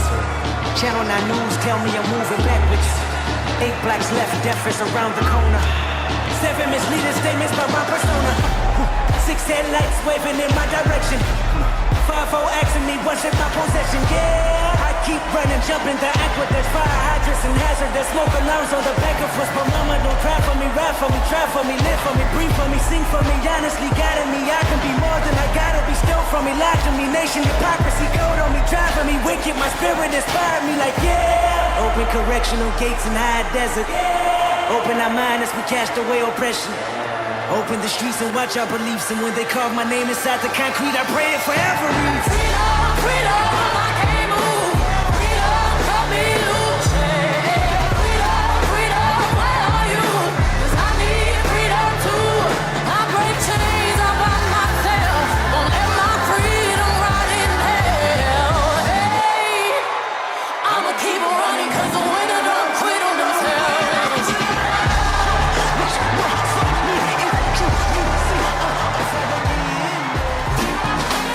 When I move my body just like this.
Please stand if you are able for this evening's benediction, offered by Rabbi Lauren Holtzblad and Reverend Dr. Amos Brown.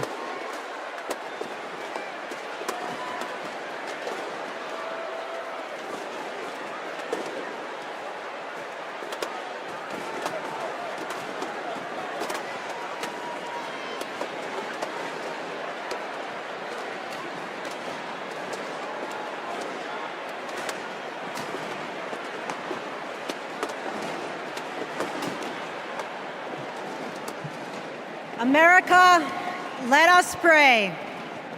God brought us out of the narrow place of oppression to freedom. Let's remember the treacherous road our ancestors traveled to freedom, their sacrifice and resolve to bring a better, more inclusive world. We stand on their shoulders to declare, we are not going back. God, who notices the downtrodden, give us the courage to imagine the world as you do, where everyone has the opportunity to thrive, where diversity brings strength, not weakness, and where all have the right to make the choices for their own bodies. God of strength, guard Vice President Harris and Governor Walz with your sheltering presence as they carry on with courage and conviction to build a better future for all Americans. Shine a light on them so that they may continue to pursue justice, equity, and reproductive freedom. An America free from gun violence that safeguards free and fair elections, with less vitriol and more joy, not afraid to face its past, to grow a brighter future where every child can look to their leaders and see themselves and know that someday they too can lead. May we all be blessed with the ability to see the humanity in each other. America, let's make history. Amen.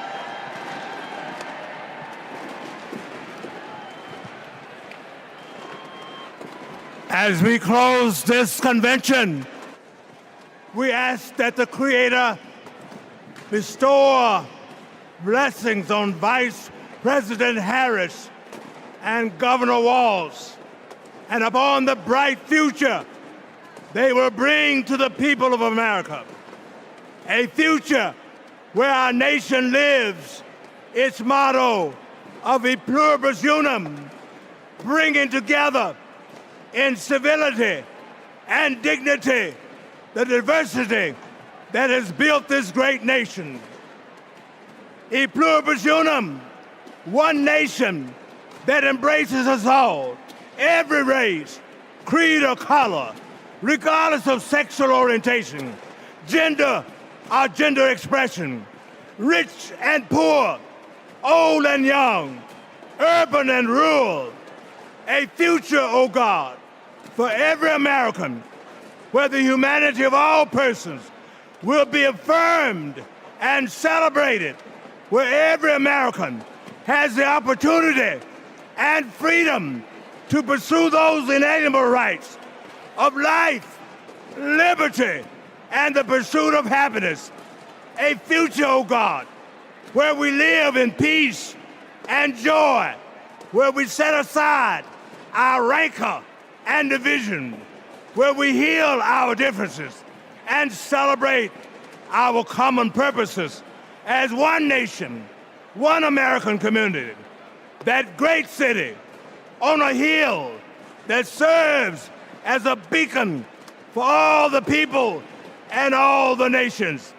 This is a journey we begin today, and we pray that the Almighty God will guide us on this path today, tomorrow, and for all the generations to come. Amen and amen.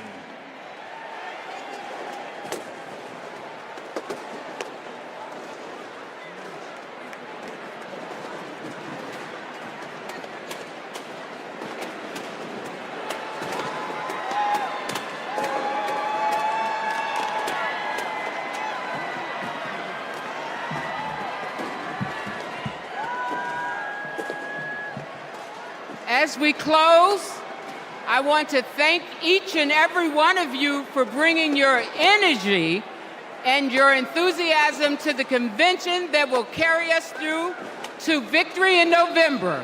Look around.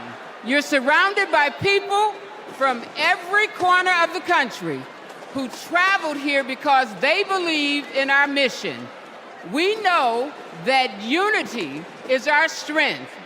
We know that the issues we've highlighted this week are not abstract. We know what's at stake, and we bring that with us in this beginning. Over the next 75 days, we will mobilize like never before to show America what we as Democrats stand for. Together, we will fight for our rights, our freedom, and our democracy. Together, we will elect Democrats up and down the ballot. Together, we will win. Win that, as we know, we have to further business to come before the convention.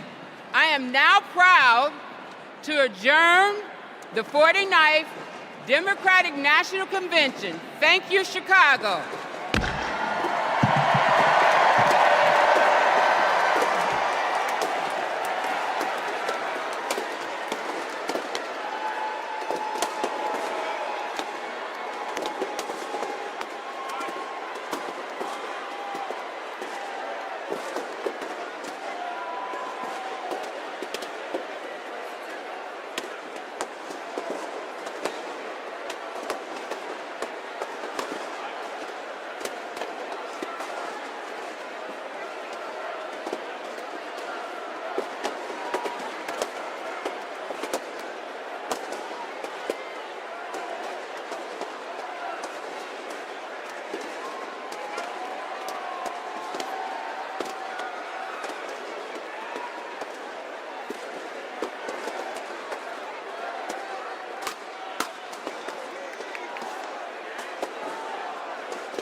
大家都说我变漂亮了，其实是气色好，肌肤保湿做得好，气色自然漂亮。我选择 KS 皇家呵护芦荟保湿舒缓凝胶，因为它用国际芦荟协会认证高品质的库拉索芦荟，含有大量的粘多糖体，类似于玻尿酸，可以帮助锁住皮肤水分，让肌肤长时间保持水嫩，还运用 TTS 技术增强芦荟的生物活性，修护舒缓日晒后的各种不适。KS 皇家呵护芦荟保湿舒缓凝胶，帮助您随时拥有水润肌、好气色，呵护您，呵护全家人，专属你的 KS Royal Care。